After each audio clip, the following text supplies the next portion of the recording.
ತೀರ್ಪು ಗದ್ದುಗೆ ಗುದ್ದಾಟ ವಿಶೇಷ ನೇರ ಪ್ರಸಾರ ಕಾರ್ಯಕ್ರಮಕ್ಕೆ ಸ್ವಾಗತ. 18ನೇ ಲೋಕಸಭಾ ಚುನಾವಣೆ ಈಗಾಗಲೇ ಫಲಿತಾಂಶ ಪ್ರಕಟಗೊಂಡಿರುವಂಥದ್ದು. ಅಧಿಕೃತವಾಗಿ ಚುನಾವಣಾ ಆಯೋಗದಿಂದ ಇನ್ನು ಕೆಲವೇ ಕ್ಷಣಗಳಲ್ಲಿ ಪ್ರಕಟಗೊಳ್ತಾ ಇರುವಂಥದ್ದು. ದಕ್ಷಿಣ ಕನ್ನಡ ಲೋಕಸಭಾ ಕ್ಷೇತ್ರದಲ್ಲಿ ಬಿಜೆಪಿಯ ಅಭ್ಯರ್ಥಿ ಕ್ಯಾಪ್ಟನ್ ಬ್ರಿಜೇಶ್ ಚೌಟ ಅವರು ಗೆಲುವನ್ನು ಸಾಧಿಸಿರುವಂಥದ್ದು. ಅದರ ಜೊತೆಗೆ ನಾವು ಇವತ್ತು ಬೆಳಗಿನಿಂದ ಭಾರತದಾದ್ಯಂತದ ಲೋಕಸಭಾ ಕ್ಷೇತ್ರಗಳ ಪ್ರಮುಖ ಕ್ಷೇತ್ರಗಳ ಒಂದು ಫಲಿತಾಂಶ ಮತ್ತು ಕರ್ನಾಟಕದ ಒಂದು ಫಲಿತಾಂಶವನ್ನು ಕೂಡ ತಮ್ಮ ಮುಂದೆ ಪ್ರಕಟಿಸ್ತಾ ಬರುವಂಥದ್ದು. ಈ ಹೊತ್ತು ಇದೀಗ ಫಲಿತಾಂಶದ ಬಗ್ಗೆ ಕಾಂಗ್ರೆಸ್ ಮತ್ತು ಬಿಜೆಪಿ ನೇರ ಹಣಾಹಣಿ ಇದ್ದದ್ದು ಕಾಂಗ್ರೆಸ್ ಮತ್ತು ಬಿಜೆಪಿಗೆ. ಈ ಎರಡೂ ಪಕ್ಷಗಳ ಪ್ರಮುಖರು ಅಥವಾ ವಕ್ತಾರರು ಏನ್ ಹೇಳ್ತಾರೆ ಎನ್ನುವಂತ ಒಂದು ಸ್ಟುಡಿಯೋ ನೇರ ಪ್ರಸಾರ ಕಾರ್ಯಕ್ರಮ. ಇದು ಗದ್ದುಗೆ ಗುದ್ದಾಟ ಕಾರ್ಯಕ್ರಮ. ನಮ್ಮ ಜೊತೆಗೆ ನಮ್ಮ ಡಿಸ್ಕಷನ್ಗೆ ಬೆಳ್ತಂಗಡಿಯ ನಮ್ಮ ಚಾನೆಲ್ ಮುಖ್ಯಸ್ಥರಾಗಿರುವಂತಹ ದಾಮೋದರ್ ದಂಡೋಲೆ ಅವರು ನಮ್ಮ ಜೊತೆಗೆ ಇದ್ದಾರೆ. ಅದರ ಜೊತೆಗೆ ನಮ್ಮ ಗೆಸ್ಟ್ಗಳಾಗಿ ಇವತ್ತಿನ ಕಾರ್ಯಕ್ರಮದಲ್ಲಿ ನಮ್ಮ RC ನಾರಾಯಣ ರೆಂಜಾರ್ ಅವರು, ಬಿಜೆಪಿಯ OBC ಘಟಕದ ರಾಜ್ಯ ಕಾರ್ಯದರ್ಶಿಗಳಾಗಿರುವಂತಹ RC ನಾರಾಯಣ ರೆಂಜಾರ್ ಇದ್ದಾರೆ. ಸರ್, ಕಾರ್ಯಕ್ರಮಕ್ಕೆ ಸ್ವಾಗತ. ಅದೇ ರೀತಿ ಕಾಂಗ್ರೆಸ್ ಕಡೆಯಿಂದ ನಮಗೆ KPCC ವಕ್ತಾರರು, ಪುತ್ತೂರು ಬ್ಲಾಕ್ ಕಾಂಗ್ರೆಸ್ನ ಪ್ರಧಾನ ಕಾರ್ಯದರ್ಶಿಗಳು ಆಗಿರುವಂತಹ ಅಮಳ ರಾಮಚಂದ್ರ ಅವರಿದ್ದಾರೆ. ಸರ್, ಕಾರ್ಯಕ್ರಮಕ್ಕೆ ಸ್ವಾಗತ. ಮೊದಲಾಗಿ ನೇರವಾಗಿ ನಾವು ಇವತ್ತು ಬೇರೆ ವಿಷಯಗಳು ಮಾತಾಡಬೇಕಂತಂದ್ರೆ ನೇರವಾಗಿ ಫಲಿತಾಂಶ ಬಗ್ಗೆ ಹೋಗುವಂಥದ್ದು. RC ನಾರಾಯಣರವರೇ, ಇವತ್ತು ದಕ್ಷಿಣ ಕನ್ನಡದ ಲೋಕಸಭಾ ಕ್ಷೇತ್ರದಲ್ಲಿ ಕ್ಯಾಪ್ಟನ್ ಬ್ರಿಜೇಶ್ ಚೌಟರವರು ಗೆಲುವನ್ನು ಸಾಧಿಸಿದ್ದಾರೆ. ಆದರೆ ಕಳೆದ ಬಾರಿಯ ಲೋಕಸಭಾ ಚುನಾವಣೆಯ ಫಲಿತಾಂಶ ಗಮನಿಸಿದ್ರೆ ಅದು ತೃಪ್ತಿಕರವಾದುದು ಹೌದಾ ಅಲ್ವಾ ಅಂತ ತಾವೇ ಹೇಳಬೇಕು. ಏನ್ ನಿಮ್ಮ ಫಸ್ಟ್ ರಿಯಾಕ್ಷನ್? ವಿಶೇಷವಾಗಿ ದಕ್ಷಿಣ ಕನ್ನಡ ಜಿಲ್ಲೆಯ ಎಲ್ಲ ಜನರಿಗೆ ಹೃತ್ಪೂರ್ವಕವಾದಂತಹ ಕೃತಜ್ಞತೆಗಳನ್ನ ಪಾರ್ಟಿ ಕಡೆಯಿಂದ ಸಲ್ಲಿಸ್ತಾ ಇದ್ದೇನೆ.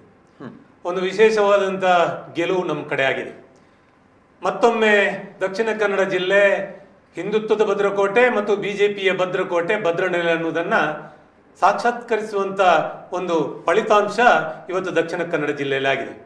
ವಿಶೇಷವಾಗಿ ಸರ್ಕಾರ ಇರುವಂಥ ಸಂದರ್ಭದಲ್ಲಿ ಮತ್ತು ಅನೇಕ ಗ್ಯಾರಂಟಿಗಳ ಮೂಲಕ ಜನರ ಬಳಿಗೆ ಹೋಗಿರತಕ್ಕಂಥ ಕಾಂಗ್ರೆಸ್ ಈ ಕರಾವಳಿ ಜಿಲ್ಲೆಯಲ್ಲಿ ಎಡವಿದೆ ಅನ್ನೋದಂತೂ ಸ್ಪಷ್ಟ ಇದೆ. ನಮ್ಮ ಆಲೋಚನೆಗಳಿತ್ತು, ಈ ರಾಜ್ಯದಲ್ಲಿ NDA ಮೈತ್ರಿಕೂಟ, JDS ಅನ್ನು ಒಳಗೊಂಡಂತೆ ಬಿಜೆಪಿ ಹೊಂದಾಣಿಕೆ ಮಾಡಿಕೊಂಡು ಚುನಾವಣೆಯನ್ನು ಎದುರಿಸಿತು.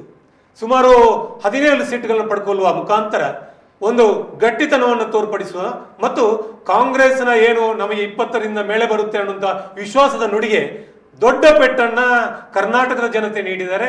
ಈ ಮೂಲಕ ದಕ್ಷಿಣ ಕನ್ನಡ ಜಿಲ್ಲೆಯ ಜನರು ಅತ್ಯಂತ ಬುದ್ಧಿವಂತಿಕೆಯಿಂದ ಮತ್ತು ಕಳೆದ ಬಾರಿಯ ಚುನಾವಣೆಯ ಫಲಿತಾಂಶ ಏನಿತ್ತು ಅದನ್ನ ಇನ್ನಷ್ಟು ಗಟ್ಟಿತನ ಮಾಡಿಕೊಳ್ಳುವಂತ ವ್ಯವಸ್ಥೆಯನ್ನ ಭಾರತೀಯ ಜನತಾ ಪಾರ್ಟಿ ಮಾಡಿದೆ. ಅದಕ್ಕೋಸ್ಕರ ಭಾರತೀಯ ಜನತಾ ಪಾರ್ಟಿಯ ಎಲ್ಲ ನಾಯಕರು ಮತ್ತು ಕಾರ್ಯಕರ್ತರ ಬಂಧುಗಳ ದುಡಿಮೆ ಫಲವನ್ನು ನೀಡಿದೆ ಮತ್ತು ಇದೊಂದು ಭಾರತೀಯ ಜನತಾ ಪಾರ್ಟಿಯ ಭದ್ರಕೋಟೆ ಅನ್ನೋದನ್ನ ಮತ್ತೊಮ್ಮೆ ಸಾಬೀತುಪಡಿಸುವಂತ ಕೆಲಸಗಳಾಗಿದೆ. ಓಕೆ, ಇದು RC ನಾರಾಯಣರವರ ಮಾತು. ಅಮರ ರಾಮಚಂದ್ರ ಅವರು, ಕಾಂಗ್ರೆಸ್ಗೆ ಕರ್ನಾಟಕದಲ್ಲಿ ಆಗಿರುವಂತಹ ಹಿನ್ನಡೆ ತಾವೇನು ಅಂದ್ಕೊಂಡಿದ್ರಿ? ಕಾಂಗ್ರೆಸ್ನ ಪ್ರಮುಖರು 2 ಅಂಕಿಯಲ್ಲಿ ಆದ್ರೂ ಕಾಂಗ್ರೆಸ್ ಬರುತ್ತೆ ಎನ್ನುವಂಥದ್ದು. ಅದರ ಜೊತೆಗೆ ಇಡೀ ಭಾರತದಲ್ಲಿ ಗಮನಿಸಿದಾದ್ರೂ ಕೂಡ ಒಂದು ಆತ್ಮವಿಶ್ವಾಸದಲ್ಲಿದ್ದದ್ದು ಈ ಬಾರಿ ಬದಲಾವಣೆ ಆಗುತ್ತೆ ಅಂದ್ರೆ 2 ಬಾರಿ ಬಿಜೆಪಿ ಸರ್ಕಾರ ಏನಿತ್ತು, ಮೋದಿ ನೇತೃತ್ವದ ಬಿಜೆಪಿ ಸರ್ಕಾರ ಇತ್ತು, ಈ ಬಾರಿ ಬದಲಾವಣೆ ಆಗುತ್ತಾ ಎನ್ನುವಂತ ಮಾತು ಕೂಡ ಇದೆ. ಬಹುಶಃ ಇವತ್ತಿನ ಫಲಿತಾಂಶ ನೋಡಿದ್ರೆ ನಿಮ್ಮ ಫಸ್ಟ್ ರಿಯಾಕ್ಷನ್? ಇವತ್ತಿನ ಫಲಿತಾಂಶವನ್ನು ನನ್ನ ಅನುಭವದಲ್ಲಿ ನಾನು ಹೇಗೆ ಅನುಭವಿಸ್ತೇನೆ ಅಂತ ಹೇಳಿದರೆ, ಅದು ಸ್ವಲ್ಪ ಸಿಹಿ ಸ್ವಲ್ಪ ಕಹಿ ಅಂತ ಅನುಭವಿಸ್ತೇನೆ. ಒಂದಷ್ಟು ಸಿಹಿ ನಮಗೆ ಸಿಕ್ಕಿದೆ, ಒಂದಷ್ಟು ಕಹಿಯನ್ನು ಕೂಡ ಉಣಬಡಿಸಿದ್ದಾರೆ.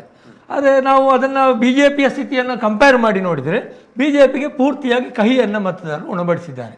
ಯಾಕೆ ಅಂತ ಹೇಳಿದರೆ, ಅಬ್ ಕಿ ಬಾರ್ 400 ಪಾರ್ ಅನ್ನುವಂಥ ಮಾತನ್ನು ದೇಶದಲ್ಲಿ BJPಯ ದೇಶದ ಪ್ರಧಾನಮಂತ್ರಿಗಳಾದ ಮೋದಿಯವರಿಂದ ಆದಿಯಾಗಿ ಯಾವುದರ ಎಲ್ಲ ನಾಯಕರು, ಬಹುಶಃ ಇಲ್ಲಿನ ಪುತ್ತೂರಿನ ನಾಯಕರು ಕೂಡ ಅದನ್ನೇ ಮತ್ತೆ ಹೇಳ್ತಾ ಇದ್ರು. ದಕ್ಷಿಣ ಕರ್ನಾಟಕದಲ್ಲಿ ಕೂಡ ನಾವು 28ಕ್ಕೆ 28 ಸ್ಥಾನಗಳನ್ನು ಕೂಡ ಈ ಸಲ ಗೆಲ್ತೇವೆ, ನಮಗೆ JDSನ ಜೊತೆಗೆ ಹೊಂದಾಣಿಕೆ ಆಗಿದೆ, JDSನ ಮತಗಳು ನಮಗೆ ಬರ್ತದೆ, ನಮ್ಮ ಮತಗಳು ಅವರಿಗೆ ಹೋಗ್ತದೆ ಅನ್ನುವಂಥ ನೆಲೆಯಲ್ಲಿ ಅವರು ಪ್ರಚಾರವನ್ನು ಮಾಡಿದರು. ಆದರೆ ಚುನಾವಣೆ ಫಲಿತಾಂಶ ಬಂದಾಗ, ಚುನಾವಣೆಗಿಂತ ಮೊದಲು ನಾವು ಏನನ್ನೇ ಹೇಳಿದರೂ ಕೂಡ ನಾನು ಇಷ್ಟು ಸೀಟು ಬರ್ತೇನೆ, ಇಷ್ಟು ಗೆಲ್ತೇನೆ ಅನ್ನುವುದು ಕೂಡ ಅದು ಅಹಂಭಾವದ ಮಾತಾಗ್ತದೆ. ಯಾಕಂದರೆ ನಮ್ಮ ಚುನಾವಣೆಯಲ್ಲಿ ರಾಜಕೀಯ ಪಕ್ಷಗಳ ಹಣೆ ಬರವನ್ನು ಬರೆಯುವವರು ಅವರು ಮತದಾರರು. ನಾವು ಮೊದಲೇ ಇವರು ಮತದಾರರನ್ನು ನಾವು ಕ್ರಯಕ್ಕೆ ತಗೊಂಡ ಹಾಗೆ ನಾವು ಇಷ್ಟು ಸೀಟು ಬರ್ತೇವೆ ಅಂತ ಹೇಳುವುದು ಅದು ಅಹಂಕಾರದ ಮಾತಾಗ್ತದೆ. ಈ ಮಾತುಗಳನ್ನೆಲ್ಲ ಮೀರಿ ಏನು ಈ ಸಲ ಕೇಂದ್ರದಲ್ಲಿ BJP 272ಕ್ಕಿಂತ ಕೆಳಗೆ ಸ್ವಂತವಾಗಿ ಕಳೆದ ಸಲ ಏನು 303 ಸೀಟುಗಳನ್ನು ಪಡ್ಕೊಂಡಿತ್ತು, ಅದಕ್ಕಿಂತ ಬಹಳಷ್ಟು ಕೆಳಗೆ ಅದು ಸ್ವಂತ ಶಕ್ತಿಯಲ್ಲಿ ಸರ್ಕಾರ ಮಾಡಲಿಕ್ಕೆ ಸಾಧ್ಯ ಇಲ್ಲದಂತಹ ಸ್ಥಿತಿಯನ್ನು ದೇಶದಲ್ಲಿ ತಂದಿದ್ದಾರೆ.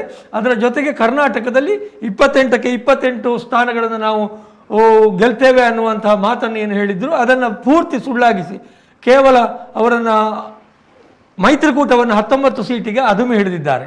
ಇಲ್ಲಿ ಒಂದು ಮಾತು ಬಂತು, ಆರ್ ಸಿ ನಾರಾಯಣ ಅವರು ಹೇಳಿದರು ಸರ್ಕಾರ ಇದ್ದಾಗಲೂ ಸಹ ಅಂತ. ಯಾರ ಸರ್ಕಾರ ಇದ್ದಾಗಲೂ ಸಹ, ಕೇಂದ್ರದಲ್ಲಿ ನರೇಂದ್ರ ಮೋದಿ ಅವರ ಸರ್ಕಾರ ಇದ್ದಾಗಲೂ ಸಹ ಚುನಾವಣಾ ಆಯೋಗ ನಾವು ನೋಡ್ತಾ ಬಂದಿದ್ದೇವೆ.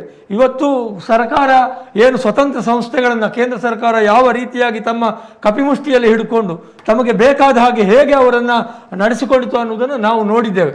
ಇದನ್ನೆಲ್ಲ ಗಮನಿಸುವಾಗ ತಮ್ಮಲ್ಲಿ ಸರ್ಕಾರ ಇದ್ದರೂ ಕೂಡ ಕೇಂದ್ರದಲ್ಲಿ ಅವರು 272 ಸೀಟುಗಳನ್ನು ತಲುಪಲಿಕ್ಕೆ ವಿಫಲ ಆಗಿದ್ದಾರೆ ಮತ್ತು ಕರ್ನಾಟಕದಲ್ಲಿ 28 ಸೀಟನ್ನು ಪಡಿತೇವೆ ಅಂತ ಹೇಳಿದವರು ಕೇವಲ 19 ಸೀಟಿಗೆ ಅವರು ತೃಪ್ತರಾಗಿದ್ದಾರೆ. ಈ ನಿಟ್ಟಿನಲ್ಲಿ ಇದು BJPಗೆ ಹೆಚ್ಚು ಕಹಿಯನ್ನು ನೀಡಿದೆ ಅಂತ ನನಗನ್ನಿಸ್ತದೆ. ಯಾವ ಮೋದಿಯವರ ಹೆಸರಿನಲ್ಲಿ ಇವರು ಓಟನ್ನು ಕೇಳಿದ್ರು, ಯಾವ ಮೋದಿಯವರಿಗೆ ಈ ಸಲ 400 ಸೀಟುಗಳನ್ನು ಕೊಡುವುದರ ಮೂಲಕ ದೇಶದ ಸಂವಿಧಾನ ಬದಲಾವಣೆ ಮಾಡಬೇಕಾದಂತಹ ಒಂದು ಶಕ್ತಿಯನ್ನು ಕೊಡಬೇಕು, ದೇಶದಲ್ಲಿ ವಿರೋಧ ಪಕ್ಷಗಳನ್ನು ಜೈಲಿಗೆ ಹಾಕುವುದರ ಮೂಲಕ ಏನು ತಾನಾಶಾಹಿಯನ್ನು ಏನು ಸರ್ವಾಧಿಕಾರವನ್ನು ಸ್ಥಾಪನೆ ಮಾಡಲಿಕ್ಕೆ ನಮಗೆ ಅವಕಾಶ ಕೊಡಿ ಅಂತ ಕೇಳ್ತಾ ಬಂದಿದ್ರು. ಅದಕ್ಕೆ ಮತದಾರರು ಸೆಟೆದು ನಿಂತಿದ್ದಾರೆ. ಅವರಿಗೆ ಅವರ ಜಾಗ ಯಾವುದು ಅನ್ನೋದನ್ನು ತೋರಿಸಿಕೊಟ್ಟಿದ್ದಾರೆ. ಸರ್, ಈಗ ನೀವು ಹೇಳ್ತಾ ಇರುವಂಥದ್ದು BJPಯ ಅವರ ಮಾತು, ಅವರ ಹೇಳಿಕೆಗಳನ್ನು ಹೇಳ್ತಾ ಅಲ್ವಾ? ಈಗ ಕಾಂಗ್ರೆಸ್ನವರು ಕೂಡ ಹೇಳಿದ್ರು 285 ಸೀಟ್ ಗೆದ್ದೇ ಗೆಲ್ತೀವಿ ನಾವು ಅಂತ. ಕಾಂಗ್ರೆಸ್ಸಿಗೆ ವೈಯಕ್ತಿಕವಾಗಿ 98 ಸೀಟು ಬಂದಿದೆ, ಏನ್ ಹೇಳ್ತೀರಿ? ಕಾಂಗ್ರೆಸ್ಸಿನವರು 295 ಸೀಟು ಅಂತ ಹೇಳಿದ್ರು. ಹೌದು, 295 ಸೀಟು ಕಾಂಗ್ರೆಸ್ಗೆ ಬರ್ತದೆ ಅಂತ ಕಾಂಗ್ರೆಸ್ ಹೌದು ನಮ್ಮ ಅಲಯನ್ಸ್ಗೆ ಬರ್ತದೆ ಅಂತ ಹೇಳಿದ್ರು. ನಮಗೆ 233 ಸೀಟುಗಳು ಈಗ ಬಂದಿದೆ ನಾವು ಕಂಡ ಹಾಗೆ. ಆದ್ರೆ ಬಿಜೆಪಿ ಅವರ 400 ಪಾರ್ ಅಂದ್ರೆ ಅದಕ್ಕೆ ಮತ್ತೆ ಏನು ಅದಕ್ಕೆ ತಡೆ ಇಲ್ಲ. ಅದು ಏನು ಅದು ಹೇಗೆ ಹೇಳಿದ್ರೆ 400 ಪಾರ್ ಅಂದ್ರೆ 500 ಆಗ್ಬೋದು, 600 ಆಗ್ಬೋದು. 500 ಹಾಕುದಿಲ್ಲ ಅಲ್ಲ, ಅವ್ರು ಕೂಡಿಸುವಾಗ ಹಾಗೆಲ್ಲ ಬರ್ತದೆ, ಹಾಗೆ ಆಗಬಹುದು. ಆದರೆ ಅವರಿಗೆ ಈಗ ಸಿಕ್ಕಿದಂಥ ಓಟನ್ನು ಹೋಲಿಸಿ ನೋಡಿದರೆ ಅವರು ಹೇಳಿದ್ದಕ್ಕೂ ಅವರಿಗೆ ಸಿಕ್ಕಿದ್ದಕ್ಕೂ ಅಜಗಜಾಂತರ ವ್ಯತ್ಯಾಸ ಇದೆ. ಸರ್, ಏನು ಹೇಳ್ತೀರಿ? ನಿಮ್ಮವರ ಹೇಳಿಕೆಗಳು, ಅವರ ಹೇಳಿಕೆಗಳು ನಿಮಗೆ ಎಷ್ಟು ಸಿಹಿ ಎಷ್ಟು ಕಹಿ? ನಮಗೆ 100ಕ್ಕೆ 100 ಸಿಹಿ ಇದೆ. ಯಾವ ಚುನಾವಣೆ ಪೂರ್ವ ಒಂದು ಸಂಘಟನೆ ಪಾರ್ಟಿ NDA ಜೊತೆ ಅಲಯನ್ಸ್ ಆಗಿ ಇವತ್ತು ಚುನಾವಣೆ ಎದುರಿಸ್ತಾ ಆ ಚುನಾವಣೆ ಬಹುಮತಕ್ಕೆ ಬಂದಿದೆ. 295 ಸ್ಥಾನಗಳು 272 ನಮ್ಮ ಒಂದು ಮಟ್ಟದ ಬಹುಮತದ ಒಂದು ನಂಬರ್ ಆದ್ರೆ, ಮ್ಯಾಜಿಕ್ ನಂಬರ್ ಆದ್ರೆ 295 ದಾಟಿದೆ. ನಮ್ಮ ರಾಜ್ಯದಲ್ಲಿ ನಮ್ಮ ಸಾಧನೆ ಕಡಿಮೆ ಅಲ್ಲ. 19 ಸೀಟ್ಗಳನ್ನು ಗೆಲ್ಲಬೇಕಾದ್ರೆ ಒಂದು NDA ಒಂದು ಗ್ಯಾರಂಟಿ ಸ್ಕೀಮ್ಗಳ ವೈಭವವನ್ನು ಕಂಡಾಗ ಜನ ಏನೋ ಒಂದು ಕಲ್ಪನೆಯನ್ನು ಇಟ್ಕೊಂಡಿದ್ರು. ಅದನ್ನ ಮೀರಿ ನಿಲ್ಲುವಂಥ ವ್ಯವಸ್ಥೆಗಳು ಒಟ್ಟಾರೆಯಾಗಿ ಅಬ್ಕಿ ಬಾರ್ 400 ಪಾರ್ ಅನ್ನುವಂಥದ್ದು ಒಂದು ಚುನಾವಣಾ ಘೋಷಣೆ. ಅದರಲ್ಲಿ ಭಾರಿ ದೊಡ್ಡದು ಮಾತಾಡಲಿಕ್ಕಿಲ್ಲ. ಚುನಾವಣೆ ಬಂದಾಗ ಒಂದಷ್ಟು ಘೋಷಣೆಗಳನ್ನು ಮಾಡಿಕೊಂಡು ಚುನಾವಣೆ ಎದುರಿಸುವುದು ರಾಜಕೀಯ ಪಾರ್ಟಿಯ ಒಂದು ವ್ಯವಸ್ಥೆ. ಅದನ್ನ ನರೇಂದ್ರ ಮೋದಿಯವರ ಭಾರತೀಯ ಜನತಾ ಪಾರ್ಟಿಯ ನಾಯಕರು ಆ ರೀತಿಯ ದೂರದೃಷ್ಟಿಯ ಆಲೋಚನೆ ಇಟ್ಟುಕೊಂಡು ಅಬ್ಕಿ ಬಾರ್ 400 ಪಾರ್ ಅಂತ ಹೇಳಿದರು. ಅದನ್ನ ಸಾಧನೆಗೆ ಒಂದು ಗಡಿ ಇದೆ ಅಲ್ಲ, ಸಾಧನೆಗೆ ಒಬ್ಬ 625 ಮಾರ್ಕ್ ತೆಗೆಬೇಕಾದ್ರೆ 625 ಓದಬೇಕು. ಅದನ್ನು 400ಕ್ಕೆ ಬಂದು ನಿಲ್ಲಿಸಿದ್ರೆ ಅವನ ಮಟ್ಟ ಎಲ್ಲಿ ಇರುತ್ತೆ ಅಂದ್ರೆ 400ರಲ್ಲೇ ಇರುತ್ತೆ. ಅದಕ್ಕೋಸ್ಕರ ಆ ಮಟ್ಟವನ್ನ ಭಾರತೀಯ ಜನತಾ ಪಾರ್ಟಿ ಇಟ್ಟುಕೊಂಡಿದ್ದು, ಅದಕ್ಕೆ ಪೂರಕವಾಗಿ ನಡೆದಾಡಿತ್ತು. ಇವತ್ತು ಸುಮಾರು 245 ಸೀಟ್ಗಳನ್ನ ಇವತ್ತು ನಂಬರ್ 1 ಪಾರ್ಟಿ. ಬೇರೆ ಯಾವುದೇ ಪಾರ್ಟಿಗಳು ಈ ದೇಶದಲ್ಲಿ 2 ಅಂಕಿಗಳನ್ನು ಮೀರಲಿಲ್ಲ. 245 ದಾಟಿ NDA 295 ದಾಟಿ ಇವತ್ತು ಸರ್ಕಾರ ಮಾಡುವಂತ ಒಟ್ಟು ವ್ಯವಸ್ಥೆಯಲ್ಲಿ NDA ಬಲಿಷ್ಠವಾಗಿ ಎದುರು ನಿಂತಿದೆ. ಈ ಪ್ರೀಪೋಲ್ ಅಲಯನ್ಸ್ ಏನಿದೆ ಅದರ ಗಟ್ಟಿತನದ ಬಗ್ಗೆ ಈಗಾಗಲೇ JDU ಮಾತಾಡಿದೆ, TDP ಮಾತಾಡಿದೆ. ಒಟ್ಟು ಈ ವ್ಯವಸ್ಥೆನ ಅಲುಗಾಡಿಸಬೇಕು ಅನ್ನುವಂತ ಕಾರಣಕ್ಕೋಸ್ಕರ ಒಬ್ರು ಮಾತಾಡ್ತಾರೆ, ಅಖಿಲೇಶ್ ಯಾದವ್ ಅಲ್ಲಿ ಅವರು ಬಂದಿರುವಂಥ ಸೀಟ್ಗಳ ಲೆಕ್ಕಾಚಾರದಲ್ಲಿ ಅಖಿಲೇಶ್ ಯಾದವ್ ಅವರು ಆ ದೇಶದ ಪ್ರಧಾನಿ ಆಗಬೇಕು ಅಂತ. ಪಕ್ಕದ ಶಿವಸೇನೆ ಪ್ರಮುಖರೊಬ್ಬರು ಹೇಳ್ತಾರೆ ರಾಹುಲ್ ಗಾಂಧಿ ಪ್ರಧಾನಿ ಆಗಬೇಕು ಅಂತ ಹೇಳಿ. ಈ ರೀತಿಯ ಒತ್ತಡಗಳಲ್ಲಿ ಮಮತಾ ಬ್ಯಾನರ್ಜಿಯ ಕಾಲಘಟ್ಟದಲ್ಲಿ ಅಲ್ಲಿಯ ನಾಯಕರು ಹೇಳ್ತಾ ಇದ್ದಾರೆ ಮಮತಾ ಬ್ಯಾನರ್ಜಿ ಪ್ರಧಾನಮಂತ್ರಿ ಆಗಬೇಕು. ಇಲ್ಲಿ ಸೀಟುಗಳ ವ್ಯವಸ್ಥೆಗಳೇ ಇಲ್ಲ. ಒಂದು ಕಡೆ ಇಲ್ಲಿ ಪ್ರಧಾನಮಂತ್ರಿಗಳ ಪಟ್ಟವನ್ನು ಅಲಂಕರಿಸಲಿಕ್ಕೆ 3-4 ಜನ ಬರ್ತಾರೆ ಅಂತ ಹೇಳಿದ್ರೆ ವೈರುಧ್ಯಗಳನ್ನ ಜನ ಗಮನಿಸಿದ್ದಾರೆ ಅಂತ ತಿಳ್ಕೊಂಡಿದ್ದೇನೆ. ಒಂದು ಸುಭದ್ರವಾದ ಸರ್ಕಾರ, ಈ ದೇಶಕ್ಕೆ ಬೇಕು ಅನ್ನುವಂಥ ಕಲ್ಪನೆಯನ್ನು ಇಟ್ಟುಕೊಂಡು ಚುನಾವಣೆಯನ್ನು ಎದುರಿಸುವಂಥ ಕಾಲಘಟ್ಟ. ಒಂದು 10 ವರ್ಷದಲ್ಲಿ ಆಡಳಿತಾತ್ಮಕವಾಗಿ ಒಂದು ಪಾರ್ಟಿ ಅಧಿಕಾರವನ್ನು ನಡೆಸಿದ ಸಂದರ್ಭದಲ್ಲಿ ಜನ ವಿರೋಧಗಳು ವ್ಯಕ್ತವಾಗುವುದು ಸಹಜ. ಅದು ಈ ಹಿಂದಿನ ಸರ್ಕಾರಗಳು ಬಾಧಕ ಆಗಿದೆ ಮತ್ತು ನಮ್ಮ ಸರ್ಕಾರಕ್ಕೆ ಒಂದಷ್ಟು ನಮ್ಮ ಸೌತ್ನಲ್ಲಿ ಕಡಿಮೆ, ನಾರ್ತ್ನಲ್ಲಿ ಒಂದಷ್ಟು ಉತ್ತರ ಪ್ರದೇಶ ಇರ್ಬೋದು, ಒಂದಷ್ಟು ಮಹಾರಾಷ್ಟ್ರದ ನಮ್ಮ ವ್ಯವಸ್ಥೆಯೊಳಗಿನ ಪೆಟ್ಟುಗಳಾಗಿರ್ಬೋದು, ಅಥವಾ ವೆಸ್ಟ್ ಬೆಂಗಾಲಲ್ಲಿ ನಮ್ಮ ಹಿನ್ನಡೆಗಳಾಗಿರ್ಬೋದು. ಈ ರೀತಿಯ ವ್ಯವಸ್ಥೆಯಲ್ಲಿ ಪೆಟ್ಟು ಕೊಟ್ಟರಿಂದ ನಮ್ಮ ಸಂಖ್ಯೆ ಏನು 400 ಹತ್ರ ಅಂತ ಹೇಳ್ತಾ ಇದ್ದೇವೆ, ಅದು 310ಕ್ಕೆ ಬಂದು ನಿಲ್ಲಿಸುವಂತ ವ್ಯವಸ್ಥೆಗಳಿದೆ. ಅದರಿಂದ ಸರ್ಕಾರ ನಡೆಸಲಿಕ್ಕೆ ಮತ್ತು ಸರ್ಕಾರವನ್ನು ಮುಂದುವರಿಸಲಿಕ್ಕೆ ಯಾವುದೇ ರೀತಿಯ ತೊಂದರೆಗಳಾಗುವುದಿಲ್ಲ. ಮತ್ತು ನಿಶ್ಚಿತವಾಗಿ ಒಂದು ಪಾರ್ಟಿ ಯಾವುದು ಲಾರ್ಜೆಸ್ಟ್ ಪಾರ್ಟಿ ಇದೆ ಅದನ್ನು ಕರೆಯುವಂಥ ಸಂಪ್ರದಾಯ ರಾಷ್ಟ್ರಪತಿ ಏನು ಮಾಡುವಂಥ ಕೆಲಸ ಕಾರ್ಯಗಳಿರ್ಬೋದು. ಅದರ ಜೊತೆಯಲ್ಲಿ ಪ್ರೀಪೋಲ್ ಅಲಯನ್ಸ್ ಅನ್ನ ಇಟ್ಟುಕೊಂಡು ಈ ಹಿಂದಿನ ಸರ್ಕಾರ ಮಾಡುವಂಥ ಸಂದರ್ಭದಲ್ಲಿ ಕೂಡ ಯಾರು ಅಡ್ವಾನ್ಸ್ ಆಗಿ ಪ್ರೀಪೋಲ್ ಒಟ್ಟಿಗೆ ಜೊತೆಯಾಗಿ ಹೋಗ್ತಾರ ಅವರನ್ನ ಸರ್ಕಾರದಲ್ಲಿ ಹೆಚ್ಚುವರಿ ಬಂದಾಗ, ಬಹುಮತ ಬಂದಾಗ ಕರೆಯುವಂಥ ಸಂಪ್ರದಾಯಗಳು ಇದೇ ಇದೆ. ಅದಕ್ಕೋಸ್ಕರ ಎಲ್ಲೋ ನಮಗೆ ಬಂದರೆ ಲಾಭ ಆಗಬಹುದು ಈ ರೀತಿಯ ಉಮರ್ ಅಬ್ದುಲ್ಲಾ ಒಂದು ಚೆನ್ನಾಗಿ ಮಾತಾಡಿದರು. ನಾನು ಒಬ್ಬ ರಾಜಕಾರಣದ ವ್ಯವಸ್ಥೆಯಲ್ಲಿ ಉಮರ್ ಅಬ್ದುಲ್ಲಾ ಒಂದು ಮಾತನ್ನು ಹೇಳ್ತಾರೆ, ನಾವು ಗೌರವಯುತವಾಗಿ ನಡ್ಕೊಳ್ಬೇಕು, ನಾವು ವಿರೋಧ ಪಕ್ಷ ಗಟ್ಟಿಯಾಗಿ ನಿಲ್ಲಬೇಕು, ನಾವು ಅವರ ಜೊತೆ ಹೋಗಿ ಬೇಡುವಂಥ ಪರಿಸ್ಥಿತಿಗಳು ಆಗಬಾರ್ದು ಅನ್ನೋಂಥ ಮಾತನ್ನ ಉಮರ್ ಅಬ್ದುಲ್ಲಾ ಮಾತಾಡ್ತಾರೆ ಅಂತ ಹೇಳಿದ್ರೆ ಆ ರೀತಿಯ ಮಾನಸಿಕತೆ ಕಾಂಗ್ರೆಸ್ನವರಿಗಿಲ್ಲ. ಇನ್ನೂ 2 ಅಂಕಿ ದಾಟದ ರಾಷ್ಟ್ರದಲ್ಲಿ ಇರತಕ್ಕಂಥ ಕೇಂದ್ರ ಸರ್ಕಾರದ ಕಾಂಗ್ರೆಸ್ನ ನೇತೃತ್ವ, ರಾಜ್ಯದಲ್ಲಿರ್ತಕ್ಕಂಥ 2 ಅಂಕಿ ದಾಟದ, ಇಲ್ಲಿ ಸಿಂಗಲ್ ಡಿಜಿಟ್ ಅನ್ನ ಮುಟ್ಟದಂತ 3 ಅಂಕಿ ದಾಟದಲ್ಲಿ ಅಂದ್ರೆ ಇಲ್ಲಿ 2 ಅಂಕಿ ದಾಟದಂತ ಕಾಂಗ್ರೆಸ್ ಯಾವ ರೀತಿಯ ವಿಪರ್ಯಾಸದ ಮಾತುಗಳನ್ನ ಆಡ್ತಾರೆ ಅಂತ ಹೇಳಿದ್ರೆ, ರಾಜಕೀಯದಲ್ಲಿ ಒಂದಷ್ಟು ನಂಬರ್ ಗೇಮಿಂಗ್ ಇರುತ್ತೆ. ಆ ನಂಬರ್ ಗೇಮಿಂಗ್ ಕೂಡ ಗೌರವ ಕೊಡುವಂತ ಕೆಲಸಗಳಾದ್ರೆ ಒಂದು ಸ್ವಚ್ಛ ರಾಜಕಾರಣಕ್ಕೆ ವ್ಯವಸ್ಥೆಗಳಾಗುತ್ತೆ. 100ಕ್ಕೆ 100 ನನಗೆ ವಿಶ್ವಾಸ ಇದೆ. NDA ಈ ಮತ್ತೊಮ್ಮೆ ಭಾರತೀಯ ಜನತಾ ಪಾರ್ಟಿಯ ಒಂದು ಆಡಳಿತಾತ್ಮಕ ವ್ಯವಸ್ಥೆಯಲ್ಲಿ ನರೇಂದ್ರ ಮೋದಿಯವರ ನೇತೃತ್ವದಲ್ಲಿ ಒಂದು ಸರ್ಕಾರ ನಿರ್ಮಾಣ ಆಗುತ್ತೆ. 1-2 ದಿನ ಕಾಯುವಂತ ವ್ಯವಸ್ಥೆಗಳಾಗಲಿ. ನಿಮ್ಮ ಮಾತಿಗೆ ಬ್ರೇಕ್ ಹಾಕ್ತಾ, ನಿಮ್ಮ ಮಾತಿನಲ್ಲಿ ಒಂದು ಮಾತಿತ್ತು ಬಹಳ ವಿಶೇಷವಾಗಿ ಹೇಳಿದ್ರಿ, ನಮಗೆ ಮಹಾರಾಷ್ಟ್ರದಲ್ಲಿ ಮತ್ತು ಉತ್ತರ ಪ್ರದೇಶದಲ್ಲಿ ನಮ್ಮದೇ ಆದಂತಹ ಒಂದು ಸಮಸ್ಯೆಗಳಿಂದಾಗಿ ಸಮಸ್ಯೆ ಆಯ್ತು. ಏನು ಸರ್ ಅದು? ಉತ್ತರ ಪ್ರದೇಶ ಜನ ಮೊನ್ನೆ ನಮಗೆ ಚುನಾವಣೆಯಲ್ಲಿ MLA ಚುನಾವಣೆಯಲ್ಲಿ ನಮ್ಮ ಪರವಾಗಿ ನಿಂತರು. ಒಂದಷ್ಟು ಗೊತ್ತಿರಲಿ ನಿಮಗೆ, ಈ ಚುನಾವಣೆಯನ್ನ ಕೇವಲ ರಾಷ್ಟ್ರ ನೋಡಿದಲ್ಲ, ಅಂತಾರಾಷ್ಟ್ರೀಯ ಮಟ್ಟದಲ್ಲಿ ಒಂದಷ್ಟು ಒತ್ತಡಗಳನ್ನ ಹಾಕುವಂತ ಕೆಲಸವನ್ನ ನೆರೆಯ ಚೀನಾ ಇರ್ಬೋದು, ಹತ್ತಿರದ ಪಾಕ್ ಇರ್ಬೋದು, ಉಳಿದಂತ ಯಾವುದೇ ರಾಷ್ಟ್ರ ಇರ್ಬೋದು, ಅದು ಕೆಲವೊಂದು ರಾಜ್ಯವನ್ನ ಗಮನಿಸಿಟ್ಟುಕೊಂಡು ಅದನ್ನ ಹೊಡೆದುರುಳಿಸಬೇಕು, ಅಲ್ಲಿ ಏನಾದರೂ ಮಾಡಿ ನಮ್ಮ ಕುಸ್ತಿಯನ್ನ ನೋಡಬೇಕು ಅನ್ನೋಂಥ ಆಲೋಚನೆ ಮಾಡಿರ್ಬೋದು ಅನ್ನೋಂಥ ನನ್ನ ಒಂದು ಪ್ರೈಮರಿ ಆಲೋಚನೆಗಳು. 100ಕ್ಕೆ 100 ಸತ್ಯ ಅಂತ ನಾನು ಹೇಳಲಿಕ್ಕೆ ಹೋಗುದಿಲ್ಲ. ಯಾಕಂತ ಹೇಳಿದ್ರೆ ಒಂದು ವ್ಯವಸ್ಥಿತ ರೀತಿಯಲ್ಲಿ ಉತ್ತರ ಪ್ರದೇಶದಲ್ಲಿ ಆಡಳಿತಾತ್ಮಕವಾಗಿ ಚೆನ್ನಾಗಿರುವಂತ ರಾಜ್ಯ, ಒಂದು ಮಾಡೆಲ್ ರಾಜ್ಯ. ಇವತ್ತಿಗೂ ಕೂಡ ಒಪ್ಪಿಕೊಳ್ತೇವೆ, ನಾಳೆ ಒಪ್ಪಿಕೊಳ್ತೇವೆ. ಆ ರೀತಿಯ ರಾಜಕಾರಣ ಕೊಟ್ಟಲ್ಲಿ ಕೂಡ ಜನ ಯಾವುದೋ ನನ್ನಂದಾಜು ಕಾಂಗ್ರೆಸ್ನವರು ಹೇಳಿಕೊಂಡು ಬಂದಿರತಕ್ಕಂಥ 1 ಲಕ್ಷ ರೂಪಾಯಿ ಖಾತೆಗೆ ಬರುತ್ತೆ, ತಿಂಗಳಿಗೆ ಕಟ್ ಅಂತ ಹೇಳಿದ್ರಲ್ಲ, 8,500 ರೂಪಾಯಿ ನಿಮ್ಮ ಖಾತೆಗೆ ಬರುತ್ತೆ, ಅದಕ್ಕೋಸ್ಕರ ಜನ ಮರಳಾದ್ರೋ ಅನ್ನುವಂಥ ಆಲೋಚನೆ ನಮ್ಮ ಮನಸ್ಸಿಗೆ ಬಂದದ್ದು ತಪ್ಪಲ್ಲ, ಸಹಜ ಇದೆ. ಆದರೆ ಈ ರೀತಿಯ ದ್ವಂದ್ವಕ್ಕೆ ಹೇಗೆ ನಮ್ಮ ಹೈದರಾಬಾದ್ ಕರ್ನಾಟಕ ಭಾಗದಲ್ಲಿ ಗ್ಯಾರಂಟಿಗಳ ಮುಖಾಂತರ ಇವತ್ತು MP ಸೀಟ್ಗಳನ್ನ ಸುಮಾರು 9 ಸೀಟ್ಗಳು ಪಡ್ಕೊಂಡಂತ ಕಾಂಗ್ರೆಸ್, ನಮ್ಮ ಭಾಗದಲ್ಲಿ ಅದು ಚಲಾವಣೆಗೆ ಬರಲಿಲ್ಲ.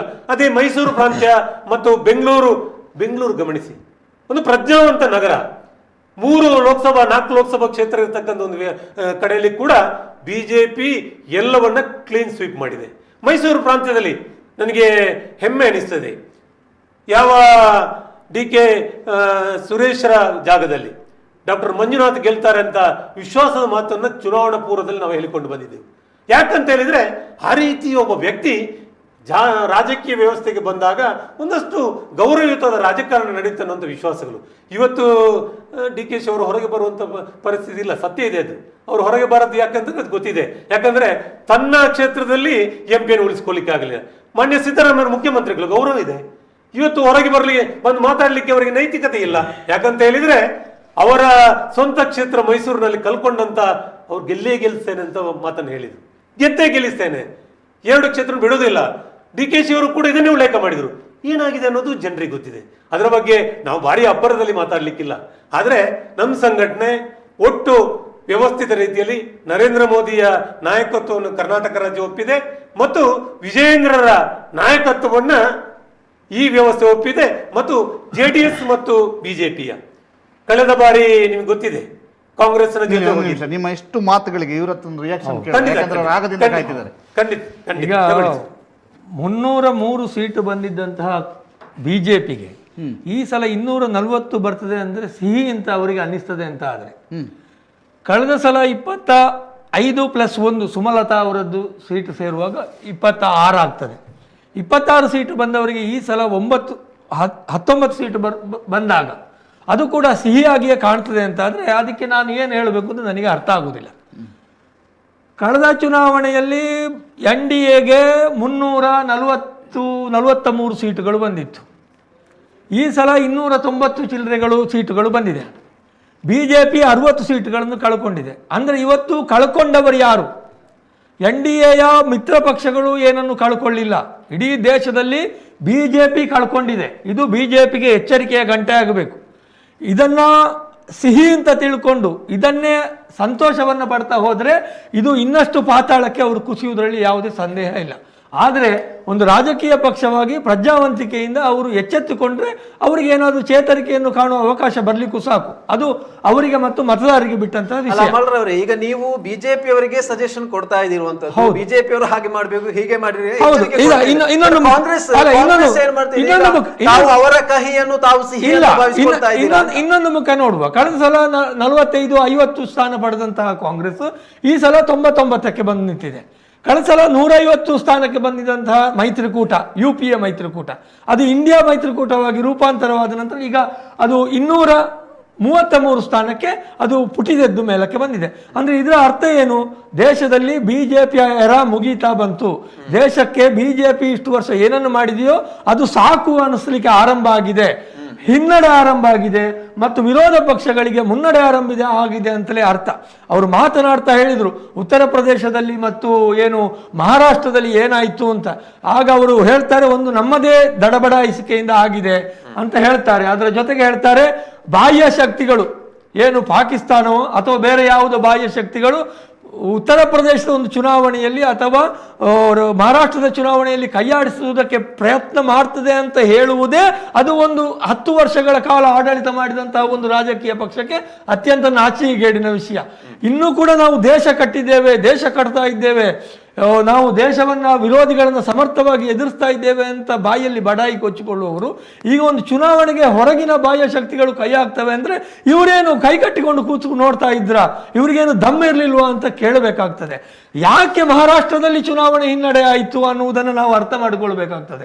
ಯಾಕೆ UPಯಲ್ಲಿ ಚುನಾವಣೆ ಹಿನ್ನಡೆ ಆಯಿತು ಅನ್ನುವುದನ್ನು ಕೂಡ ಅರ್ಥ ಮಾಡಿಕೊಳ್ಬೇಕಾಗ್ತದೆ. ಮಹಾರಾಷ್ಟ್ರದಲ್ಲಿ ಏನಾಯಿತು? ಮಹಾರಾಷ್ಟ್ರದಲ್ಲಿ ಶಿವಸೇನೆಯನ್ನು ಒಡೆದರು. ಮಹಾರಾಷ್ಟ್ರದಲ್ಲಿ ಇವರು ಶರದ್ ಪವಾರ್ ಅವರ NCPಯನ್ನು ಒಡೆದು ಇವರು ಸರ್ಕಾರವನ್ನು ಮಾಡಿದರು. ಅದರ ಬಗ್ಗೆ ಜನರ ಆಕ್ರೋಶ. ಅಲ್ಲಿ ನೋಡಿ NCP ಮತ್ತು ಶಿವಸೇನೆ ಪಡ್ಕೊಂಡ ವೋಟುಗಳನ್ನು ನಾವು ತಗೊಳ್ಬೇಕು.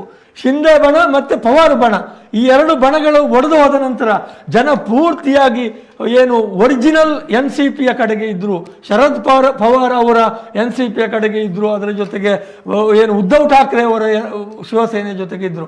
ಆ ಕಾರಣಕ್ಕಾಗಿ ಜನರ ಆಕ್ರೋಶ ಇವರ ವಿರುದ್ಧ ತಿರುಗಿದ್ದು ಬಿಟ್ಟರೆ ಬೇರೆ ಏನೂ ಆಗಲಿಲ್ಲ. ಉತ್ತರ ಪ್ರದೇಶಕ್ಕೆ ಬನ್ನಿ. ಉತ್ತರ ಪ್ರದೇಶದಲ್ಲಿ ಏನಾಗಿತ್ತು? ಅಲ್ಲಿ ಏನು ಅಂತ ಹೇಳಿದರೆ ಅಲ್ಲಿ ಕಾನೂನೇ ಇರಲಿಲ್ಲ. ಯಾರೋ ಒಬ್ಬ ಗಲಾಟೆ ಮಾಡ್ತಾನೆ ಅಂತಾದರೆ ಅವನ ಮನೆಗೆ JCBಯನ್ನು ನುಗ್ಗಿಸ್ತಾ ಇದ್ರು. JCB ನುಗ್ಗಿಸಬೇಕಾದವರು ಯಾರು? ಒಬ್ಬ ಅಪರಾಧಿಯಿಂದ ತೀರ್ಮಾನ ಮಾಡಬೇಕಾದದ್ದು ಯಾರು?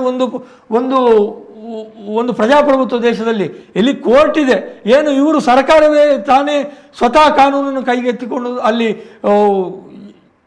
ಬಿಲ್ಡಿಂಗ್ಗಳನ್ನು ಹೊಡಿಲಿಕ್ಕೆ ಆರಂಭ ಮಾಡಿತು. ಅದರ ಜೊತೆಗೆ ದಲಿತರ ಮೇಲೆ ನಡೆದಂತಹ ಏನು ಅತ್ಯಾಚಾರದ ಪ್ರಕರಣಗಳು, ಅಟ್ರಾಸಿಟಿ ಪ್ರಕರಣಗಳು, ಸಾವಿರಾರು ಪ್ರಕರಣಗಳು ಉತ್ತರ ಪ್ರದೇಶದಲ್ಲಿ ವರದಿಯಾಗಿದೆ. ಅದು BJP ಅವರಿಗೆ ಕಾಣಲಿಕ್ಕಿಲ್ಲ, ಹಾಗೇನೂ ಆಗಲಿಲ್ಲ ಅಂತ ಹೇಳಿಯಾರು ಅವರು. ಅದರ ಜೊತೆಗೆ ಏನು ಸಂವಿಧಾನದ ಮಾತನಾಡಿದ್ರು ಅನಂತಕುಮಾರ್ ಹೆಗಡೆ ಅವರು. ಇವತ್ತು ಉತ್ತರ ಪ್ರದೇಶದಲ್ಲಿ ಅಷ್ಟು ದೊಡ್ಡ ಸಂಖ್ಯೆಯಲ್ಲಿ ಇಂಡಿಯಾಕ್ಕೆ ಸೀಟು ಬರಬೇಕಾದ್ರೆ ಸಂವಿಧಾನವನ್ನು ಬದಲಿಸ್ತೇವೆ ಅಂತ ಏನು ಮಾತುಗಳನ್ನು ಹೇಳ್ತಾ ಬಂದ್ರು ಇವರು ಅಹಂಕಾರದಿಂದ, ಅದಕ್ಕೆ ದೊಡ್ಡ ಪೆಟ್ಟು ಬಿದ್ದಿದೆ. ಏನು ಇವರು ಮೀಸಲಾತಿಯನ್ನು ಏನು ಬಗ್ಗೆ ವಿರೋಧವಾಗಿ ಏನು ಮಾತನಾಡಿದ್ರು ಅದಕ್ಕೆ ಪೆಟ್ಟು ಬಿದ್ದಿದೆ ಇವರಿಗೆ. ಇವರು ಏನು ತಾನಾಶಾಹಿಯನ್ನು ಮಾಡಿದ್ರು, ಏನು ಸರ್ವಾಧಿಕಾರದ ಕಡೆಗೆ ಇವರು ಹೊರಟರು, ಅದಕ್ಕೆ ಪೆಟ್ಟನ್ನು ಹೊಡೆದಿದ್ದಾರೆ. ಇಡೀ ದೇಶದಲ್ಲಿ ಇವರು ಮಾಡಿದಂತಹ ಏನು ಭ್ರಷ್ಟಾಚಾರ ಇದೆ, ಮೊನ್ನೆ ಬಂದಂತಹ ಅವತ್ತು ಬಂದಂತಹ ರಫೇಲ್ ಹಗರಣದಿಂದ ತೊಡಗಿ ಮೊನ್ನೆ ಬಂದಂತಹ ಚುನಾವಣಾ ಬಾಂಡಿನವರೆಗೆ ಭ್ರಷ್ಟಾಚಾರದ ಸರಮಾಲೆ ಇದೆ. ಇದನ್ನು ಮುಚ್ಚಿ ಹಾಕಿದ್ದಾರೆ. ಹೇಗೆ ಮುಚ್ಚಿ ಹಾಕಿದ್ದಾರೆ ಅಂದ್ರೆ ಇವತ್ತು ನೀವೆಲ್ಲ ಗಮನಿಸಿರ್ಬೋದು. ರಫೇಲ್ ಹಗರಣ ಯಾವ ಕಾಲದಲ್ಲಿ ಅದು ಸರ್? ಯಾವ ಕಾಲದಲ್ಲಿ? NDA ಫಸ್ಟ್ನಲ್ಲಿ ರಫೇಲ್ ಹಗರಣ. ಹೌದು, NDA ಫಸ್ಟ್ ಅಲ್ಲಿ. ಹೌದು, ಮೊದಲ ಹಗರಣ. ಭ್ರಷ್ಟಾಚಾರದ ನೋಡಿ, ರಫೇಲ್ ಹಗರಣ ನಾನು ಹೇಳ್ತೇನೆ. ರಫೇಲ್ ಹಗರಣದ ಬಗ್ಗೆ ಕೋರ್ಟಿನಲ್ಲಿ ಕೇಸ್ ನಡೀತದೆ. ಕೋರ್ಟ್ನಲ್ಲಿ ಅದಕ್ಕೆ ತೀರ್ಮಾನ ಬರ್ತದೆ, ರಫೇಲ್ ಹಗರಣದಲ್ಲಿ ಯಾವುದೇ ರೀತಿಯ ಅವ್ಯವಹಾರ ಆಗಲಿಲ್ಲ ಅಂತ. ಅದು ಆ ತೀರ್ಪನ್ನು ಕೊಟ್ಟವರು ಯಾರು? ಆ ತೀರ್ಪನ್ನು ಕೊಟ್ಟವರು ರಂಜನ್ ಗೊಗೊಯ್ ಅವರು. ನೀವು ರಂಜನ್ ಗೊಗೊಯ್ ಅವರ ತೀರ್ಪನ್ನು ನಾವು ಎಷ್ಟು ನಂಬಬೇಕು? ಇವತ್ತು ಅವರು BJP MP ಆಗಿದ್ದಾರೆ. ಏನು ಅವರು ನ್ಯಾಯಾಧೀಶರಾಗಿ ನಿವೃತ್ತಿ ಆಗಿ ಕೆಲವೇ ದಿವಸಗಳಲ್ಲಿ BJP MP ಆಗಿದ್ದಾರೆ. ಹಾಗಿದ್ರೆ ಅವರ ತೀರ್ಪನ್ನು ನಾವು ಮರುಪರಿಶೀಲಿಸಬೇಕಾ ಬೇಡ? ಒಂದು ಎಷ್ಟು ನ್ಯೂಟ್ರಲ್ ಇದ್ದಿರಬಹುದು. ನರೇಂದ್ರ ಮೋದಿ ಅವರ ಆಡಳಿತ ಕಾಲದಲ್ಲಿ ಯಾವುದೇ ಒಂದು ಭ್ರಷ್ಟಾಚಾರ ನಡೆದಿಲ್ಲ ಅನ್ನೋದಂತೂ ಸತ್ಯ ಇದೆ. ಯಾವ ರಫೇಲ್ ಹಗರಣವನ್ನು ಹೇಳಿದ್ದಾರೆ ಅದಕ್ಕೆ ಕಾನೂನಲ್ಲಿ ಏನು ಉತ್ತರವನ್ನು ಕೊಡಬೇಕು ಅವರ ಬಾಯಲ್ಲಿ ಬಂತು ಏನಾಗಿದೆ ಅಂತ ಹೇಳಿ. ಬಾಂಡ್ಗಳ ಬಗ್ಗೆ ಮಾತಾಡಬೇಕಾದ್ರೆ ಬಾಂಡ್ ಒಂದು ರಾಜಕೀಯ ಪಾರ್ಟಿ ವ್ಯವಸ್ಥೆಗಳು, ಅದು ಬಿಜೆಪಿಗೆ ಸಲ್ಲುತ್ತೆ, ಕಾಂಗ್ರೆಸ್ ಕೂಡ ಅದಕ್ಕಿಂತ ಹೆಚ್ಚು ಮಾಡಿದೆ. ನಾವು ಆಡಳಿತಾತ್ಮಕವಾಗಿ ಜಾಸ್ತಿ ಎಂಪಿಗಳಿದ್ದವರು ಕೂಡ ಸಂಖ್ಯಾ ಸಂದರ್ಭದಲ್ಲಿ ಈ ಕಾಂಗ್ರೆಸ್ ಒಂದು ನಿಮಿಷ ಸಾವಿರಾರು ಕೋಟಿ ಹಗರಣವನ್ನ ಕಂಡಂತ ಜನ 10 ವರ್ಷಗಳ ಹಿಂದೆ ಸಾರಾಸಗಟಾಗಿ ಈ ದೇಶದಲ್ಲಿ ಕಾಂಗ್ರೆಸ್ ಇರಬಾರ್ದು ಅಂತ ಜನ ತಿರಸ್ಕಾರ ಮಾಡಿದನ್ನ ಮರೆತಿರ್ಬೋದು ಅವರು. ಆದ್ರೆ ಬಿಜೆಪಿ ಮರೆತಿಲ್ಲ. ಅದಕ್ಕೋಸ್ಕರವೇ ನರೇಂದ್ರ ಮೋದಿ ಹೇಳಿರುವಂತದ್ದು, ನಾನು ಈ ದೇಶವನ್ನ ಕಾಯುವ ಹಿತವನ್ನ ಕಾಪಾಡಿಕೊಂಡು ಬರುತ್ತೇನೆ ಮತ್ತು ಅದನ್ನ ನಿರ್ವಹಣೆ ಕೂಡ ಮಾಡಿದ್ದಾರೆ. ನಿರ್ವಹಣೆ ಹೇಳಿದಂತ ಮಾತನ್ನ ಅಕ್ಷರಶಃ ಪಾಲಿಸಿರ್ತಕ್ಕಂಥ ಒಬ್ಬ ಪ್ರಧಾನಿ ಇದ್ರೆ ನರೇಂದ್ರ ಮೋದಿ ಅವರು. ಅಂಬಾನಿ ಅವರು ಹೇಳ್ತಾರೆ, ಅದರ ಬಗ್ಗೆ ಮಾತಾಡಿ ಸ್ವಾಮಿ, ನಿಮ್ಗೆ ಅವಕಾಶ ಇದೆ. ಅಂಬಾನಿ ಅದಾನಿಯ ಬಗ್ಗೆ ಮಾತಾಡುವಂತ ವ್ಯವಸ್ಥೆಗಳು ಮೊನ್ನೆ ಚುನಾವಣೆಯಲ್ಲಿ ಮಾತಾಡಿದ್ರು. ಅದೇ ಅಂಬಾನಿ ಅದಾನಿಯವರ ಕಾಲಬುಡದಲ್ಲಿ ಹೋಗಿ ಕಾಂಗ್ರೆಸ್ ಕೂತಿರಬಹುದು. ಯಾರು ಹೇಳಿದ್ದಾರೆ ಇಲ್ಲ ಅಂತ ಹೇಳಿ? ಅವರಲ್ಲಿ ಎಷ್ಟು ಹಣ ಬಂದಿದೆ ಅಂತ ತಿಳ್ಕೊಳ್ಳುವಂತ ವ್ಯವಸ್ಥೆ ಕೂಡ ನಮ್ಮ ದೇಶದ ಪ್ರಧಾನಿ ಉಲ್ಲೇಖ ಮಾಡಿ. ಅಂಬಾನಿ ಅದಾನಿಯ ಬಗ್ಗೆ ಮಾತಾಡೋದು ಬೇಡ. ಇವತ್ತಿನ ಫಲಿತಾಂಶ ಮತ್ತೊಮ್ಮೆ ಭಾರತೀಯ ಜನತಾ ಪಾರ್ಟಿಯ ನೇತೃತ್ವದ NDA ಆಡಳಿತಕ್ಕೆ ಬರಬೇಕು ಅನ್ನುವಂಥದ್ದು ಈ ದೇಶದ ಒಂದು ಬಹುಮತದ ವ್ಯವಸ್ಥೆ. ಅದನ್ನು ಸರ್ಕಾರಕ್ಕೂ ಏನು ಮಾಡುತ್ತೆ ಅದು ಮಾಡುತ್ತೆ. ಕಾಂಗ್ರೆಸ್ ಹೇಳಿರ್ತಕ್ಕಂಥ ಸುಳ್ಳುಗಳಿದೆ ಅಲ್ಲ, ಈ ದೇಶದಲ್ಲಿ ಮಾಡಿರ್ತಕ್ಕಂಥ ಆ ಘನಘೋರ ಅಪರಾಧಗಳು, ಆ ಭ್ರಷ್ಟಾಚಾರದ ಕೂಪಗಳು, ಆ ಸಾವಿರ ಸಂಖ್ಯೆಯಲ್ಲಿ ಮಕ್ಕಳಿಗೆ ಸೊನ್ನೆಯನ್ನ ಬರಲಿಕ್ಕೆ ಸಾಧ್ಯ ಇಲ್ಲದಷ್ಟು ಸೊನ್ನೆಗಳು, ಆ ಪುಟದಲ್ಲಿ ಸೇರದಷ್ಟು ಸೊನ್ನೆಗಳಷ್ಟು ಹಗರಣಗಳನ್ನ, ಕೋಟಿಗಟ್ಟಲೆ ಹಗರಣಗಳನ್ನ, ಅದು ಜಗತ್ತಿನಲ್ಲಿ ಎಲ್ಲಿಯೂ ಕೂಡ ಸಾಧ್ಯ ಇಲ್ಲದಂತ. ಭೂಮಿಯ ಮೇಲೆ ಇದ್ರೆ ಭೂಮಿಯ ಮೇಲೆ ಆಕಾಶದಲ್ಲಿ ಆಗ 3G ಎಲ್ಲ ಕೆಳಗಡೆ ಮತ್ತೊಂದು ಭೂಮಂಡಲದಲ್ಲಿ ಕೆಳಗಡೆ, ಈ ರೀತಿಯ ವ್ಯವಸ್ಥೆಯನ್ನ. ಆಮೇಲೆ 5G ಬಂತು, 6G ಬಂತು, ಏನಾಗಿದೆ ವ್ಯವಸ್ಥೆಗಳು? ಇವತ್ತು ಸರ್ಕಾರ ನಡೆದಿಲ್ವಾ? ಈ ರೀತಿಯ ಬ್ರಹ್ಮಾಂಡ ಭ್ರಷ್ಟಾಚಾರ ಮಾಡಿರ್ತಕ್ಕಂಥ ಒಂದು ಪಾರ್ಟಿ ಇವತ್ತು 99ಕ್ಕೆ ಬಂದು ನಿಂತಿದೆ. ಅವರಿಗೆ ಹೆಮ್ಮೆ ಇದೆ, ಅವರಿಗೆ ಖುಷಿ ಇರ್ಬೋದು. ಯಾಕಂತ ಹೇಳಿದ್ರೆ ನಾವು 50ರಿಂದ ಮೇಲೆ ಬಂದಿದ್ದೇವಲ್ಲ ಅನ್ನುವಂಥದ್ದೊಂದು ಅವರಿಗೆ ಒಂದು ಖುಷಿ. ಆಡಳಿತಾತ್ಮಕವಾಗಿ ನಾವು ನಮ್ಮ ವ್ಯವಸ್ಥೆ ಅಡಿಯಲ್ಲಿ 245 ಮುಟ್ಟಿದ್ರೆ ಖುಷಿ ಪಡ್ಕೊಳ್ಬೇಕು ನಾನು. ಯಾಕಂದ್ರೆ ಒಂದು ಪಾರ್ಟಿ ಅತಿ ಹೆಚ್ಚು ಸಂಖ್ಯೆಯಲ್ಲಿ ಸಂಸದನ್ನು ಪಡೆದಂತ ಒಂದು ಪಾರ್ಟಿಯ ಒಬ್ಬ ಪ್ರಮುಖನಿಗೆ ನನಗೆ ಎಷ್ಟು ಖುಷಿ ಇದೆ, ಕಾರ್ಯಕರ್ತರಲ್ಲಿ ನೋವಿದೆ. ನಾನು ಸಹಜವಾಗಿ ಹೇಳ್ತೇನೆ, ಎಲ್ಲಿ ನಾವು ಕಲ್ಕೊಂಡಿದ್ದೇವೆ ಅದನ್ನ ಪರಾಮರ್ಶೆ ಮಾಡುವಂತ ಕೆಲಸವನ್ನ ಹಿಂದೆ ನಾವು ವಿಧಾನಸಭಾ ಚುನಾವಣೆಯಲ್ಲಿ ಕೂಡ ಕೂತಿದ್ದೇವೆ. ಆ ಸಂದರ್ಭದಲ್ಲಿ ನಾನು ಕೂಡ ಹೇಳಿದೆ, ನಮ್ಮಲ್ಲಿ ಒಂದಷ್ಟು ವ್ಯತ್ಯಾಸಗಳಾಗಿದೆ. ಆ ವ್ಯತ್ಯಾಸಗಳಿಗೆ ಏನು ಕಾರಣಗಳಿದೆ ಅದನ್ನ ಸರಿದೂಗುವಂತ ವ್ಯವಸ್ಥೆಗಳನ್ನ ಮಾಡೇ ಮಾಡ್ತೇನೆ ಅಂತ ವಿಶ್ವಾಸದ ಮಾತನ್ನು ಆವತ್ತು ನಾನು ಹೇಳಿದ್ದೆ. ಆದ್ರೆ ಅದಕ್ಕೆ ಉತ್ತರವನ್ನ ಇವತ್ತು MP ಚುನಾವಣೆಯಲ್ಲಿ ಕೊಟ್ಟಿದ್ದಾರೆ. ನಮ್ಮ ಪುತ್ತೂರಿನಲ್ಲಿ ಕೂಡ ಸುಮಾರು 28,000ಕ್ಕಿಂತ ಹೆಚ್ಚು, ಸುಮಾರು ಹತ್ರ 30,000ದವರೆಗೆ ಲೀಡನ್ನು ಪಡ್ಕೊಳ್ಳುವಂತ ವ್ಯವಸ್ಥೆ ಬಿಜೆಪಿ ಮಾಡಿದೆ. ಮತ್ತು ಬಿಜೆಪಿಯಲ್ಲಿ ಗೆದ್ದಿರ್ತಕ್ಕಂಥ ಎಲ್ಲ ಶಾಸಕರು ಕೂಡ ಲೀಡನ್ನು ಪಡ್ಕೊಂಡಿದ್ದಾರೆ. ಈ ರೀತಿಯ ವ್ಯವಸ್ಥೆಯನ್ನ ಜನರಿಗೆ ಜನಮಾನಸಕ್ಕೆ ಮುಟ್ಟಿಸುವಂತ ಕೆಲಸನ ಬಿಜೆಪಿ ಮಾಡಿದೆ. ಕಾಂಗ್ರೆಸ್ನ ಹಿನ್ನಡೆ ಬಗ್ಗೆ ನಾನು ಮಾತಾಡ್ಲಿಕ್ಕೆ ಹೋದ್ರೆ ಗ್ಯಾರಂಟಿ 100ಕ್ಕೆ 100 ವಿಫಲ ಆಗಿದೆ. ಎಲ್ಲಿ guarantee ಇದೆ ಅನ್ನೋದನ್ನ ಅಲ್ಲ ಸರ್, ಅವರೇ ಹೇಳ್ಬೇಕು. ಏನ್ ಸರ್? ಈಗ ಒಂದು ನಿಮಿಷ, ಆ ತಾಯಂದಿರಿಗೆ 8,500 ಆಗ್ತದೆ ಅಂತ ಹೇಳಿದಾರಲ್ಲ, ಆ ತಾಯಂದಿರು ಮನೆಗೆ ಬರ್ತಾರೆ ಕಾಂಗ್ರೆಸ್ನ ಮನೆಗೆ. 1 ಲಕ್ಷ ಆಗ್ತದೆ ಅಂತ ಹೇಳಿದ್ರಲ್ಲ ಕಾಂಗ್ರೆಸ್ನ ಕಾರ್ಯಕರ್ತರು, ಅವರು ಬಂದು ಮನೆಯಲ್ಲಿ ಬಂದು ಕೇಳ್ತಾರೆ, ನಿಮ್ಮ 8,500 ರೂಪಾಯಿ ತಿಂಗಳಿಗೆ ಎಲ್ಲಿದೆ, 1 ಲಕ್ಷ ಎಲ್ಲಿದೆ ಅನ್ನೋದನ್ನ ಕೇಳ್ತಾರೆ. ಯಾಕಂದ್ರೆ ಗ್ಯಾರಂಟಿಯ ಒಂದು ವ್ಯವಸ್ಥೆಯನ್ನ ಈ ಜನಮಾನಸದಲ್ಲಿ ಬಿತ್ತುವಂತ ಕೆಲಸವನ್ನ ಕರ್ನಾಟಕದಲ್ಲಿ ಮಾಡಿ ಒಮ್ಮೆ ಗೆದ್ದಿದೆ, ಆದ್ರೆ ಮತ್ತೊಮ್ಮೆ ಗೆಲ್ಲುವುದಿಲ್ಲ ಅನ್ನೋದನ್ನ ಇವತ್ತು ಜನ ಆಶೀರ್ವಾದದ ಮುಖಾಂತರ ಬಿಜೆಪಿಗೆ ಮಾಡಿದೆ. ಹೌದು, ನೀವು ಕೂಡ ಹಿಂದುತ್ವ ಅನ್ನುವ ಹೆಸರಿನಲ್ಲಿ ದೇಶದಲ್ಲಿ ಹಿಂಸಾಚಾರವನ್ನು ಮಾಡಿ 2 ಸಲ ಗೆದ್ದಿದ್ದೀರಿ. ಈ ಸಲ ನಿಮಗೆ ಮೆಜಾರಿಟಿಗಿಂತ ಕಡಿಮೆ ಓಟ್ ಬಂದಿದೆ, ಅದನ್ನು ನೆನಪಿಟ್ಟುಕೊಳ್ಬೇಕು. ವಿಧಾನಸಭಾ ಚುನಾವಣೆ ನೋಡಿ ಆರ್ಸಿ ಅವರೇ, ನಿಮ್ಮಿಬ್ಬರಲ್ಲಿಯೂ ಒಂದು ಮಾತು ಕೇಳಬೇಕು. ನೀವು ಯಾಕೆ INDIA ಅಂತ ಮಾಡ್ಕೊಂಡಿರೋದು, ಅವ್ರು ಯಾಕೆ NDA ಅಂತ ಮಾಡ್ಕೊಂಡಿರೋದು? ಅಲಯನ್ಸ್ ಅಂತ ಮಾಡ್ಕೊಂಡು ಅವರೊಂದು ಅಧಿಕಾರವನ್ನು ಹಿಡಿಬೇಕು ಅನ್ನುವಂತ ಕಾರಣಕ್ಕಲ್ಲ ಅಲಯನ್ಸ್ ಅಂತ ಮಾಡೋದು. ಅಲಯನ್ಸ್ಗೆ 292 ಬಂದಿದೆ ಅಂತಂದ್ರೆ 272 + 20 ಅಲ್ವಾ ಅದು ಹೇಗೆ ಫೇಲ್ಯೂರ್ ಆಗತ್ತೆ? ಒಂದು ಮಾತು. ಇನ್ನೊಂದು INDIಯಲ್ಲಿ ಎಲ್ಲಾ ಪಕ್ಷಗಳು ಸೇರಿ ಅಲ್ವಾ 233 ಆಗಿರೋದು, ಅದು ಹೇಗೆ ಸಕ್ಸಸ್ ಆಗುತ್ತೆ ಸರ್? ಈಗ ಅವರು NDA ವಕ್ತಾರರಾಗಿ ಮಾತಾಡ್ತಾ ಇರೋದು, ಬಿಜೆಪಿ ಅವರಾಗಿ ಮಾತಾಡ್ತಾ ಇರೋದು. ಅವರು ಬಿಜೆಪಿ ಅದನ್ನೇ ಹೇಳ್ತಾ ಇದ್ದಾರೆ, ಬಿಜೆಪಿ ಹಾಗೆ ಹೀಗೆ ಅಂತ. ಇಡೀ ಚುನಾವಣೆಯಲ್ಲಿ ಪ್ರಧಾನಮಂತ್ರಿ ಮೋದಿ ಅವರನ್ನೇ ಪ್ರಾಜೆಕ್ಟ್ ಮಾಡಿದ್ರು. NDAಗೆ ಓಟ್ ಯಾರು ಕೇಳಲಿಲ್ಲ. ಮೋದಿ ಅವರಿಗೆ ಶಕ್ತಿ ಕೊಡಿ, ಮೋದಿಗೆ 400 ಸೀಟ್ ಕೊಡಿ, ಮೋದಿಯನ್ನು ಗೆಲ್ಲಿಸಿ ಅಂತಲೇ ಕೇಳಿದ್ದು. NDAಯನ್ನು ಯಾರು ಕೇಳಲಿಲ್ಲ. ಹಾಗಿದ್ರೆ ಮೋದಿ ಅವರ ಸ್ಥಿತಿ ಏನು ಇವತ್ತು ಅನ್ನುವುದನ್ನು ಎಲ್ಲರೂ ಅರ್ಥ ಮಾಡಿಕೊಳ್ಬೇಕು. ಈಗ ಅವರು ಮಾತಾಡುವಾಗ ಕೌಚಿ ಬಿದ್ದರೂ ಅವರಿಗೆ ಮೂಗು ಮೇಲೆ ಆಗ್ತದೆ. ಆ ಥರವೇ ಮಾತಾಡುವ ಚಾಕಚಕ್ಯತೆಯನ್ನು ಅವರು ಹೊಂದಿದ್ದಾರೆ. ಮತ್ತು ಅವರು ಮಾತಾಡುವಾಗ ಅವರು ಮಾತಾಡ್ತಾ ತುಂಬ ಮುಂದಕ್ಕೆ ಹೋಗ್ತಾರೆ. ಮುಂದಕ್ಕೆ ಹೋದಾಗ ಉತ್ತರ ಕೊಡ್ಲಿಕ್ಕೆ ಅವಕಾಶವನ್ನು ಕೊಡುವುದಿಲ್ಲ. ಅವರು ಮಧ್ಯದಲ್ಲಿ ಮಾತಾಡಿದರೆ ಅದು ನಾನು ಮಾತಾಡುವಾಗ ಅವರ ಎಡೆಯಲ್ಲಿ ಮಾತಾಡ್ತಾರೆ. ಅವರಿಗೆ ಅವರ ನ್ಯಾಯ ನಾನು ಮಾತಾಡುವಾಗ ನ್ಯಾಯ ಇರುವುದಿಲ್ಲ ಅವರಿಗೆ. ಅಂಬಾನಿ ಅವರ ವಿಷಯವನ್ನು ಹೇಳಿದ್ರಲ್ಲ, ಚುನಾವಣೆಯಲ್ಲಿ ಇವರು ನೋಡಿ ಮೊನ್ನೆ ಏನು ಮಾಡಿದ್ದಾರೆ ಅಂತ ಹೇಳಿದರೆ, ಇವರಿಗೆ ವಿರೋಧ ಪಕ್ಷಗಳ ಭ್ರಷ್ಟಾಚಾರ ಎಲ್ಲ ಕಾಣ್ತದೆ, ಇವರಿಗೆ ವಿರೋಧ ಪಕ್ಷಗಳ ಹಗರಣಗಳು ಎದ್ದು ಕಾಣ್ತದೆ, ಹಗರಣ ಇಲ್ಲದಲ್ಲಿಯೂ ಹಗರಣ ಕಾಣ್ತದೆ. ಇವರಿಗೆ ಮೊನ್ನೆ ಅದಾನಿ ಅವರು ಮಾತಾಡ್ತಾ ಅವರೇ ಹೇಳಿದರು, ಅಂಬಾನಿ ಅದಾನಿ ಅವರು ಟ್ರಕ್ಕಿನಲ್ಲಿ ಹಣ ತಗೊಂಡು ಹೋಗಿ ಕಾಂಗ್ರೆಸ್ ಪಾರ್ಟಿಗೆ ಕೊಡ್ತಾರೆ ಅಂತ ಬೇಸ್ಲೆಸ್ ಒಂದು ಆರೋಪವನ್ನು ಮಾಡಿದರು. ಅಂದರೆ ಅಂದಾನಿ ಅವರ ಹತ್ರ ಟ್ರಕ್ ಗಟ್ಟಲೆ ಹಣ ಇದೆ ಅನ್ನೋದು ಇವರಿಗೆ ಗೊತ್ತುಂಟು, ಕಪ್ಪು ಹಣ ಉಂಟು ಅಂತ. ಯಾಕೆ ರೈಡ್ ಮಾಡಲಿಲ್ಲ? ಕಳೆದ 5-10 ವರ್ಷದಲ್ಲಿ ಅಂಬಾನಿ ಅವರನ್ನು ಬೆಳೆಸುತ್ತಲೇ ಹೋದ್ರಲ್ಲ. ಮಂಗಳೂರು ವಿಮಾನ ನಿಲ್ದಾಣ ಯಾರಿಗೆ ಕೊಟ್ಟರು ಇವರು ದೇಶದ ಬೇರೆ ಬೇರೆ ರೈಲುಗಳನ್ನು ಯಾರಿಗೆ ಮಾರಾಟ ಮಾಡಿದರು? ಬೇರೆ ಬೇರೆ ಸರ್ಕಾರಿ ಸ್ವತ್ತುಗಳನ್ನು ಯಾರಿಗೆ ಮಾರಾಟ ಮಾಡಿದರು? ಎಲ್ಲ ಕಾಂಟ್ರಾಕ್ಟ್ಗಳು ಯಾಕೆ ಅಂಬಾನಿ ಅದಾನಿ ಅವರಿಗೆ ಸಿಗ್ತದೆ?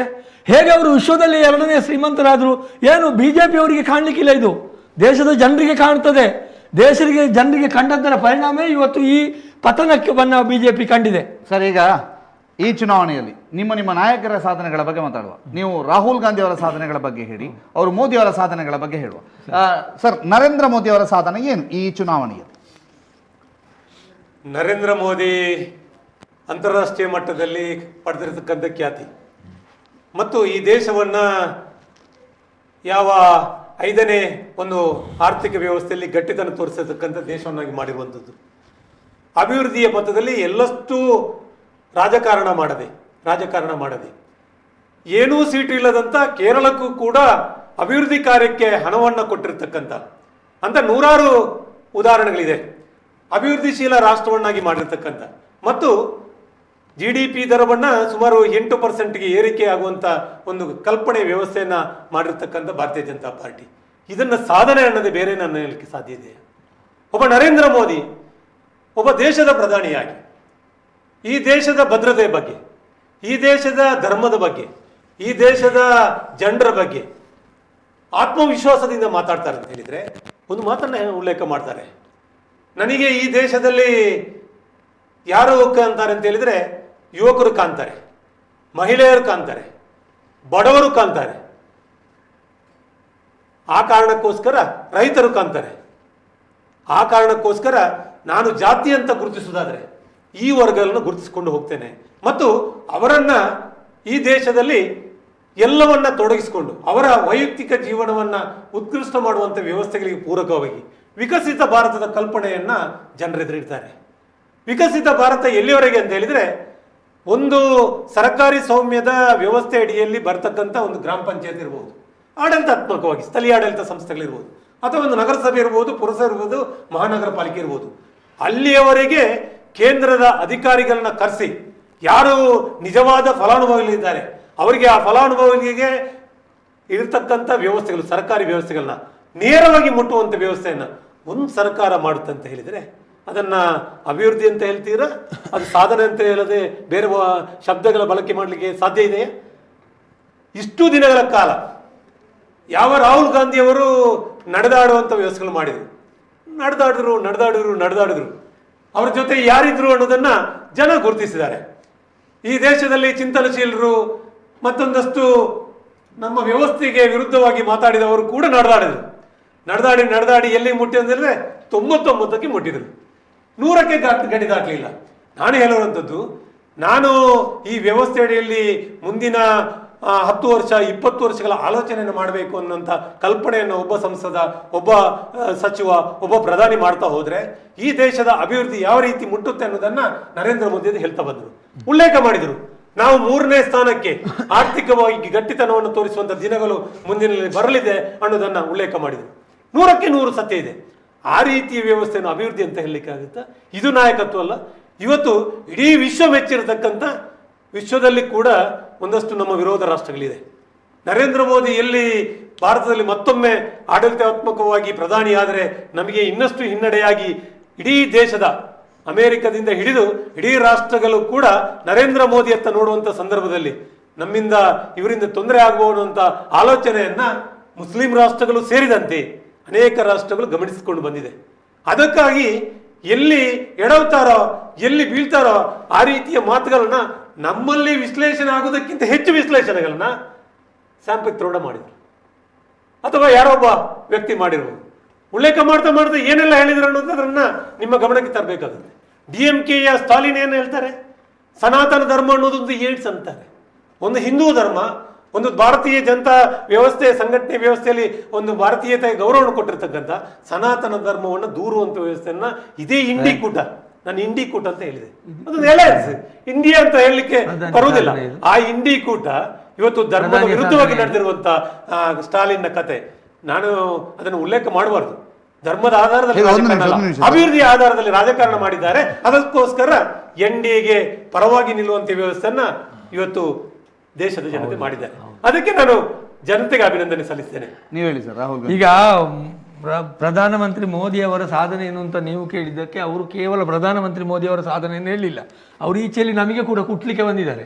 ಹಾಗಾಗಿ ಅವರ ದೌರ್ಬಲ್ಯಗಳೇನು ಅಂತಲೂ ಹೇಳಬೇಕಾಗ್ತದೆ, ಅವರಿಗೆ ಉತ್ತರ ಕೊಡಬೇಕಾದ್ರೆ. ನೋಡಿ, ಅವ್ರು ಹೇಳಿದ್ರು ವಿಶ್ವಗುರು. ಹೌದಪ್ಪ, ನಿಮ್ಮದು ಭಯಂಕರ ವಿಶ್ವಗುರು. ಮಾತಾಡ್ಲಿಕ್ಕೆ ಬಿಡಿ, ನೀವು ಹಾಗೆ ಒಂದೇ ಸಾವನೆ ಮಾತಾಡಿದ್ರೆ ಹೇಗೆ? ವಿಶ್ವಗುರು ಅಂತ ಹೇಳಿದ್ರು, ವಿಶ್ವದ ಎಲ್ಲಾ ದೇಶಗಳು ಗೌರವ ಕೊಡ್ತದೆ ಅಂತ. ಮಾತಿನಲ್ಲೇ ವೈರುಧ್ಯ ನೋಡಿ. ಒಂದ್ಸಲ ಹೇಳಿದ್ರು ವಿಶ್ವದ ಎಲ್ಲಾ ದೇಶಗಳು ಗೌರವ ಕೊಡ್ತದೆ ಅಂತ, ಅದರ ಜೊತೆಗೆ ಹೇಳಿದ್ರು ಪ್ರಧಾನಮಂತ್ರಿ ಮೋದಿ ಅವರು ಮತ್ತೆ ಪ್ರಧಾನಿ ಅಂತಂದ್ರೆ ನಮಗೇನು ತೊಂದರೆ ಆಗ್ತದೋ ಅಂತ ಗಲ್ಫ್ ರಾಷ್ಟ್ರಗಳು, ಮುಸ್ಲಿಂ ರಾಷ್ಟ್ರಗಳು, ಈಚೆಯಲ್ಲಿ ಅಮೆರಿಕ, ಅಂದ್ರೆ ಇವರ ಬಗ್ಗೆ ಭಯವೂ ಉಂಟು ಅಂತ ಆಯ್ತು. ಅಂದ್ರೆ ಇದು ಇವರಿಗೆ ಬೇಕಾದ ಹಾಗೆ ಮಾತಾಡ್ಲಿಕ್ಕೆ ಆಗ್ತದೆ. ವಿಶ್ವಗುರು ಅಂತ ಹೇಳುವುದು ಒಂದು ಕಪೋಲ ಕಲ್ಪಿತ ಒಂದು ವಾಟ್ಸಾಪ್ ಯೂನಿವರ್ಸಿಟಿಯ ಒಂದು ಸ್ಥಾನ. ಆಕ್ಚುಲಿ ವಿಶ್ವಗುರು ಅನ್ನುವುದು ಒಂದು ಜನರನ್ನು ಮಂಗ ಮಾಡಲಿಕ್ಕೆ ಬೇಕಾಗಿ ಇಟ್ಟಂತ ಹೆಸರು. ನಾನು ಯಾಕೆ ಅಂತ ಹೇಳ್ತೇನೆ ನೋಡಿ. ಕೆನಡಾ, ಇದು ಚೀನಾ ಭಾರತದ 4,000 ಹೆಕ್ಟೇರ್ ಭೂಪ್ರದೇಶವನ್ನು ಅದು ಸ್ವಾಧೀನ ಮಾಡಿಕೊಂಡಿದೆ. ಭಾರತದ ಪ್ರಧಾನಮಂತ್ರಿಗಳು ವಿಶ್ವಗುರು ಆಗಿದ್ರೆ ಅದು ಆ ಕೆಲಸ ಮಾಡ್ತಿರ್ಲಿಲ್ಲ. ಆಮೇಲೆ ಏನು ಪನೂನ್ ಹತ್ಯೆ ಆಯ್ತು, ಏನು ಕೆನಡಾದಲ್ಲಿ ಪನೂನ್ ಹತ್ಯೆ ಆಗುವಾಗ ಕೆನಡಾ ಭಾರತವನ್ನ ಅದಕ್ಕೆ ಹೊಣೆಗಾರನಾಗಿ ಮಾಡ್ತದೆ ಮತ್ತು ಅಲ್ಲಿಂದ ತನ್ನ ಭಾರತದ ರಾಜತಾಂತ್ರಿಕರನ್ನು ಹೊರಗೆ ಹೋಗು ಅಂತ ಹೇಳ್ತದೆ. ಹೀಗೆ ಅಲ್ಲಿ ನಮ್ಮಲ್ಲಿ ಸಮಿಟ್ ಆಯ್ತು, ಅವತ್ತು ಎಂಥದ್ದು G8 ರಾಷ್ಟ್ರಗಳ ಸಮಿಟ್ ಆಯಿತು ಡೆಲ್ಲಿಯಲ್ಲಿ ಪ್ರೆಸ್ ಮೀಟ್ ಮಾಡುವುದಿಲ್ಲ. ಸಮಿಟ್ ಆದ ನಂತರ ಅದು ಇಲ್ಲಿಂದ ಹೋದ ನಂತರ ಅಮೆರಿಕದ ಅಧ್ಯಕ್ಷರು ಅಲ್ಲಿ ಹೋಗಿ ಕೂತು ಅವರು ಬೈತಾರೆ, ನಮಗೊಂದು ಪ್ರೆಸ್ ಮೀಟ್ ಮಾಡುವ ಯೋಗ್ಯತೆ ಇಲ್ಲ ಭಾರತದ ಪ್ರಧಾನಮಂತ್ರಿಗೆ ಅಂತ. ಇದನ್ನು ಇಟ್ಟುಕೊಂಡು ಇದನ್ನೆಲ್ಲ ಮರೆಮಾಚಿಕೊಂಡು ಒಬ್ಬರು ವಿಶ್ವಗುರು ಅಂತ ಹೇಳಿದ್ದಾರೆ.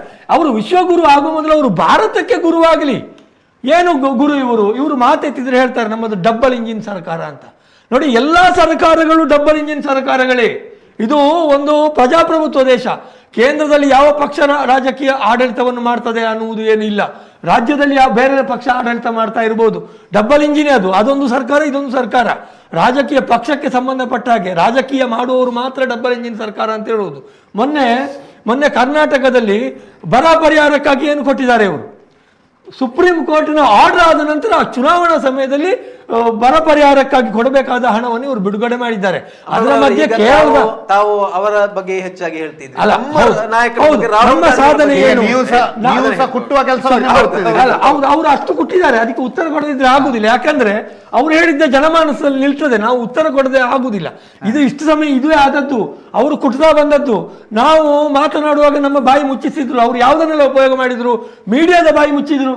ಇವರ ಹಗರಣಗಳು ಒಂದು ಹೊರಗೆ ಬರಲಿಕ್ಕೆ ಬಿಡಲಿಲ್ಲ.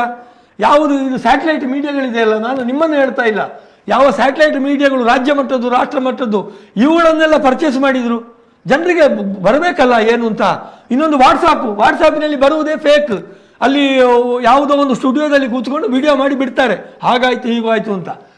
ಅದು ಆದರೆ ಈ ಎಲ್ಲದರ ಮಧ್ಯೆ ಏನು ಪಪ್ಪು ಅಂತ ಹೇಳಿ ಹೀಯಾಳಿಸ್ತಾ ಇದ್ರಿ ನೀವು ಅನೇಕ ವರ್ಷಗಳಿಂದ. ಫೋಟೋಗಳನ್ನು ಎಡಿಟ್ ಮಾಡಿ ಇವ್ರದ್ದೊಂದು ಬಾರಿ ಇದೆ, ಆಲೂಗಡ್ಡೆಯಿಂದ ಚಿನ್ನ ಬಂದದ್ದು. ಇವರು ಈಗಲೂ ಹೇಳ್ತಾರೆ, ಈ ಕಡೆಯಿಂದ ಆಲೂಗಡ್ಡೆ ಹಾಕಿದ್ರೆ ನಿಮ್ಮ ರಾಹುಲ್ ಗಾಂಧಿಗೆ ಆಚೆ ಕಡೆಯಿಂದ ಚಿನ್ನ ಬರ್ತದೆ ಅಂತ.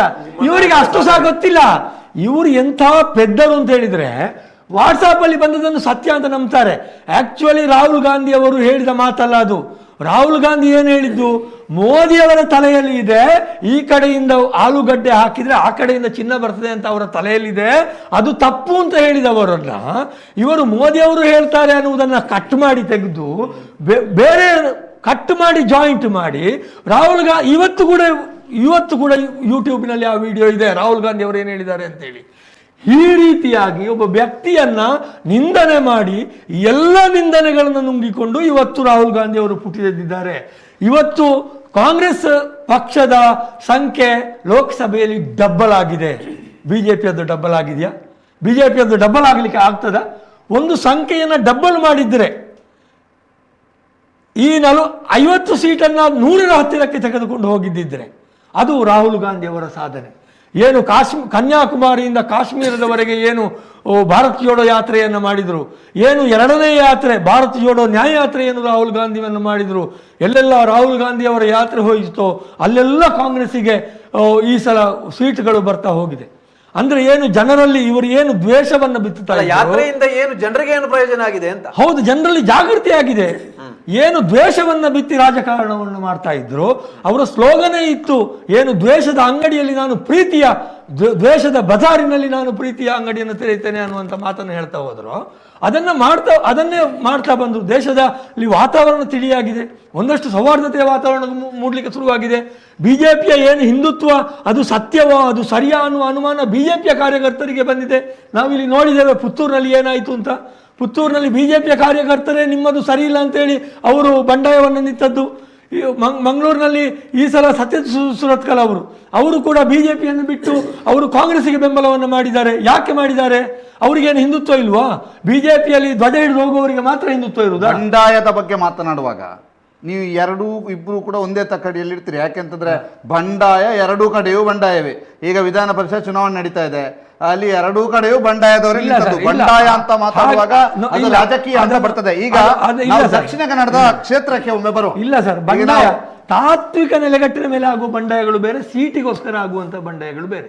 ನನಗೆ ಸೀಟ್ ಸಿಗಲಿಲ್ಲ ಅಂತ ಬಂಡಾಯ ಆಗ್ತದೆ, ಅದು ಅವನ ವೈಯಕ್ತಿಕ ಆಸೆ ಆಗಿರ್ತದೆ. ತಾತ್ವಿಕವಾಗಿ ನೀವು ಸರಿ ಇಲ್ಲ, ನಿಮ್ಮ ಹಿಂದುತ್ವ ಸರಿ ಇಲ್ಲ ಅಂತ ಹೇಳಿ ಯಾರು ಬಂಡಾಯ ನಿಲ್ತಾರೆ ಮತ್ತು ಅದನ್ನೇ ಒಂದು ವಿಷಯವನ್ನಾಗಿ ಮಾಡಿಕೊಂಡು, ಬಂಡಾಯದ ಮೂಲ ಅಸ್ತ್ರ ಅದುವೇ ಅಲ್ವಾ? ಈ ಅಸ್ತ್ರವನ್ನೇ ಜಲಪಿಸ್ತಾ ಅವರು ಬಂಡಾಯ ನಿಂತಾಗ ಅದು ಕಾಂಗ್ರೆಸ್ಸಿನ ಬಂಡಾಯಕ್ಕೆ ಅದನ್ನು ಹೋಲಿಕೆ ಮಾಡಲಿಕ್ಕೆ ಸಾಧ್ಯ ಇಲ್ಲ. ಓಕೆ, ಈ ಸಲ ನಿಮಗೆ ಕಾಂಗ್ರೆಸ್ಸಿನಲ್ಲಿ ನಿಮ್ಮದೇ ಆದಂತಹ ಒಂದು MLA ಇದ್ದಾರೆ ಪುತ್ತೂರಲ್ಲಿ. 28,690 ಮತಗಳು ಬಿಜೆಪಿಗೆ ಜಾಸ್ತಿ ಹೋಗಿದೆ ಪುತ್ತೂರಲ್ಲಿ. ಯಾಕೆ ಸರ್ ಬಿಜೆಪಿಗೆ ಜಾಸ್ತಿ ಹೋಗಿದೆ? ಇವರು ಕಳೆದ ಸಲ ಇವರು ಬೇರೆ ಬೇರೆ ನಿಂತಿದ್ರು.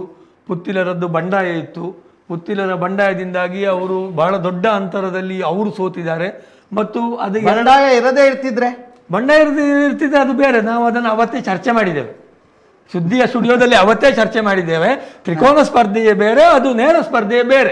ಅದನ್ನು ಇಲ್ಲಿಗೆ ನಾವು ಈಗ ಮಾತಾಡಬೇಕು ಅಂತ ಅಗತ್ಯ ಇಲ್ಲ. ಆದರೆ ಇವತ್ತು ಏನು 50-60 ಸಾವಿರ ಓಟು ತಗೊಂಡಂತಹ ಪುತ್ತಿಲರನ್ನು ಏನು ಅವರು ಜೊತೆಗೆ ಸೇರಿಸಿಕೊಂಡು ಈ ಸಲ ನಾವು ಗೆಲ್ತೇವೆ ಅಂತ ಹೊರಟರು ಪುತ್ತೂರಿನಲ್ಲಿ, ಆ ಓಟುಗಳೆಲ್ಲ ಎಲ್ಲಿ ಹೋಯ್ತಾಗಿದ್ರೆ ನೋಡಿ. ಅಲ್ಲಿ ಕೂಡ ಬಂಡಾಯದಲ್ಲಿ ಒಳ ಬಂಡಾಯ ಉಂಟು. ರಾಜಾರಾಮ್ ಭಟ್ರದ್ದು ನಮಗೆ ಗೊತ್ತುಂಟು. ಇವತ್ತು ಪುತ್ತಿಲ ಪರಿವಾರ ಪೂರ್ತಿಯಾಗಿ ಬಿಜೆಪಿಗೆ ಸೇರಲಿಲ್ಲ.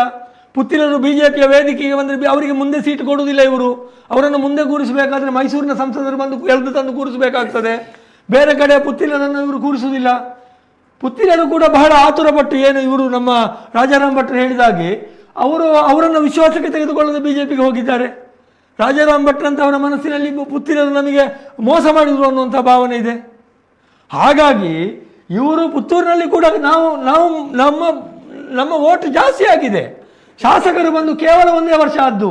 ಈಗ 1 ವರ್ಷಕ್ಕೆ 10,000 ಓಟು ಜಾಸ್ತಿ ಮಾಡಿದ್ದೇವೆ. 5 ವರ್ಷಕ್ಕೆ 50,000 ಓಟನ್ನು ನಾವು ಜಾಸ್ತಿ ಮಾಡ್ತೇವೆ. ಹಾಗಾಗಿ ಅಂದ್ರೆ ಯೋಜನೆ ಇರೋದು ಮುಂದಿನ ಚುನಾವಣೆಗೆ ನಿಮ್ದು ಅಲ್ಲ, ಮುಂದೆ ನಾವು ಸತತ ಈ ಮುಂದೆ ಅದು ಎಲ್ಲ ಒಂದು ರಾಜಕೀಯ ಪಕ್ಷಕ್ಕೆ ಮುಂದಿನ ಚುನಾವಣೆಗಳೇ ಟಾರ್ಗೆಟ್ ಆಗ್ತದೆ. ಒಂದು ಚುನಾವಣೆ ಕಳೆದ್ರೆ ಮತ್ತೊಂದು ಚುನಾವಣೆ, ಅದರ ಮಧ್ಯೆ ಜನರ ಜೊತೆ ಬೆರೆಯುವುದು, ಅದರ ಮಧ್ಯೆ ಜನರಿಗೆ ಬೇಕಾದಂತ ಕೆಲಸವನ್ನು ಮಾಡುವುದು. ನೀವು ದಕ್ಷಿಣ ಕನ್ನಡದಲ್ಲಿ ಈ ರಿಸಲ್ಟ್ ಅನ್ನು ನಿರೀಕ್ಷೆ ಮಾಡಿದ್ರಿ. ಹಾಗಾದ್ರೆ ನೀವು ಈಗ 5 ವರ್ಷಕ್ಕೆ ಈ ಟಾರ್ಗೆಟ್ ಅಲ್ಲ ನಿಮ್ದು, ಅದರಿಂದ ನಿರೀಕ್ಷೆ ಮಾಡಿಲ್ಲ. ನಮ್ಮ ನಿರೀಕ್ಷೆ ಅಂತ ಎಲ್ಲ ಆಗುದಿಲ್ಲಲ್ಲ.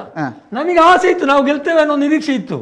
ನಾವು ಸೋತಿದ್ದೇವೆ, ನಾವು ಸೋಲನ್ನು ಸ್ವೀಕಾರ ಮಾಡ್ತೇವೆ. 2,74,000 ಮತಗಳ ಲೀಡ್ ಈ ಸಲ 1,49,000ಕ್ಕೆ ಇಳಿದಿದೆ. ಇದು ಮೈನಸ್ಸು ಅಥವಾ ನಿಮ್ಮ ಪರ ಇದ್ದಂತಹ ಜನರು ಹಿಂದೆ ತೆಗೆದುಕೊಂಡಿರೋದು ಅಥವಾ ನಿಮ್ಮ ಜನಪ್ರಿಯತೆ ಕುಗ್ಗಿರೋದು? ಇಲ್ಲಿ ಯಾವುದೇ ರೀತಿಯ ಜನಪ್ರಿಯತೆ ಕುಗ್ಗಿಲ್ಲ. ಕಳೆದ ಬಾರಿಯ ಲೀಡು 2,70,000 ಅಂತ ನೀವೇನು ಹೇಳಿದ್ರ, ಅದು ಒಂದು ಹಂತದಲ್ಲಿ ಸರಿ. ಇವತ್ತು ಯಾಕೆ 1,49,000 ಚಿಲ್ಲರಿಗೆ 1.5 ಲಕ್ಷದ ಹತ್ತಿರಕ್ಕೆ ಬಂದಿದೆ ಅಂತ ಹೇಳಿದ್ರೆ, ಒಂದು ಮುಖ್ಯವಾದ ಕಾರಣ SDPI ಕಾಂಗ್ರೆಸ್ನೊಟ್ಟಿಗೆ ಸೇರ್ಕೊಂಡಿದೆ. ಓಕೆ, ಆ ಕಾರಣಕ್ಕೋಸ್ಕರ ಸುಮಾರು 60-70 ಸಾವಿರ ಓಟ್ಗಳು ನೇರ ಕಾಂಗ್ರೆಸ್ಗೆ ಲಾಭ ಆಗಿದೆ. ಎರಡನೇದಾಗಿ ಸುಮಾರು ನೋಟಗಳು 23,000ದಷ್ಟು ನೋಟಗಳು ಇರುವಂಥದ್ದು ಕೂಡ ನಿಮ್ಮ ಬೆಳ್ತಂಗಡಿಯಲ್ಲಿ ನೀವೇನೋ ಉಲ್ಲೇಖ ಮಾಡಿದ್ರಾಗ, ಬೆಳ್ತಂಗಡಿಯಲ್ಲಿ ಅತಿ ಹೆಚ್ಚಿನ ಸಂಖ್ಯೆಯಲ್ಲಿ ನೋಟಗಳಾಗಿದೆ. ಆದರೆ ನಿರೀಕ್ಷಿತ ಯಶಸ್ಸನ್ನು ಕಾಣಲಿಲ್ಲ. ಅಲ್ಲಿ ಕೂಡ ನಮಗೆ ಮೈನಸ್ಗಳಾಗಿದೆ. ಅದರ ಜೊತೆ ಈ ರಾಜ್ಯದಲ್ಲಿ ಸರ್ಕಾರ ಇರುವಂಥದ್ದು ಅವರದು, ಸಚಿವರು ಇರುವಂಥದ್ದು ಅವರದು, ಗ್ಯಾರಂಟಿಗಳು ಅನುಕೂಲ ಆಗಿರುವಂಥದ್ದು BJPಗಿಂತ ಜಾಸ್ತಿ ಕಾಂಗ್ರೆಸ್ಸಿಗರಿಗೆ. ಯಾಕಂದರೆ ಆ ರೀತಿಯ ಪ್ರಚಾರವನ್ನು ಮಾಡಿದರು. ಕೊನೆಯ ಗಳಿಗೆಯಲ್ಲಿ ಕೂಡ ಯಾವ ಮತದಾರ ಇದ್ದಾನೆ ನೇರ ಅವರ ಖಾತೆಗೆ 13,000 14,000 ಹಾಕುವುದನ್ನು ಇವರು ರಾಜಕಾರಣವನ್ನು ವಹಿಸ್ತಾರೆ. ಅದು ರಾಜಕೀಯದ ಅಜೆಂಡಾ, ಅದನ್ನು ನಾನು ಹೇಳಲಿಕ್ಕಿಲ್ಲ. ಅವ್ರಿಗೆ ಗೊತ್ತಿದೆ ಇನ್ನು ಕೊಡ್ಲಿಕ್ಕೆ ಆಗೋದಿಲ್ಲ ಅನ್ನೋದು ಕೂಡ ಸತ್ಯ ಗೊತ್ತಿರಬಹುದು. ಆ ಕಾರಣಕ್ಕೋಸ್ಕರ ಈ ಸಂಖ್ಯೆ ವಿಪರೀತ ಕಡಿಮೆ ಆಗಿರ್ಬೋದು ಅಂತ ನನ್ನ ಆಲೋಚನೆ. ಒಂದು ಹಾಗಂತ ಹೇಳಿ ನಾವು ಗೆದ್ದಿರತಕ್ಕಂಥ ಎಲ್ಲ ಕ್ಷೇತ್ರಗಳು ನಮ್ಮ ಬೆಳ್ತಂಗಡಿಯಿಂದ ಹಿಡಿದು ಮೂಡುಬಿದಿರೆ, ಉತ್ತರ, ದಕ್ಷಿಣ, ಮಂಗಳೂರು, ಬಂಟ್ವಾಳ, ಪುತ್ತೂರು, ಸುಳ್ಯ, ಇಲ್ಲಿರ್ತಕ್ಕಂಥ 6 ಜನ ಶಾಸಕರ ಕಡೆಯಲ್ಲಿ ಕೂಡ ಎಲ್ಲ ಲೀಡ್ಗಳು 20,000ಕ್ಕಿಂತ ಒಂದು ಬಂಟ್ವಾಳವನ್ನು ಬಿಟ್ಟು, ಬಂಟ್ವಾಳದಲ್ಲಿ ಒಂದಷ್ಟು ಕಡಿಮೆ ಇದೆ, ಉಳಿದವುದು 25,000ಕ್ಕಿಂತ ಮಿಕ್ಕಿ ಲೀಡನ್ನು ಪಡ್ಕೊಳ್ಳುವಂಥ ವ್ಯವಸ್ಥೆಗಳಾಗಿದೆ. ನಾವು ಉಳ್ಳಾಲದಲ್ಲಿ ಪಾರಂಪರಿಕವಾಗಿ ಸೋತಿದ್ದೇವೆ, ನಾವು ಒಪ್ಪಿಕೊಳ್ಬೇಕು.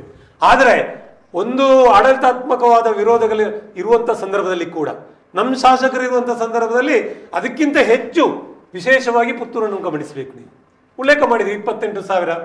ಕಳೆದ ಬಾರಿ ಏನಾಗಿದೆ, ನಾವು ಜೊತೆಯಲ್ಲಿದ್ರೆ ಏನಾಗುತ್ತೆ ಅನ್ನೋದನ್ನು ಕೂಡ ನನಗಿಂತ ಹೆಚ್ಚು ಅವರು ಹೇಳಿದರು, ನನಗಿಂತ ಹೆಚ್ಚು BJP ಪರವಾಗಿ ಹೇಳಿದರು. ಅದಕ್ಕೆ ಧನ್ಯವಾದವನ್ನು ಕೂಡ ನಾನು ಅಮಲರವರಿಗೆ ಹೇಳಿದೆ. ನಾನು ಸತ್ಯ ಮಾತಾಡಲಿಲ್ಲ, ಸತ್ಯ ಅನಿಸಿದ್ದನ್ನು ಮಾತಾಡಲಿಕ್ಕೆ ಯಾವ ಭಯವೂ ಇಲ್ಲ, ನಾವು ಯಾರು ಕೂಡ ಮಾಡ್ಕೊಳ್ಬಹುದು. ಆದ್ರಿಂದ ನಾನು ವಿಶೇಷವಾಗಿ ಪುತ್ತೂರಿನ ಜನತೆ, ಪುತ್ತೂರು ಒಂದು BJPಯ ಭದ್ರಕೋಟೆ. ಕಳೆದ ಬಾರಿಯ ತಪ್ಪನ್ನು ನಾನು ಈ ವೇದಿಕೆಯಲ್ಲಿ ಒಪ್ಪಿಕೊಂಡಿದ್ದೇನೆ.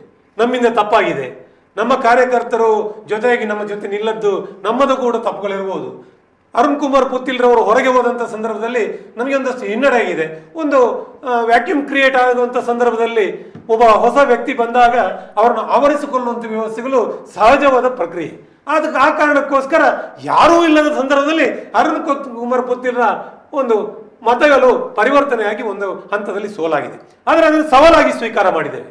ಭಾರತೀಯ ಜನತಾ ಪಾರ್ಟಿ ಯಾವತ್ತೂ ಕೂಡ ಗೆದ್ದಾಗ ಸಂಭ್ರಮಿಸಿ ಅದರ ಬಗ್ಗೆ ತೇಲಿ ಹೋಗುವಂಥ ವ್ಯವಸ್ಥೆಗಳಲ್ಲ. ನಾವು ಗೆದ್ದಾಗ ಎಲ್ಲಿ ಮತಗಳು ಕಡಿಮೆ ಬಂದಿದೆ, ನಾವು ಏನೂ ಇಲ್ಲದಂಥ ಸಮಯಗಳಿತ್ತು. ಯಡಿಯೂರಪ್ಪರ ಕಾಲದಲ್ಲಿ ಇಬ್ಬರು ವಸಂತ ಬಂಗೇರರು ಯಡಿಯೂರಪ್ಪರು ಗೆದ್ದಂಥ ಸಂದರ್ಭಗಳು ಕೂಡ ಈ ಬಿಜೆಪಿಯಲ್ಲಿ ಕಂಡಿದ್ದೇವೆ. 4 ಸೀಟ್ಗಳು ಗೆದ್ದಂಥ ಸಂದರ್ಭಗಳಿತ್ತು. ಅದನ್ನು 115 ಹತ್ರ ಕೊಂಡೋಗುವಂಥ ವ್ಯವಸ್ಥೆಗಳು ಕೂಡ ಆಯಿತು. ಆದರೆ ಎಲ್ಲ ವ್ಯವಸ್ಥೆ ಅಡಿಯಲ್ಲಿ ಬಿಜೆಪಿ ಸಂಭ್ರಮ ಪಟ್ಟುಕೊಳ್ಳದೆ ಎಲ್ಲಿ ಸೋಲಾಗಿದೆ, ಸೋಲನ್ನು ಪರಾಮರ್ಶೆ ಮಾಡಿ ಅದನ್ನು ಗೆಲುವಿನ ದಡಕ್ಕೆ ಮುಟ್ಟಿಸುವಂಥ ವ್ಯವಸ್ಥೆನ ಪುತ್ತೂರಲ್ಲಿ ಮಾಡಿದ್ದೇವೆ. ವಿಶೇಷವಾಗಿ ನಿಮ್ಮ ಮಾಧ್ಯಮ ಅನೇಕ ಕಾರ್ಯದ ಬಗ್ಗೆ ಭ್ರಷ್ಟಾಚಾರದ ವಿರುದ್ಧವಾಗಿ ಹೋರಾಟವನ್ನು ಮಾಡಿದೆ. ಅದಕ್ಕೆ ಸರಿಸಾಟಿಯಾಗಿ ನಿಲ್ಲುವಂಥ, ಅದರ ಜೊತೆ ನಿಲ್ಲುವಂಥ ಕೆಲಸವನ್ನು ಬಿಜೆಪಿ ಮಾಡಿದೆ. ನಮ್ಮಲ್ಲಿ ಇವತ್ತು ಬಿಜೆಪಿಯ ಕಾಂಗ್ರೆಸ್ನ ನಾಯಕರು ಪ್ರಶ್ನೆ ಮಾಡುವಂಥ ವ್ಯವಸ್ಥೆಗಳಾಗಿದೆ. ನಮ್ಮ ಪರಿಸ್ಥಿತಿ ಎಲ್ಲಿಗೆ ಮುಟ್ಟಿದೆ, 30,000ವರೆಗೆ ಒಂದು ಶಾಸಕರಿದ್ದು ಅನೇಕ ಕೆಲಸ ಕಾರ್ಯಗಳು ಮಾಡಿದ್ದೇನೆ ಅಂತ ಉಲ್ಲೇಖವನ್ನು ಮಾಡ್ತಾ ಹೋಗ್ತಾರೆ ಅವರು. ಅದರ ಬಗ್ಗೆ ನಾನು ಮಾತೆತ್ತುವುದಿಲ್ಲ. ಯಾಕಂತ ಹೇಳಿದ್ರೆ ಜನ ಉತ್ತರ ಕೊಟ್ಟಿದ್ದಾರೆ, ಜನರಿಗೆ ಆಗಿದೆ. ಪುತ್ತೂರಿಗೆ ಮತ್ತೊಮ್ಮೆ ಬಿಜೆಪಿ ಅವಶ್ಯಕತೆ ಇದೆ, ಪುತ್ತೂರಿಗೆ ಮತ್ತೊಮ್ಮೆ ಬಿಜೆಪಿಯ ಶಾಸಕರು ಬೇಕು ಅನ್ನೋದನ್ನ ಜನ ಇವತ್ತು ಈ ಚುನಾವಣೆ ಮುಖಾಂತರ ಉತ್ತರವನ್ನು ಕೊಟ್ಟಿದ್ದಾರೆ. ಜಿಲ್ಲೆಯಲ್ಲಿ ನಾವು 7 ಜನ ಶಾಸಕರು ಹೇಗಿದ್ದೇವೋ ಆ 7 ಜನ ಉಳಿಸಿಕೊಳ್ಳುವಂತ ವ್ಯವಸ್ಥೆಗಳು ಮತ್ತು ಮುಂದಿನ ದಿನಗಳಲ್ಲಿ ಉಳ್ಳಾಲದಲ್ಲಿ ಕೂಡ ಕ್ಷೇತ್ರ ಬೈಫರ್ಕೇಟ್ ಆದ್ರೆ ಯಾವುದೂ ಕೂಡ ಆಗಬಹುದು. ಕ್ಷೇತ್ರ ವಿಂಗಡಣೆ ಆಗುವಂಥ ಸಂದರ್ಭದಲ್ಲಿ 2 ಸೀಟ್ಗಳು ಹೆಚ್ಚುಗಳು ಕೂಡ ಬರಬಹುದು. ಅದರಿಂದ ಮತ್ತೊಮ್ಮೆ ದಕ್ಷಿಣ ಕನ್ನಡ ಜಿಲ್ಲೆ, ಮತ್ತೊಮ್ಮೆ ಕರಾವಳಿ ಜಿಲ್ಲೆಗಳು, ಉತ್ತರ ಕನ್ನಡ ಇರ್ಬೋದು, ಉಡುಪಿ ಇರ್ಬೋದು, ಭಾರಿ ಮಾತಾಡಿದರು ಮೊನ್ನೆ ಚುನಾವಣೆಯಲ್ಲಿ. ಜಾತಿ ರಾಜಕಾರಣ ಆಗುತ್ತೆ, ಜಾತಿಯ ಓಟುಗಳು ವಿಸ್ತರಣೆ ಆಗುತ್ತೆ. ಆಗಿದೆ ಸರ್. ದಕ್ಷಿಣ ಕನ್ನಡದಲ್ಲಿ ಜಾತಿಯ ಆಧಾರದಲ್ಲಿ ಗೆಲ್ಲಬೇಕಾದ್ರೆ ಜನಾರ್ದನ ಪೂಜಾರಿ ಯಾವತ್ತೂ ಗೆಲ್ಲಬೇಕಿತ್ತು. ಜನಾರ್ದನ ಪೂಜಾರಿ ಗೆಲ್ಲಬೇಕಿತ್ತು. ಅವತ್ತು ಕೋಟ ಶ್ರೀನಿವಾಸ ಪೂಜಾರಿ ಉಡುಪಿಗೆ ಹೋದಂಥ ಸಂದರ್ಭದಲ್ಲಿ ಕೂಡ ಇದನ್ನೇ ಉಲ್ಲೇಖ ಮಾಡಿದರು. ಅಲ್ಲಿ ಬಂಟ್ರ ಮತ ಇದೆ, ಬಂಟ್ರು ಬಿಜೆಪಿಗೆ ಓಟ್ ಹಾಕಲ್ಲ. ಇವತ್ತು ಬಂಟ್ರು ಓಟ್ ಹಾಕ್ಲಿಲ್ಲ. ಅಲ್ಲಿ ಕೋಟ ಶ್ರೀನಿವಾಸ ಪೂಜಾರಿ ಅವರು 1,70,000 ಚಿಲ್ಲರೆಯಿಂದ ಗೆಲ್ತಾರೆ ಅಂತ ಹೇಳಿದ್ರೆ ಅದು ಈ ಸಂಘಟನೆ ಶಕ್ತಿ ಮತ್ತು ವೈರುಧ್ಯ ಮತಗಳು, ಈ ಜಾತೀಯ ಲೆಕ್ಕಾಚಾರದಲ್ಲಿ ಮತ ಕಲ್ಪನೆ ಮಾಡುವಂಥ ವ್ಯವಸ್ಥೆಗಳು ಎಲ್ಲೋ ಒಂದು ಕಡೆಯಲ್ಲಿ ಆಗಿರ್ಬೋದು. ಇವತ್ತು ನಮ್ಮ ವಿಧಾನಸಭಾ ಚುನಾವಣೆಯಲ್ಲಿ ಆಗಿದೆ ಇಲ್ಲೋ ಅಂತ ನಾನು ಹೇಳಲಿಕ್ಕೆ ಹೋಗುವುದಿಲ್ಲ. ಆದರೆ ಒಂದು ಕೇಂದ್ರದ ಚುನಾವಣೆ ಆಗುವಂಥ ಸಂದರ್ಭದಲ್ಲಿ ಜಾತಿಯ ಕಾರಣಕ್ಕೋಸ್ಕರ ಚುನಾವಣೆ ನಿಲ್ಲುವುದಿಲ್ಲ ಅನ್ನೋದನ್ನು ಜನ ನಿರೂಪಿಸಿದ್ದಾರೆ. ಅದಕ್ಕೋಸ್ಕರ ಈ ವ್ಯವಸ್ಥೆಗಳು ಗಟ್ಟಿಗೊಳ್ಳಬೇಕು. ನನಗೆ ಕೂಡ ವಿಶ್ವಾಸ ಇದೆ, ಈ ರೀತಿಯ ವ್ಯವಸ್ಥೆಯಲ್ಲಿ ಉಳಿದರೆ ಮಾತ್ರ ನನ್ನಂಥ ಹಿಂದುಳಿದ ವರ್ಗದ ನಾಯಕರಿಗೆ ಅವಕಾಶಗಳಾಗುತ್ತೆ. ಅಲ್ಲದೆ ಬೇರೆಯವರಿಗೆ ಜಾತಿಯ ಕಾರಣಕ್ಕೋಸ್ಕರ ಆಗುವುದಂತಾದ್ರೆ, ಜಾತಿಯ ಕಾರಣಕ್ಕೋಸ್ಕರ ಆಗುವುದಂತ ಹೇಳಿದ್ರೆ ಸಣ್ಣ ಸಣ್ಣ ಸಮುದಾಯಗಳು ರಾಜಕೀಯ ವ್ಯವಸ್ಥೆಯಲ್ಲಿ ವಂಚಿತರಾಗುತ್ತೆ ಅನ್ನೋಂಥ ಒಂದು ದೊಡ್ಡ ಸತ್ಯ ಕೂಡ ಇದೆ. ಅವ್ರು ಗೆಲುವಿನ ಪರಾಮರ್ಶೆಯನ್ನ ಮಾಡಿದ್ರು, ನೀವು ಸೋಲಿನ ಪರಾಮರ್ಶೆಯನ್ನ ಮಾಡುವುದಾದ್ರೆ? ಸೋಲಿನ ಪರಾಮರ್ಶೆ ನಾವು ಸ್ವಲ್ಪ ಒಂದಷ್ಟು ಹೆಚ್ಚು ವೋಟ್ಗಳನ್ನು ಪಡ್ಕೊಂಡಿದ್ದೇವೆ. ಇದು ನಮಗೆ ಸಮಾಧಾನಕರವಾದಂಥ ಅಂಶ. ಅವರು ಹೇಳಿದರು SDPIಯನ್ನು, ನಾವೇನು SDPI ಜೊತೆಗೆ ಮೈತ್ರಿಯನ್ನು ಮಾಡಿಕೊಳ್ಳಿಲ್ಲ, SDPI ಅವರು ಕ್ಯಾಂಡಿಡೇಟ್ ಹಾಕಲಿಲ್ಲ, ಹಾಗಾಗಿ ಅವರ ವೋಟ್ಗಳು ನಿಮಗೂ ಹೋಗಿರ್ಬೋದು. ಯಾರಿಗೆ ಹೋಗಿದೆ ಅಂತ ಯಾರಿಗೆ ಹೇಳಲಿಕ್ಕೆ ಆಗ್ತದೆ? ಚುನಾವಣೆ ಬ್ಯಾಲೆಟ್ ಬಾಕ್ಸ್ ನೋಡಿದ್ದೀರಾ ನೀವು ವೋಟ್ ಹಾಕುವಾಗ, ಆಯ್ತಾ? ಇನ್ನೇನು ಹೇಳಿದ್ರೆ ಗ್ಯಾರಂಟಿಗಳು ನಮ್ಮ ವಾಗ್ದಾನ. ಅದು ಕಳೆದ ಚುನಾವಣೆಯಲ್ಲಿ ಆ ಚುನಾವಣೆಯ ವಾಗ್ದಾನವನ್ನು ಸಮರ್ಪಕವಾಗಿ ನಾವು ಜಾರಿ ಮಾಡಿದ್ದೇವೆ. ನಿಮಗೆ ಬುಲೆಟ್ ಟ್ರೈನ್ ತರ್ತೇವೆ ಅಂತೇಳಿ ಒಂದೇ ಭಾರತ್ ರೈಲನ್ನು ತರಲಿಲ್ಲ. ನಾವು ಏನು ಹೇಳಿದ್ದೇವೋ ಅದನ್ನು ಅಕ್ಷರಶಃ ಪಾಲನೆಯನ್ನು ಮಾಡಿದ್ದೇವೆ, ಆಯಿತಾ? ಸ್ಮಾರ್ಟ್ ಸಿಟಿ ಅಂತ ಹೇಳಿ ಡಬ್ಬಾ ಸಿಟಿ ಮಾಡಲಿಲ್ಲ, ಅದು ಬಿಡುವ. ನೀವು ಈ ಅದಕ್ಕೆ ಯಾಕೆ ಹೇಳುವುದು ನೀವು? ನಾವು ಏನನ್ನು ಹೇಳಿದ್ದೇವೋ ಅದರಂತೆ ನಡ್ಕೊಂಡಿದ್ದೇವೆ. ನಾವು ಅದರ ಆಧಾರದಲ್ಲಿ ಓಟನ್ನು ಕೇಳ್ತೇವೆ, ಅದರಲ್ಲಿ ತಪ್ಪೇನು? ನಾವು ಕಳೆದ ಚುನಾವಣೆಯಲ್ಲಿ ಹೇಳಿದ ಮಾತನ್ನು ನಡೆಸಿಕೊಟ್ಟಿದ್ದೇವೆ, ಅದರಲ್ಲಿ ತಪ್ಪೇನಿಲ್ಲ. ಈಗ ಅವರು ಹೇಳ್ತಾ ಇರೋಂಥದ್ದು ಅವರಿಗೆ ಜಾತಿಯ ಲೆಕ್ಕಾಚಾರ ಇರಲಿಲ್ಲ, SDPI ಅವರಿಗೂ ಹೋಗಿರ್ಬೋದು ಮತ, ಇದೆಲ್ಲ ಯಾರಿಗೆ ಯಾರು ಓಟ್ ಹೋಗಿದೆ ಅಂತ ಹೇಗೆ ಪರೋಕ್ಷವಾಗಿ ಅವರು ಹೇಳುವಂತ ಇದನ್ನು ಪರೋಕ್ಷವಾಗಿ ಗಮನಿಸುವುದಾದ್ರೆ ರಾಜಕೀಯ ಲೆಕ್ಕಾಚಾರದಲ್ಲಿ ಆ ಒಂದರ್ಥದಲ್ಲಿ ಅದು ಬಿಜೆಪಿ ಹೇಳ್ತಾರೆ ಅಂತಲ್ಲ, ಯಾರು ಕೂಡ ಹೇಳ್ಬೋದು SDPI ಆಟೋಮೆಟಿಕ್ ಆಗಿ ಅಂದ್ರೆ ಯಾಕೆ ಅಭ್ಯರ್ಥಿಯನ್ನು ಕಣಕ್ಕೆ ಇಳಿಸಲಿಲ್ಲ ಎನ್ನುವ ಕಾಂಗ್ರೆಸ್ಗೆ ಅಲ್ಲಿ ಲಾಭವಾಗಬೇಕು ಎನ್ನುವಂತ ದೃಷ್ಟಿಯಿಂದಲೂ ಕೂಡ ಆಗಿರಬಹುದು. ಉಲ್ಲೇಖ ಮಾಡಿದೆ ಅಂತ ನಮ್ಮಲ್ಲಿ ಏನಾದ್ರೂ ಗೊಂದಲ ಏರ್ಪಡ ಮಾಡಿ SDPI ಅವರು ನಮಗೆ ಮತ ಹಾಕಿದ್ದಾರೆ, 100ಕ್ಕೆ 100 SDPI ಅವರು ಬಿಜೆಪಿಗೆ ಹಾಕಲಿಲ್ಲ. ನೀವು ಸತ್ಯ ನಾವು ಹಿಂದುತ್ವದ ಆಧಾರದಲ್ಲಿ ಚುನಾವಣೆ ಎದುರಿಸಿದ್ದೇವೆ. ವಿಶ್ವಾಸ ಇತ್ತು ನಮ್ಗೆ ನಾವು ಗೆಲ್ತೇವೆ ಅಂತ ಹೇಳಿ. ಈ ಹಾಗಾದ್ರೆ ನಾವು ಮೊದಲ ಚುನಾವಣೆಯಲ್ಲಿ ಈಗ ಉಲ್ಲೇಖ ಮಾಡಿದ್ರು. ನೋಡಿ, 40-50 ಅಲ್ಲ, ನೋಡಿ ಸರ್, ಉಲ್ಲೇಖ ಇಲ್ಲ ಸರ್, ಮಾಡಿದ್ರಲ್ಲ. ಇಲ್ಲ ಸರ್, ಹಾಗೆ ಹೇಳಿ ಹೋಗಿ. ನಾನು ಉಲ್ಲೇಖ ಹೇಳ್ತೇನೆ, ಮಾಡಿದ್ರಲ್ಲ, ಯಾವುದೇ ಇವರು ಒಂದು- ಈ ಜಿಲ್ಲೆಯಲ್ಲಿ ಗೆಲ್ಲುವುದಿಲ್ಲ, ಇವರು ಈ ಜಿಲ್ಲೆ ಹಿಂದುತ್ವದ ಭದ್ರಕೋಟೆ ಅಲ್ಲ, ಇದು ಭಾರತೀಯ ಜನತಾ ಪಾರ್ಟಿ ಭದ್ರಕೋಟೆ ಅಲ್ಲ. ಏನಾಯ್ತು? ಚುನಾವಣೆ ಗೆಲ್ಲಿಲ್ವಾ? ಚುನಾವಣೆ ನೋಡಿ, ಸಂದರ್ಭದಲ್ಲಿ ಭಾರತೀಯ ಜನತಾ ಪಾರ್ಟಿಯ ಭದ್ರಕೋಟೆ ಅನ್ನೋದನ್ನ ಶತಸಿದ್ಧವಾಗಿ ಹೇಳಿದ್ದೇವೆ, ಅದನ್ನ ಮಾಡಿ ತೋರಿಸಿದ್ದೇವೆ. ಅದಕ್ಕೆ ನೋಡಿ, ಅಲ್ಲ. ಜನತೆಯ ಮೇಲೆ ಇತ್ತಂತ ವಿಶ್ವಾಸ. ಇವತ್ತು ಕಾರ್ಯಕ್ರಮ ಅನುಷ್ಠಾನ ಆಗುವಾಗ ಜನ ಗಮನಿಸ್ತಾರೆ, ಯಾವ ಕಾರ್ಯಕ್ರಮಗಳು ಎಷ್ಟು ಸಮಯ ನಿಲ್ಲುತ್ತೆ ಅನ್ನೋದನ್ನ. ಅದನ್ನ ಗಮನಿಸಿಕೊಂಡೇ ಜನ ವೋಟ್ ಮಾಡುವಂತ ವ್ಯವಸ್ಥೆಗಳು ಮಾಡ್ತಾರೆ. ಮಾಧ್ಯಮದಲ್ಲಿ ಉಮೇಶ್ ಅವರು ನೀವು ನೋಡಿರ್ಬೋದು, ಅನೇಕ ಕಾರ್ಯಕ್ರಮಗಳನ್ನು ಅನುಷ್ಠಾನ ಮಾಡುವಂತ ಸಂದರ್ಭದಲ್ಲಿ 100ಕ್ಕೆ 100 ಮಾರ್ಕ್ ಯಾವುದಾದ್ರೆ ಅದು NDA ಸರ್ಕಾರ. ನಾವು ಹೇಳಿದನ್ನ ಮಾಡಿ, ಇವ್ರು ಹೇಳ್ತಾರಲ್ಲ ಬುಲೆಟ್ ಟ್ರೈನ್ಗಳು, ಇವರು ಟ್ರೈನ್ ಬಿಡುವುದನ್ನ 16 ವರ್ಷಗಳು ಮಾಡಿದ್ದಾರೆ.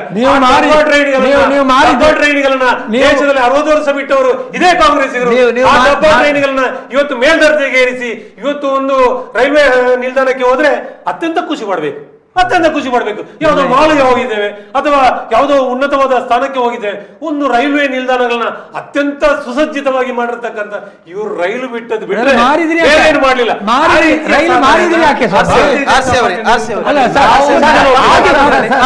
ನಾವು ಮ್ಯಾಕ್ಸಿಮಮ್ ಹೋಗೋದು ಕಬಕಪುತ್ತೂರು ರೈಲ್ವೆ ಸ್ಟೇಷನ್, ಅಲ್ಲೇನಾಗಿದೆ ಅಂತ ಸ್ವಲ್ಪ ಮಾತಾಡಿ. ಅದಕ್ಕೂ ಕೂಡ ಉತ್ತರ ಇದೆ. ಮಾತು ಹೇಳೋಣ. ತಾವು ಆಗ ಹೇಳಿರುವಂತ ಮಾತುಗಳಲ್ಲಿ ಇಲ್ಲಿ ನಮಗೆ ದಕ್ಷಿಣ ಕನ್ನಡ ಲೋಕಸಭಾ ಕ್ಷೇತ್ರದಲ್ಲಿ ಒಂದಷ್ಟು ಹಿನ್ನಡೆ ಆಗಬೇಕು ಅಂತ ಇದ್ರೆ ನೋಟಾ ಓಟುಗಳು ಕೂಡ ಅದು ಪರಿಣಾಮ ಆಗಿರಬಹುದು ಅಂತ ತಾವು ಒಪ್ಪಿಕೊಂಡ್ರಿ. ಅದು ಹೇಗೆ ಒಪ್ಪಿಕೊಂಡ್ರಿ ಅಂತ ಅಂದ್ರೆ ಆ ನೋಟಾ ಓಟುಗಳೆಲ್ಲವೂ ಕೂಡ ಅದು ಬಿಜೆಪಿಯದ್ದೇ ಆಗಿತ್ತಾ ಸರ್? ಈಗ ನೋಟಾ ಓಟುಗಳೆಲ್ಲ ಲೆಕ್ಕಾಚಾರವನ್ನು ಒಮ್ಮೆ ಹಾಕಿದಾಗ ಕಳೆದ ಬಾರಿಯೂ ಕೂಡ 7,500ಕ್ಕಿಂತ ಹೆಚ್ಚು ನೋಟಾ ಓಟುಗಳು ಚಲಾವಣೆ ಆಗಿತ್ತು. ಅದಕ್ಕಿಂತ ಹಿಂದೆಯೂ ಕೂಡ 7,000ದಷ್ಟು ಓಟುಗಳು ನೋಟಾ ಓಟುಗಳು ಚಲಾವಣೆಯಾಗಿತ್ತು. ಆ ಲೆಕ್ಕಾಚಾರಕ್ಕೆ ಹೋದ್ರೆ ಈ ಬಾರಿಯ ನೋಟಾ ಓಟುಗಳು ದೊಡ್ಡ ಮಟ್ಟಿದ್ದಲ್ಲ. ಈ ಬಾರಿ ನೋಟಾಗಾಗಿ ಅಭಿಯಾನಗಳಾಗಿವೆ. ಅಭಿಯಾನಗಳು ಆಗಿಯೂ ಕೂಡ 7,500 ಕಳೆದ ಬಾರಿಯ ನೋಟಾ ಓಟನ್ನ ಅದಕ್ಕೆ ಟ್ಯಾಲಿ ಮಾಡಿ ನೋಡಿದಾಗ ಅದು ದೊಡ್ಡ ಪರಿವರ್ತನೆಗಳು ಆಗ್ಲಿಲ್ಲ ಅಂತ ಅನಿಸ್ತದೆ. ಹೀಗಿರುವಾಗ ಅದು ಹೇಗೆ ನೀವು ಒಪ್ಕೊಂಡ್ರಿ ನೋಟಾ ಎಲ್ಲ ನಿಮ್ಮದೇ ಅಂತ?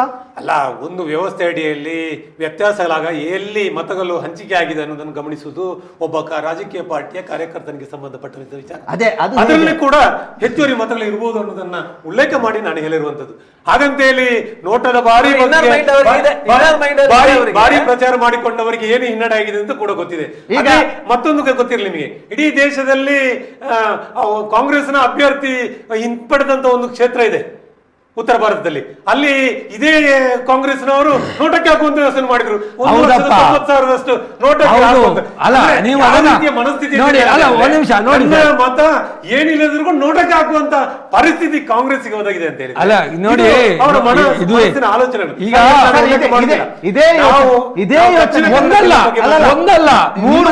ನಮ್ಮ ಜಿಲ್ಲೆದೇ ಇಲ್ಲ ಸರ್, ಅವರಿಗೆ ಒಂದು ಉತ್ತರ ಕೊಡಬೇಕು. 3 ಕ್ಷೇತ್ರಗಳಲ್ಲಿ ನಾಮಪತ್ರವನ್ನು ಹಿಂತೆಗೆಸಿಕೊಂಡಿದ್ದಾರೆ.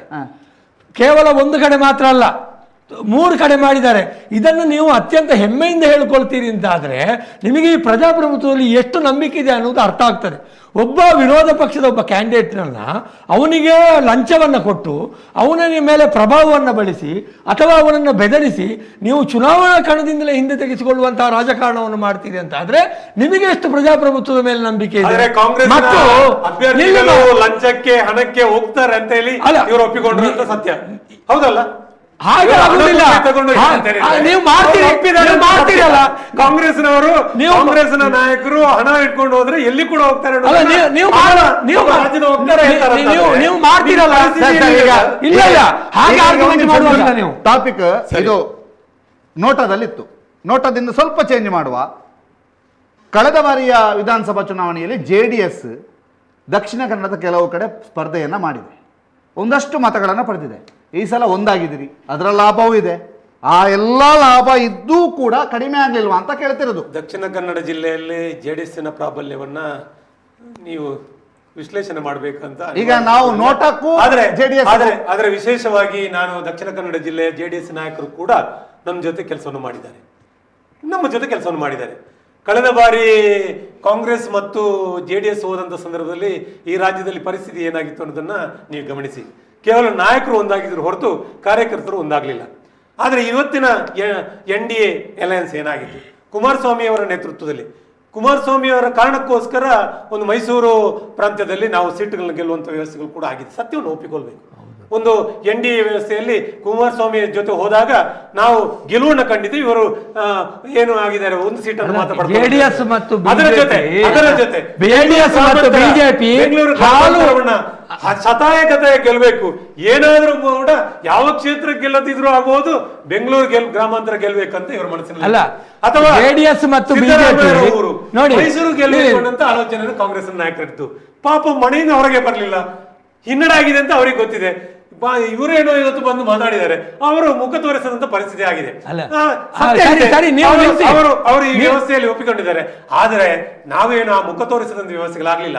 ನಾವು 19 ಸೀಟ್ಗಳನ್ನ NDA ಅಲಯನ್ಸ್ ಈ ಕರ್ನಾಟಕದಲ್ಲಿ ಗೆದ್ದಿದೆ. ಅದು ಕೂಡ ಈ ರೀತಿಯ ಅಬ್ಬರದ ವ್ಯವಸ್ಥೆಗಳಿರುವಂತ ಸಂದರ್ಭದಲ್ಲಿ ಮೊನ್ನೆ ಒಬ್ಬ ಅಧಿಕಾರಿಗಳು ರೂಪದಲ್ಲಿರ್ತಕ್ಕಂಥ ಒಂದು ನಿಗಮದಿಂದ ಸುಮಾರು 187 ಕೋಟಿ ರೂಪಾಯಿಗಳನ್ನ ಇಲ್ಲ ಸಲ್ಲದ ತೆಲಂಗಾಣ ರಾಜ್ಯದ ಚುನಾವಣೆಗೆ ಬಳಕೆ ಮಾಡುವಂತ ಕಾಂಗ್ರೆಸ್ಸಿಗರಿಗೆ ಭ್ರಷ್ಟಾಚಾರದ ಬಗ್ಗೆ ನೋಡಿ ಬೇಸ್ಲೆಸ್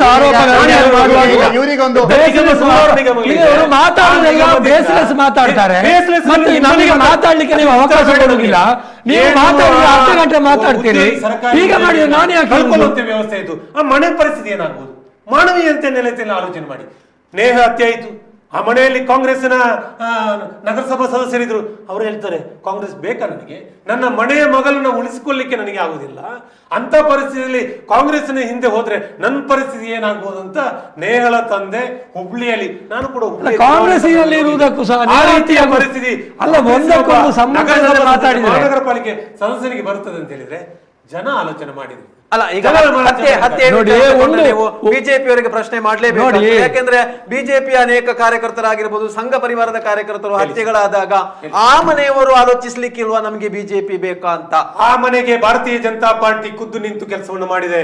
ಅವರು ಕಾಂಗ್ರೆಸ್ನ ಮನೆಗೆ ಅಲೆದಾಡ್ಲಿಲ್ಲ ಸ್ವಾಮಿ.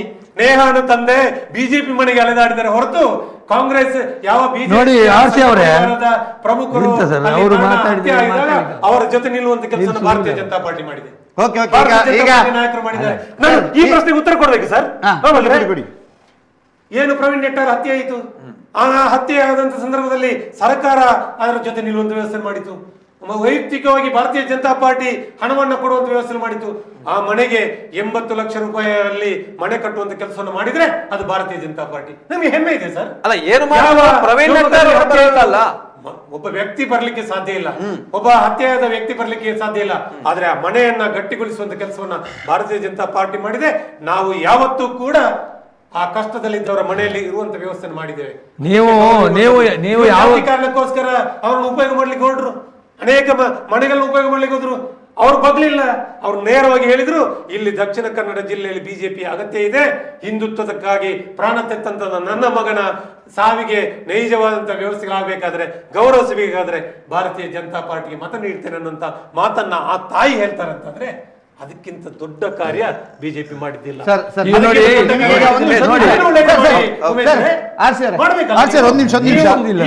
ಇದಕ್ಕೆ ಜೋಡಿಸುವಾಗ ನಾವು ಮಾಡಿರತಕ್ಕಂತ ಒಳ್ಳೆ ಕಾರ್ಯಕ್ರಮವನ್ನ ನೀವು ನೆನಪಿಸಬೇಕು. ಇಲ್ಲಾಂದ್ರೆ ಜನ ಏನೇ ತಿಳ್ಕೊಳ್ತಾರೆ. ಅಲ್ಲ, ಅದು ಒಳ್ಳೆ ಖಂಡಿತ ಇರುತ್ತದೆ. ಯಾಕಂದ್ರೆ ಬಿಜೆಪಿಯ ಕಾರ್ಯಕರ್ತನಾಗಿ ಮಾಡುವಾಗ ಅದು ಬಿಜೆಪಿಯ ಕರ್ತವ್ಯವಾಗಿರುವಂತದ್ದು, ಅದು ಒಳ್ಳೆ ಕೆಲಸ ಆಗಿರ್ಬೋದು. ಆದ್ರೆ ಹತ್ಯೆ ಆಗಿರುವಂತದ್ದು ಆ ಯುವಕ ಅಥವಾ ಆ ಹುಡುಗ ಮತ್ತೆ ಬರ್ಲಿಕ್ಕಿಲ್ಲ. ಆ ಮನೆಯವರಿಗೆ ಯಾವತ್ತೂ ಕೂಡ ಅದು ಸಂಕಟವೇ, ಆ ನೋವೇ ಅದು. ನೀವು ಏನೇ ಕೊಡಿ, ಮನೆ ಕೊಡಿ ಅಥವಾ ಇನ್ನೊಂದು ಕೊಡಿ, ಈಗ ಈ ರಾಜ್ಯದಲ್ಲಿ ಅದಕ್ಕೆ ಹೋಲಿಕೆ 450ಕ್ಕಿಂತ ಹೆಚ್ಚು ರೈತರ ಆತ್ಮಹತ್ಯೆ ಆಗಿದೆ. ಇವು ಯಾರಾದ್ರೂ ಕೇಳಿದ್ರ?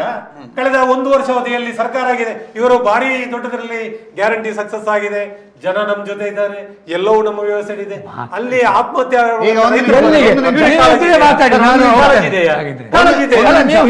ನೀವೇ ಮಾತಾಡ್ಬೋದು.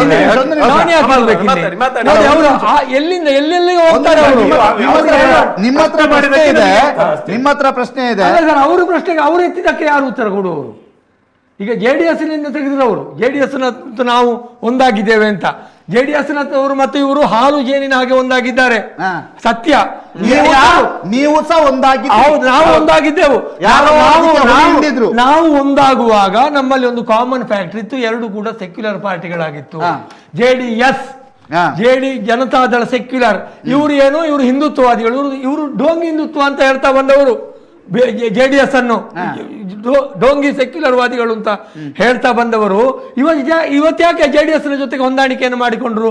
ನೀವು ಕೂಡ ನಿಮ್ಮ ಪಾಲಿಸಿಯಲ್ಲಿ ನೀವು ಅಡ್ಜಸ್ಟ್ಮೆಂಟ್ ಅನ್ನು ಮಾಡಿಕೊಂಡಿದ್ದೀರಿ. ಇಬ್ಬರು ಕೂಡ JDS ನವರು ಕೂಡ ಮೊನ್ನೆವರೆಗೆ ನಾನು ಮುಸಲ್ಮಾನರ ಮನೆಯಲ್ಲಿ ನಾಳೆ ಹುಟ್ಟುತ್ತೇನೆ ಅಂತ ಹೇಳಿದವರು, ಮೋದಿ ಪ್ರಧಾನಮಂತ್ರಿ ಆದರೆ ನಾನು ದೇಶ ಬಿಟ್ಟು ಹೋಗ್ತೇನೆ ಅಂತ ಮಾತುಗಳನ್ನು ಆಡಿದಂತಹ ದೇವೇಗೌಡರು ಇವತ್ತು ಯಾಕೆ ಬಿಜೆಪಿಯಲ್ಲಿ ಒಟ್ಟಿಗೆ ಹೋಗಿದ್ದಾರೆ ಅಂತಂದ್ರೆ ಅದು ಅವರೇ ಹೇಳಿದ್ದಾರೆ. ಬಿಜೆಪಿ ಅವರು ಹೇಳಿದ್ದಾರೆ, JDS ನವರು ಕೂಡ ಹೇಳಿದ್ದಾರೆ, ನಮಗಿದು ಅಸ್ತಿತ್ವದ ಪ್ರಶ್ನೆ, ಅಸ್ತಿತ್ವಕ್ಕಾಗಿ ಒಂದಾಗಿದ್ದೇವೆ ಅನ್ನುವಂಥ ಮಾತನ್ನು ಅವರು ಒಂದಾದಾಗ ಹೇಳಿದರು. ಇವರು ಅದೇ ಕಾರಣಕ್ಕಾಗಿ ಒಂದಾಗಿದ್ದಾರೆ. ಇವರಿಗೆ ವೈಯಕ್ತಿಕವಾಗಿ ಹೋದರೆ ಅಸ್ತಿತ್ವವೇ ಇಲ್ಲ ಅನ್ನುವುದು ಅವರಿಗೆ ಅರ್ಥ ಆಗಿದೆ. ಅದಕ್ಕೋಸ್ಕರ ಇಬ್ಬರು ಸಮಯ ಸಾಧಕವಾದಂತಹ ಮೈತ್ರಿಯನ್ನು ಮಾಡಿಕೊಂಡು ಅವರು ಈ ಚುನಾವಣೆಯನ್ನು ಎದುರಿಸಿದ್ದಾರೆ. ಸರ್, ಈಗ ಇದೇ ವಿಷಯಕ್ಕೆ ಬರುವ ರಾಜಕೀಯ ಅದನ್ನ ನಾವು ಎಳೆಯುವುದಿಲ್ಲ. ಈಗ ನೀವು ಹೇಳಿದ್ರೆ JDS ಅವರು ಸೆಕ್ಯುಲರು ಹಾಗೆ ಹೀಗೆ ಅವರು ಹಾಗೆ ಮಾತಾಡಿದ್ರು ಹೀಗೆ ಮಾತಾಡಿದ್ರು ಅಂತ ಮಹಾರಾಷ್ಟ್ರಕ್ಕೆ ಹೋದಾಗ ನೀವು ಕೂಡ ಶಿವಸೇನೆಯ ಜೊತೆಗೆ ಒಪ್ಪಂದವನ್ನ ಮಾಡಿಕೊಂಡಿರುವಂತದ್ದು ಇತಿಹಾಸದ ಪುಟದಲ್ಲಿದೆ. ಅದನ್ನ ಬಿಟ್ಟಾಕುವ. ಈಗ 3 ಪ್ರಶ್ನೆಗಳಿದಾವೆ. ಮೊದಲ ಪ್ರಶ್ನೆ ನಿಮಗೆ, UPಯಲ್ಲಿ ನಂಬರ್ಸ್ ಯಾಕೆ ಕಮ್ಮಿ ಆಯಿತು? ಅಯೋಧ್ಯೆ ಕ್ಷೇತ್ರ ಸೋತದ್ದು ಯಾಕೆ? ಮೋದಿಗೆ ಯಾಕೆ ವೋಟ್ ಕಮ್ಮಿ ಆಯಿತು ಅನ್ನುವಂಥದ್ದು. ಈ 3ಕ್ಕೆ ಒಂದು ಉತ್ತರ ಕೊಡಿ. ಆನಂತರ ನಿಮಗಿದೆ, ಕಾಂಗ್ರೆಸ್ ಮತ್ತು DKC ಯಾಕೆ ಸೋತ್ರು? ಅಂದ್ರೆ DK ಸುರೇಶ್ ಅವರು ಅದು ಪ್ರತಿಷ್ಠೆಯ ಕಣ, ಬಂಡೆಗೆ ಡೈನಮೈಟ್ ಇಟ್ಟಿದ್ದಾರೆ ಡಾಕ್ಟ್ರು, ಅದರ ಬಗ್ಗೆ ಮಾತಾಡುವ. ಆ ನಂತರ ಗ್ಯಾರಂಟಿ ಯೋಜನೆ ಇದ್ದು ಕರ್ನಾಟಕದಲ್ಲಿ ನಿಮಗೆ ದೊಡ್ಡ ಮಟ್ಟಿನ ಸಾಧನೆ ಮಾಡ್ಲಿಕ್ಕೆ ಆಗ್ಲಿಲ್ಲ ಯಾಕೆ? ಅದರ ಜೊತೆಗೆ ರಾಹುಲ್ ಗಾಂಧಿ ಎರಡೆರಡು ಕಡೆ ನಿಂತಿದ್ದಾರೆ. ಎರಡೆರಡು ಕಡೆ ನಿಂತಿದ್ದು ಭಯದಿಂದಲೋ ಅಥವಾ ನಮ್ಮ ತೆರಿಗೆ ಹಣವನ್ನ ಸುಮ್ಮನೆ ಖರ್ಚು ಮಾಡಿಸುವುದಕ್ಕ? ಈ ಎಲ್ಲದರ ಬಗ್ಗೆ ನೀವು ಮಾತಾಡಬೇಕು. ಮೊದಲನೇದು ನಿಮಗೆ 3 ಪ್ರಶ್ನೆ ಸರ್, ನೀವು ಉತ್ತರ ಕೊಡಿ. ಆ ಉತ್ತರಕ್ಕೆ, ಅವರ ಉತ್ತರಕ್ಕೆ ನೀವು ಉತ್ತರ ಕೊಡೋದು ಬೇಡ, ನಿಮ್ಮ ಪ್ರಶ್ನೆಗಷ್ಟೇ ನೀವು ಉತ್ತರ ಕೊಡಿ. ನಾನು ಉತ್ತರ ಕೊಡುವಾಗ ಅವ್ರ ಮಧ್ಯೆ ಬಾಯಿ ಹಾಕಬಾರ್ದು. ಮತ್ತೆ ನೀವು ಮಧ್ಯ ಬಾಯಿ ಹಾಕ್ಲಿಕ್ಕಿಲ್ಲ ಸರ್, ನೀವೀಗ ಉತ್ತರ ಕೊಡಿ. ಒಂದು ಉತ್ತರ ಪ್ರದೇಶದ ಏನು ಫಲಿತಾಂಶ ಇದೆ, ನಮಗೆ ಹಿನ್ನಡೆ ಆಗಿದೆ. ಎಸ್, ಒಂದು ರಾಜ್ಯವನ್ನ ಕಳೆದ 2014ರ ನಂತರ ನಾವು 65-70 ಸೀಟ್ಗಳನ್ನ ಗೆಲ್ಲುವಂಥ ಒಂದು ಕ್ಷೇತ್ರದಲ್ಲಿ 30-38 ಏನೋ ಈಗದ ಫಿಗರ್ಸ್ ನನಗೆ ಗೊತ್ತಿಲ್ಲ, ಆದರೆ ಅದರ ಹತ್ರ ಇದೆ. ಈಗ ಇಂಡಿಕೂಟ ನಮಗಿಂತ ಹೆಚ್ಚು ಸೀಟ್ಗಳನ್ನು ಪಡೆಯುವಂಥ ವ್ಯವಸ್ಥೆ ಆಗಿರೋದ್ರಿಂದ ಸಹಜವಾಗಿ ಸೋಲಾಗಿದೆ. ಸೋಲು ಯಾಕಾಗಿದೆ ಅನ್ನೋದನ್ನು ವಿಮರ್ಶೆ ಮಾಡುವಂಥದ್ದು ನಾವು ಸ್ವಲ್ಪ ದೂರದವರು. ಆದರೂ ಕೂಡ ಉತ್ತರ ಪ್ರದೇಶದಂಥ ರಾಜ್ಯದಲ್ಲಿ ಆಡಳಿತಾತ್ಮಕವಾಗಿ ಗಟ್ಟಿತನ ತೋರಿಸಿರ್ತಕ್ಕಂಥ ಮುಖ್ಯಮಂತ್ರಿ ಇರುವಲ್ಲಿ ಹಿನ್ನಡೆಯಾದಾಗ ಪರಾಮರ್ಶೆ ಮಾಡಬೇಕಾದದ್ದು ಒಬ್ಬ ಮುಖ್ಯಮಂತ್ರಿ ಮತ್ತು ಪಾರ್ಟಿಯ ಅಧ್ಯಕ್ಷನ ಕರ್ತವ್ಯ. ಇವತ್ತೇ ಅಲ್ಲಿ ಸಭೆಗಳನ್ನು ಸೇರುವಂಥ ವ್ಯವಸ್ಥೆ ಮಾಡಿದ್ದಾರೆ. ನಮ್ಮ ನಾಯಕರು ಅದನ್ನು ಪರಾಮರ್ಶೆ ಮಾಡ್ತಾರೆ. ಒಂದು ರಾಜ್ಯದಲ್ಲಿ ಅಯೋಧ್ಯೆ ಕಾರಣಕ್ಕೋಸ್ಕರ ಚುನಾವಣೆಯಲ್ಲಿ ಗೆಲ್ತೇವೆ ಅನ್ನುವಂಥ ಮೂಢ ವ್ಯವಸ್ಥೆಗಳು ನಮ್ಮಲ್ಲಿ ಇರಲಿಲ್ಲ. ಆದರೆ ನಾವು ಮಾತು ಕೊಟ್ಟಿದ್ದೇವೆ, ಈ ದೇಶದಲ್ಲಿ 500 ವರ್ಷ ಇತಿಹಾಸ ಇರತಕ್ಕಂಥ ರಾಮ ಮಂದಿರವನ್ನ ಮತ್ತೆ ಪುನರ್ ನಿರ್ಮಾಣ ಮಾಡ್ತೇವೆ ಮತ್ತು ಭವ್ಯವಾದ ರಾಮ ಮಂದಿರವನ್ನ ಈ ದೇಶಕ್ಕೆ ಅರ್ಪಣೆ ಮಾಡ್ತೇವೆ ಅನ್ನುವಂಥ ಮಾತನ್ನ ಕಳೆದ 16 ವರ್ಷಗಳಿಂದ ನಾವು ಚುನಾವಣೆ ಎದುರಿಸುವಂಥ ಸಂದರ್ಭದಲ್ಲಿ ನಮ್ಮ ಪ್ರಣಾಳಿಕೆಯಲ್ಲಿ ಉಲ್ಲೇಖವನ್ನು ಮಾಡ್ತಾ ಹೋದೆವು. ಆ ಉಲ್ಲೇಖ ಮಾಡಿದಂಥ ಸಂದರ್ಭದಲ್ಲಿ ಅವಕಾಶಗಳು ನಮಗೆ ಒದಗಿ ಬರಲಿಲ್ಲ. ಈ ಬಾರಿ ಆ ಅವಕಾಶಗಳು ನಮಗೆ ಒದಗಿ ಬಂತು. ಕೋರ್ಟ್ ಕೂಡ ನಮ್ಮ ಪರವಾಗಿ, ಹಿಂದುತ್ವದ ಪರವಾಗಿ ಮತ್ತು ರಾಮನ ಪರವಾಗಿ ತೀರ್ಪನ್ನು ನೀಡಿತು. ಆ ತೀರ್ಪನ್ನು ಗೌರವಿಸಿ ಅದನ್ನೆಲ್ಲವನ್ನು ಕೂಡ ಅದು ಭವ್ಯವಾದ ರಾಮ ಮಂದಿರ ಆಗಬೇಕು ಅನ್ನೋಂಥ ನಿರ್ಣಯವನ್ನ ಆ ಸಂಬಂಧಪಟ್ಟಂತ ಏನು ಅಯೋಧ್ಯೆಯ ಟ್ರಸ್ಟ್ ಇದೆ ಅದನ್ನ ನೇತೃತ್ವವನ್ನು ವಹಿಸಿರ್ತಕ್ಕಂಥ ಕೆಲಸ ಕಾರ್ಯ ಮಾಡಿದ್ರು. ಅದಕ್ಕೆ ಮೂಲ ಪ್ರೇರಣೆಯನ್ನ ನರೇಂದ್ರ ಮೋದಿ ಅವರು ನೀಡಿದರು. ಆ ಕಾರಣಕ್ಕೋಸ್ಕರ ರಾಮ ಮಂದಿರ ನಿರ್ಮಾಣ ಆಯಿತು. 500 ವರ್ಷಗಳ ಇತಿಹಾಸದ ರಾಮ ಮಂದಿರ ನಿರ್ಮಾಣ ಆಗಲಿಕ್ಕೆ ಭಾರತೀಯ ಜನತಾ ಪಾರ್ಟಿಯ ದೊಡ್ಡ ಕೊಡುಗೆ ಇದೆ. ಆ ಕಾರಣಕ್ಕೋಸ್ಕರ ಒಂದು ಶ್ರದ್ಧಾ ಕೇಂದ್ರ, ಭಾರತದತ್ತ ನೋಡುವಂತ ವಿದೇಶಿಗಳು, ಒಂದು ಧರ್ಮದ ಆಧಾರದಲ್ಲಿ ನಡೆಯುವಂತ ಜನ ಅಯೋಧ್ಯೆಗೆ ಬರುವಂಥ ವ್ಯವಸ್ಥೆಗಳಾಯಿತು. ಅದನ್ನು ಒಪ್ಪಿಕೊಳ್ಳಬೇಕು ಮತ್ತು ಸಮಾಜಕ್ಕೋಸ್ಕರ ನೀಡಿರ್ತಕ್ಕಂಥ ಸೇವೆ, ಅದನ್ನ ಮತವಾಗಿ ಆಲೋಚನೆ ಮಾಡುವಂಥ ವ್ಯವಸ್ಥೆಗಳಿಲ್ಲ. ಆದರೆ ಹೇಳಿಕೆಗಳು ಸಹಜ ಇದೆ. ನಾವು ಪ್ರಣಾಳಿಕೆಯಲ್ಲಿ ಕೊಟ್ಟಾಗ ಏನು ಮಾತನ್ನ ಉಳಿಸಿಕೊಂಡಿದ್ದೇವೆ, ಆ ಕಾರಣಕ್ಕೋಸ್ಕರ ರಾಮ ಮಂದಿರ ಆಗಿದೆ. ಆದರೆ ಮತಗಳು ಅಲ್ಲಿ ಪರಿವರ್ತನೆಗಳಾಗಲಿಲ್ಲ. ಆ ಕಾರಣಕ್ಕೋಸ್ಕರ ಮತಗಳು ಪರಿವರ್ತನೆ ಆಗಲಿಲ್ಲ. ಕಾರಣಗಳು 100 ಇರ್ಬೋದು. ಆ ಸಂಬಂಧಪಟ್ಟಂತ ಅಯೋಧ್ಯೆ ಕ್ಷೇತ್ರ ಇರ್ಬೋದು, ಪಕ್ಕದ ಇರತಕ್ಕಂಥ ಕ್ಷೇತ್ರಗಳಿರ್ಬೋದು, ಅಲ್ಲಿ ದೊಡ್ಡ ನಾಯಕರೇ ಸೋಲನ್ನು ಅನುಭವಿಸುವಂಥ ವ್ಯವಸ್ಥೆಗಳು ಆಗಿರ್ಬೋದು. ಆದರೆ ಎಲ್ಲ ಹಿನ್ನಡೆಗಳಿಗೆ ಒಂದು ರಾಜಕೀಯ ವ್ಯವಸ್ಥೆಯಲ್ಲಿ ನಾವು ಮನನ ಮಾಡುವಂಥದ್ದು ಮತ್ತು ಅದರ ಬಗ್ಗೆ ತಿಳ್ಕೊಳ್ಳುವಂಥ ವ್ಯವಸ್ಥೆಯನ್ನ ಆ ರಾಜ್ಯದ ನಾಯಕರು ಮಾಡ್ತಾರೆ, ಕೇಂದ್ರದ ನಾಯಕರು 100ಕ್ಕೆ 100 ಗಮನಿಸ್ತಾರೆ. ಅಮಿತ್ ಶಾ ಅಂತ ಸಂಘಟನಾ ಚತುರರು ಇರತಕ್ಕಂಥ ಒಂದು ಪಾರ್ಟಿಯ ಪ್ರಮುಖರು ಇದನ್ನ ನೋಡದೆ ಹೋದ್ರೆ ಪಾರ್ಟಿ ಎಲ್ಲೋ ಒಂದು ಕಡೆ ವಾಲಿಕ್ಕೆ ಅವಕಾಶಗಳಿದೆ. ಯಾಕಂತ ಹೇಳಿದ್ರೆ ಆ ಕಾರಣಕ್ಕೋಸ್ಕರವೇ ನಾವು ಏನು 350 ನಮ್ಮ ಎಕ್ಸಿಟ್ ಪೋಲ್ಗಳಲ್ಲಿ ಬಂದಿರತಕ್ಕಂಥ ಸಂಖ್ಯೆಗಳನ್ನ ದಾಟ್ಲಿಕ್ಕೆ ಆಗಲಿಲ್ಲ. ಯಾಕಂತ ಹೇಳಿದ್ರೆ ಸುಮಾರು 40 ಸೀಟುಗಳನ್ನ ನಾವು ಅಲ್ಲಿ ಕಲ್ಕೊಳ್ಳುವಂಥ ವ್ಯವಸ್ಥೆಗಳಾಯಿತು. ನಮ್ಮ ಆಲೋಚನೆಗಳಿತ್ತು 70-75 ತನಕ ಹೋಗುತ್ತೆ, ಅದು 34ರಲ್ಲಿ ನಿಂತಿತ್ತು. ಆ ಕಾರಣಕ್ಕೋಸ್ಕರ ಆ ಸಂಖ್ಯೆ ಕಡಿಮೆ ಆಗಿರೋದ್ರಿಂದ ಇವತ್ತು 200-300 ಗಡಿ ದಾಟಲಿಲ್ಲ. ಸತ್ಯ ಇದೆ, ಅದನ್ನು ಒಪ್ಪಿಕೊಳ್ಬೇಕು. ಯಾಕೆ ಸತ್ಯ? ಅಂದ್ರೆ ಹಿಂದುತ್ವ ವರ್ಕೌಟ್ ಆಗ್ಲಿಲ್ಲ ಅಂತ. ಹಿಂದುತ್ವ ವರ್ಕೌಟ್ ಆಗದೆ ಹೋದ್ರೆ ಈ ಜಿಲ್ಲೆಗಳಲ್ಲಿ ಕೂಡ ನಮ್ಮ ಕರಾವಳಿ ಜಿಲ್ಲೆಗಳಲ್ಲಿ ನಾವು ಗೆಲ್ತಾ ಇರಲಿಲ್ಲ. ಹಿಂದುತ್ವದ ಭಾವದಲ್ಲೇ ನಾವು ಗೆದ್ದಿರುವಂತದ್ದು ಈ 3 ಕ್ಷೇತ್ರಗಳು, ನಾನು ಕರಾವಳಿ ಜಿಲ್ಲೆಗಳ ಕ್ಷೇತ್ರಗಳು ಹೇಳಿರೋದು. ಹಿಂದುತ್ವದ ಒಂದು ಕಡೆ ಆದ್ರೆ ಜನಮಾನಸದಲ್ಲಿ ಕೆಲವು ಸಲ ಅಧಿಕಾರ ರೂಢದ ವ್ಯವಸ್ಥೆಯಲ್ಲಿ ಇವರು ಹೇಳಿರುವಂತ 8,500 ರೂಪಾಯಿ ತಿಂಗಳಿಗೆ, 1 ಲಕ್ಷ ರೂಪಾಯಿ ವರ್ಷಕ್ಕೆ ಕೊಡ್ತೇನೆ ಅಂತ ಹೇಳುವಾಗ ಒಂದು ರೀತಿಯ ಮನ ಪರಿವರ್ತನೆಗಳು ಆಗಿರಲಿಕ್ಕೆ ಅವಕಾಶಗಳಿದೆ ಅನ್ನೋದನ್ನು ಕೂಡ ನಾವು ಕಾಣಲಿಕ್ಕೆ ಅವಕಾಶಗಳಿದೆ. ಯಾಕಂತ ಹೇಳಿದ್ರೆ ನಾನು ಹೇಳಿರುವಂತ ಹೈದರಾಬಾದ್ ಕರ್ನಾಟಕದಲ್ಲಿ ಏನು ಗ್ಯಾರಂಟಿಯ ಕಾರಣಕ್ಕೋಸ್ಕರ ಚುನಾವಣೆಯನ್ನು ಅಲ್ಲಿ ಗೆದ್ರು, ಆ ಕಾರಣವನ್ನ ಮುಂದಿಟ್ಟುಕೊಂಡು ಮತ್ತೆ 1 ಲಕ್ಷ ಬರ್ತದೆ ಅಂತ ಹೇಳಿ ಯಾವ ಪೋಸ್ಟ್ ಅಂಚೆ ಕಚೇರಿಯಲ್ಲಿ ಕ್ಯೂ ನಿಂತು ನನ್ನದು ಕೂಡ ಒಂದು ಖಾತೆ ಇರಲಿ ಅಂತ ಹೊರಟಂತವರಿಗೆ ಇವರು ಏನು ಉತ್ತರ ಕೊಡ್ತಾರೆ ಅಂತ ನನಗೆ ಗೊತ್ತಿಲ್ಲ, ಅದು ಅವರು ಉತ್ತರ ಕೊಡಬೇಕು. ಅದರಿಂದ ಅವರ ಮನೆ ಬಾಗಿಲಿಗೆ ನಿಲ್ಲುವಂತ ವ್ಯವಸ್ಥೆಗಳು ಆಗತ್ತೆ ಅನ್ನೋ ಮುಂದೆ ನಿಲ್ಲುವಂತ ಸತ್ಯ ಇದೆ. ಅದರಿಂದ ಹಿಂದುತ್ವ ವರ್ಕೌಟ್ ಆಗಲಿಲ್ಲ ಅಂತಲ್ಲ, ಅಲ್ಲಿ ಯಾವುದೋ ಒಂದಷ್ಟು ತೊಂದರೆಗಳಾಗಿದೆ. ಅದರ ಬಗ್ಗೆ ನಾನು ಹೆಚ್ಚು ಮಾತಾಡ್ಲಿಕ್ಕೆ ನನಗೆ ಆ ರಾಜ್ಯದ ಬಗ್ಗೆ ಕಲ್ಪನೆಗಳಿಲ್ಲ. ಈ ರಾಜ್ಯದಲ್ಲಿ ನಾನೊಂದಷ್ಟು 13 ಕ್ಷೇತ್ರಗಳಿಗೆ ಪ್ರವಾಸಗಳು ಮಾಡಿದ್ದೆ ಚುನಾವಣಾ ಸಂದರ್ಭದಲ್ಲಿ. ಈ ರಾಜ್ಯದಲ್ಲಿ ಏನಾಗಿದೆ, ಚಿಕ್ಕೋಡಿಯಲ್ಲಿ ನಾವು ಕೂಡ ಹೇಳಿದ್ದೇವೆ. ನಿಮ್ಮ ಮುಂದಿನ ಪ್ರಶ್ನೆ ಆದ್ರಿಂದ ಆ ಸೋಲಿನ ಬಗ್ಗೆ 100ಕ್ಕೆ 100 ಪರಾಮರ್ಶೆ ಮಾಡ್ತಾರೆ. ಮತ್ತೆ ಅದಕ್ಕೆ ಉತ್ತರವನ್ನ ನಾವು ವಿಧಾನಸಭೆಯಲ್ಲಿ ಸೋಲಿಲ್ಲ. ನಾವು ರಾಮ ಮಂದಿರ ಇಲ್ಲದ ಸಂದರ್ಭದಲ್ಲಿ ಕೂಡ ವಿಧಾನಸಭೆಯಲ್ಲಿ ಉತ್ತರ ಪ್ರದೇಶದಲ್ಲಿ ಸ್ವೀಪ್ ಮಾಡುವಂತ ಕೆಲಸವನ್ನಾಗಿದೆ. ಅಲ್ಲಿ ಅಖಿಲೇಶ್ ಯಾದವ್ ಅಥವಾ ಉಳಿದ ಇಂಡಿ ಕೂಟಗಳು ಒಟ್ಟಾಗಿರೋದ್ರಿಂದ ನಮ್ಮ ವ್ಯತ್ಯಾಸಗಳಾಗಿರ್ಬೋದು ಅಂತ ಕೂಡ ಒಂದು ಕಾರಣ ಇರ್ಬೋದು. ಯಾಕಂತ ಹೇಳಿದ್ರೆ ಒಮ್ಮೆ ಎಲ್ಲ ಪಕ್ಷಗಳು ಒಂದಾಗಿ ಏಕಾಂಗಿಯಾಗಿ ಬಿಜೆಪಿ ನಿಂತಾಗ ಒಂದಷ್ಟು ಹಿನ್ನಡೆಗಳಾಗುವುದು ಸಹಜ ಇದೆ, ಅದು ಕಾರಣಗಳು ಆಗಿರ್ಬೋದು ಅನ್ನೋಂತ ನನ್ನ ಆಲೋಚನೆ. ಮೋದಿಗೆ ವೋಟ್ ಕಡಿಮೆ ಆಯಿತು ಅನ್ನುವಂತಹ ವಿಶ್ಲೇಷಣೆಗಳು ನಡೀತಾ ಇದೆ. ಮೋದಿಗೆ ವೋಟ್ ನಿಶ್ಚಯವಾಗಿ ಕಡಿಮೆ ಆಗಿರೋ ಬಗ್ಗೆ ಆತಂಕ ಇದೆ. ಒಬ್ಬ ರಾಷ್ಟ್ರದ ಪ್ರಧಾನಿ, ಒಂದು ಪ್ರಧಾನಿಗೆ ಸಿಗಬೇಕಂತ ಗೌರವಗಳು ಮತ್ತು ಸ್ಥಾನಮಾನಗಳು, ಆ ರಾಜ್ಯದಲ್ಲಿ ಮತಗಳು ಪರಿವರ್ತನೆ ಆಗದೆ 1.5 ಲಕ್ಷದಲ್ಲಿ ಗೆಲ್ಲುವಂಥ ವ್ಯವಸ್ಥೆಗಳಾಯಿತು. ಆದರೆ ಇತಿಹಾಸ ಇದೆ. ಅಟಲ್ ಬಿಹಾರಿ ವಾಜಪೇಯಿ ಕೂಡ ಈ ಹಿಂದೆ ಸೋತವರು. ರಾಹುಲ್ ಗಾಂಧಿ ಅವರು ಕೂಡ ಅಮೇಥಿ ಕ್ಷೇತ್ರದಲ್ಲಿ ಸೋತು ವಯನಾಡಲ್ಲಿ ಗೆಲ್ಲುವಂಥ ವ್ಯವಸ್ಥೆಗಳು ಆಗಿರುವಂಥದ್ದು ಇತಿಹಾಸ ನಮ್ಮ ಕಣ್ಮುಂದಿದೆ. ಆದರೆ ನಮ್ಮ ಪ್ರಧಾನಿಯವರು ಸೋಲಿಲ್ಲ. 1.5 ಲಕ್ಷ ಲೀಡ್. ಈ ರೀತಿಯ ದ್ವಂದ್ವಗಳಿರುವಂಥ ಸಂದರ್ಭದಲ್ಲಿ ಎಲ್ಲ ಅಲಯನ್ಸ್ಗಳು ಒಂದು ಕೂಟಗಳಲ್ಲಿ ಒಂದಾಗಿ ಚುನಾವಣೆ ಎದುರಿಸುವಂಥ ಸಂದರ್ಭದಲ್ಲಿ ಏಕಾಂಗಿಯಲ್ಲಿ ಉತ್ತರ ಪ್ರದೇಶದಲ್ಲಿ ಯಾವುದೇ ಅಲಯನ್ಸ್ಗಳ ಹತ್ತಿರ ಇರಲಿಲ್ಲ. ಅಲ್ಲಿ ಬಿಜೆಪಿಯೇ ನೇತೃತ್ವ ವಹಿಸಿರುವಂಥದ್ದು 1-2 ಸಣ್ಣ ಪಾರ್ಟಿಗಳಷ್ಟು ಸೀಟುಗಳು ಕೊಟ್ಟಿರುವುದು ಬಿಟ್ಟರೆ ಉಳಿದವು ಎಲ್ಲವೂ ಕೂಡ ಏಕಾಂಗಿಯಾಗಿ ಸ್ಪರ್ಧೆ ಮಾಡಿರೋದ್ರಿಂದ ಆ ರೀತಿಯ ಹಿನ್ನಡೆ ಮೋದಿಯವರ ಕಾರಣ ಕೂಡ ಆಗಿರ್ಬೋದು. ಉಳಿದ ಕ್ಷೇತ್ರದ ಇಫೆಕ್ಟ್ ಕಂಡಾಗ ಮೋದಿಯವರ 1.5 ಲಕ್ಷದ ಸಂಖ್ಯೆ ದೊಡ್ಡದಲ್ಲ, ವ್ಯತ್ಯಾಸಗಳ ದೊಡ್ಡದಾಗ್ಲಿಲ್ಲ.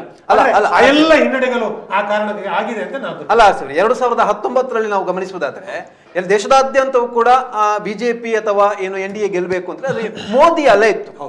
ಮೋದಿ ಅಲೆ 2014ರಲ್ಲಿ ಆರಂಭಗೊಂಡಿರುವಂತದ್ದು ಮೋದಿ ಅಲೆ. ಬಹುಶಃ ಈ ಅಲೆ ಅಥವಾ ಆ ಅಲೆ ಈ ಬಾರಿ ವರ್ಕೌಟ್ ಆಗ್ಲಿಲ್ಲ ಮತ್ತು ವೈಯಕ್ತಿಕವಾಗಿ ಮೋದಿಯ ಕ್ಷೇತ್ರದಲ್ಲೂ ಅವರಿಗೆ ಹಿನ್ನಡೆ ಆಗಿರುವಂತದ್ದು ಅದು ಯಾಕೆ ಅಂತ.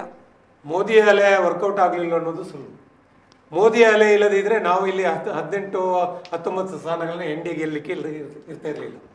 ಯಾವುದೇ ಖಾತೆ ಓಪನ್ ಆಗೋದಂತ ಕೇರಳದಲ್ಲಿ ಇವತ್ತು ಖಾತೆ ಓಪನ್ ಆಗುವಂತ ವ್ಯವಸ್ಥೆಗಳಾಗಿದ್ರೆ ಅದು ಮೋದಿ ಆಡಳಿತ ವ್ಯವಸ್ಥೆಯಿಂದ. ಆಂಧ್ರದಲ್ಲಿ ನಮ್ಮ ಅಲಯನ್ಸ್ ಏನು NDA TDP ಮಾಡಿಕೊಂಡಿದೆ, ಆ ಅಲಯನ್ಸ್ ಕಾರಣಕ್ಕೋಸ್ಕರ ನಾವು ಚುನಾವಣೆಯಲ್ಲಿ ಗೆದ್ದಿದ್ದೇವೆ. ತೆಲಂಗಾಣದಲ್ಲಿ ಸೀಟ್ ಹಂಚಿಕೆ ಆಗಿದೆ, ವ್ಯತ್ಯಾಸಗಳಾಗಿದೆ, ನಮಗೆ ಸಂಖ್ಯೆಗಳು ಬಂದಿದೆ. ಎಲ್ಲ ಕಾರಣಕ್ಕೋಸ್ಕರ ಮೋದಿ ಅಲೆ ಅಂತ ಅಲ್ಲ. ಮಧ್ಯಪ್ರದೇಶದಲ್ಲಿ ಸ್ವೀಪ್ ಔಟ್ ಮಾಡಿದ್ದೇವೆ. ಗುಜರಾತ್ನಲ್ಲಿ 1 ಸೀಟನ್ನು ಕಳ್ಕೊಂಡಿದ್ದೇವೆ. ನನ್ನ ಅಂದಾಜು 26ರಲ್ಲಿ 25 ಅಂತ ಕಾಣಿಸುತ್ತೆ. 1 ಸೀಟನ್ನು ಕಳ್ಕೊಂಡಿದ್ದೇವೆ. ಅಲ್ಲಿ ಕೂಡ ನಮ್ಮ ಸ್ಥಾನಮಾನ ಉಳಿಸಿಕೊಂಡಿದ್ದೇವೆ. ರಾಜಸ್ಥಾನದಲ್ಲಿ ಒಂದು ಟಗ್ ಆಫ್ ವಾರ್ ಇತ್ತು ಕಾಂಗ್ರೆಸ್ನ. ಎಲ್ಲ ಅಂಕಿಅಂಶಗಳು ಕೂಡ ಅದು 5-6 ಸೀಟುಗಳು ಕಾಂಗ್ರೆಸ್ ಹೋಗುತ್ತೆ ಅಂತ ಹೇಳಿದ್ದಾರೆ. ಅದು ಒಂದಷ್ಟು ವ್ಯತ್ಯಾಸಗಳಾಗಿದೆ, ಅದು ಕಾರಣ ಇದೆ. ಒಂದು ವೇಳೆ ದೆಹಲಿಯಲ್ಲಿ ಆಪಣದೊಟ್ಟಿಗೆ ಸೇರಿರ್ತಕ್ಕಂಥ ಕಾಂಗ್ರೆಸ್ 7ರಲ್ಲಿ 7 ಗೆಲ್ಲುತ್ತಿರುವಂತಹ ಬಿಜೆಪಿಯನ್ನ ಎದುರಿಸುವಂತ ಸಂದರ್ಭದಲ್ಲಿ ಅಲ್ಲಿಯ ಅಲಯನ್ಸ್ಗಳು ಕೂಡ ಒಟ್ಟಾಗಿ ವಿರೋಧಿಸಿರೋದ್ರಿಂದ ನಾವು 1 ಸೀಟನ್ನು ಕಳ್ಕೊಂಡಿದ್ದೇವೆ, 6 ಸೀಟನ್ನು ಪಡ್ಕೊಂಡಿದ್ದೇವೆ. ಪಂಜಾಬ್ನಲ್ಲಿ ಗೊತ್ತಿದೆ ನಮ್ಮ ಪ್ರಾಬಲ್ಯ ಇಲ್ಲ, ಅಲ್ಲಿ ಕಾಂಗ್ರೆಸ್ನ ಪ್ರಾಬಲ್ಯ ಇದೆ. ಕಾಂಗ್ರೆಸ್ನ ಆಪ್ ಇದ್ರೂ ಕೂಡ ಕಾಂಗ್ರೆಸ್ ಅಲ್ಲಿ ಒಂದು ಒಳ್ಳೆಯ ಸ್ಥಾನಮಾನಗಳು ಪಡ್ಕೊಂಡಿದೆ. ಸತ್ಯ ಇದೆ, ಸತ್ಯ ಒಪ್ಪಿಕೊಳ್ಳಬೇಕು. ಆ ಎಲ್ಲ ಕಾರಣಗಳಿದ್ದು ಕೂಡ ರಾಜ್ಯವಾರು ನಾವು ರಾಷ್ಟ್ರ ವ್ಯಾಪಿಯಾಗಿ ಕಂಡಾಗ ಎಲ್ಲ ಕಡೆ ನರೇಂದ್ರ ಮೋದಿಯವರ ಒಂದು ನಾಯಕತ್ವ ಮತ್ತು ನರೇಂದ್ರ ಮೋದಿಯವರ ಆಡಳಿತಾತ್ಮಕ ವ್ಯವಸ್ಥೆಗಳ ಜನ ಒಪ್ಪಿರೋದ್ರಿಂದ ಆಡಳಿತಾತ್ಮಕ ವಿರೋಧಗಳು ಬರಲಿಲ್ಲ. ಆಡಳಿತಾತ್ಮಕ ವಿರೋಧಗಳು ಬರ್ತಿದ್ರೆ ನಾವು ಕೂಡ 100ರ ಗಡಿಯಲ್ಲಿ ನಿಲ್ತಾ ಇದ್ದೇವೆ ಏನೋ, ನಾವು 245ರ ಮೇಲೆ ಹೋಗ್ತಾ ಇರ್ಲಿಲ್ಲ. ಒಂದು ರಾಷ್ಟ್ರೀಯ ಪಾರ್ಟಿ 98ರನ್ನ ಸಂಭ್ರಮ ಪಟ್ಟುಕೊಳ್ತಂತಂದ್ರೆ ನಾನು 245 ಪಡ್ಕೊಂಡಂತ ಬಿಜೆಪಿಯವರು ಸಂಭ್ರಮ ಪಟ್ಟುಕೊಳ್ಳೋದ್ರಲ್ಲಿ ತಪ್ಪಿಲ್ಲ ಅಂತ ಹೇಳೋದನ್ನ ಕೂಡ ನಾನು ಉಲ್ಲೇಖ ಮಾಡ್ತೀನಿ. ಓಕೆ ಸರ್, ಈಗ ಗ್ಯಾರಂಟಿ ಯೋಜನೆ ಬಗ್ಗೆ ಮತ್ತು ಗ್ಯಾರಂಟಿ ಕಾರ್ಡಿನ ಬಗ್ಗೆ, ಮಹಿಳೆಯರಿಗೆ ಗ್ಯಾರಂಟಿಯನ್ನ ಕೊಟ್ಟಿರೋದ್ರ ಬಗ್ಗೆ ಬಹಳಷ್ಟು ರಾಜ್ಯ ಸರ್ಕಾರ ಮಾತಾಡಿದೆ. ಆದರೆ ಗ್ಯಾರಂಟಿಯನ್ನು ಇಟ್ಕೊಂಡು ಹೋದಂಥ ಸಂದರ್ಭದಲ್ಲಿ ಕೇವಲ 9 ಅನ್ನುವಂಥದ್ದು ಪ್ರಶ್ನೆ ಬರುತ್ತೆ. ಅದರ ಜೊತೆಗೆ ರಾಜ್ಯಾಧ್ಯಕ್ಷರು ನಿಮ್ಮದು DK ಶಿವಕುಮಾರ್ ಅವರ ಪ್ರತಿಷ್ಠಿತ ಕ್ಷೇತ್ರ ಸೋಲಿಲ್ಲದ ಸರದಾರ, ಕಳೆದ ಬಾರಿ ಸಂಪೂರ್ಣವಾಗಿ ನೆಲ ಕಚ್ಚಿದಂತಹ ಕಾಂಗ್ರೆಸ್ಸಿನ ಸಂದರ್ಭದಲ್ಲಿಯೂ ಕೂಡ ಅವರು ಗೆದ್ದಿದ್ರು. ಈ ಬಾರಿ ಸೋತರು, ಪ್ರತಿಷ್ಠೆಯ ಕಣದಲ್ಲಿ ಸೋತರು. ಇದು ನಿಮಗೆ ಯಾವ ರೀತಿಯಾಗಿ ಪೆಟ್ಟು ನೀಡಿದೆ? DK ಸುರೇಶ್ ಅವರು ಯಾಕೆ ಸೋತರು ಅನ್ನೋದಕ್ಕೆ ನಾವು ವಿಶ್ಲೇಷಣೆಗಳನ್ನು ಇನ್ನಷ್ಟೇ ಮಾಡಬೇಕಷ್ಟೇ. ಆದರೆ ಈಗ ಮೇಲ್ನೋಟದ ವಿಶ್ಲೇಷಣೆಗಳನ್ನು ಮಾಡ್ಬೋದು ಅಷ್ಟೇ, ಬಿಟ್ಟರೆ ಅದನ್ನು ಡೀಪ್ ಆಗಿ ಯಾವುದೇ ಇಂಥದ್ದೇ ಕಾರಣಕ್ಕೆ ಅವರು ಸೋತರು ಅಂತ ಈಗ ಹೇಳುವುದು ಬಹಳ ಪ್ರಿಮೇಚೂರ್ ಆಗ್ತದೆ. ಯಾಕಂದ್ರೆ ಈಗಷ್ಟೇ ಅವರು ಸೋತಿದ್ದಾರೆ ಒಂದು ಕೆಲವೇ ಗಂಟೆಗಳ ಹಿಂದೆ. ಈ ಕೆಲವು ಗಂಟೆಗಳಿಗೆ ಹಿಂದಿನವರೆಗೆ ನಾವು ಗೆಲ್ಲಬಹುದು, ಗೆದ್ದೇ ಗೆಲ್ತೇವೆ ಅನ್ನುವಂಥ ಸ್ಥಿತಿ ನಮ್ಮ ಲೆಕ್ಕಾಚಾರದಲ್ಲಿ ಇತ್ತು. ಆದರೆ ಅದು ಮತದಾರ ಅದನ್ನು ಉಲ್ಟಾ ಮಾಡಿದ್ದಾನೆ. ಮತದಾರರು ಅದು ಸಾರ್ವಭೌಮರು, ಚುನಾವಣೆಯಲ್ಲಿ ಮತದಾರರು ಸಾರ್ವಭೌಮರು, ಅವರು ಯಾರನ್ನು ಗೆಲ್ಲಿಸಬಹುದು, ಯಾರನ್ನು ಸೋಲಿಸಬಹುದು. ಆದರೆ ಮತದಾರರನ್ನು ದಿಕ್ಕೆಡಿಸುವಂತಹ ಅಥವಾ ಮತದಾರರನ್ನು ಆಮಿಷ ಒಡ್ಡುವಂತಹ ಅಥವಾ ಮತದಾರರ ಆಲೋಚನೆಯನ್ನು ತಿರುಗಿಸುವಂತಹ ಕೆಲಸವನ್ನು ರಾಜಕೀಯ ಪಕ್ಷಗಳು ಕೆಲವು ಸಲ ಏನು ಅಕ್ರಮವಾಗಿ ಮಾಡ್ತದೆ. ಅದರಲ್ಲಿ ಒಂದು 2ನೇ ಹಂತದ ಚುನಾವಣೆಯ ಸಂದರ್ಭದಲ್ಲಿ ಎರಡನೇ ಹಂತದ ಚುನಾವಣೆ ಕರ್ನಾಟಕದಲ್ಲಿ ಆದದ್ದು. 2ನೇ ಹಂತದ ಚುನಾವಣೆಗೆ 2-3 ದಿವಸ ಇರುವಾಗ ಮೋದಿ ಅವರೊಂದು ಮಾತನ್ನು ಹೇಳ್ತಾರೆ. ಒಬ್ಬ ಪ್ರಧಾನಮಂತ್ರಿಯವರು ಯಾವ ಮಾತನ್ನು ಅವರ ಜೀವಮಾನದಲ್ಲಿ ಒಮ್ಮೆಯೂ ಹೇಳಬಾರ್ದಾಗಿತ್ತು ಅಂಥ ಮಾತನ್ನು ಒಂದು ದೊಡ್ಡ ಬಾಂಬನ್ನು ಹಾಕ್ತಾರೆ.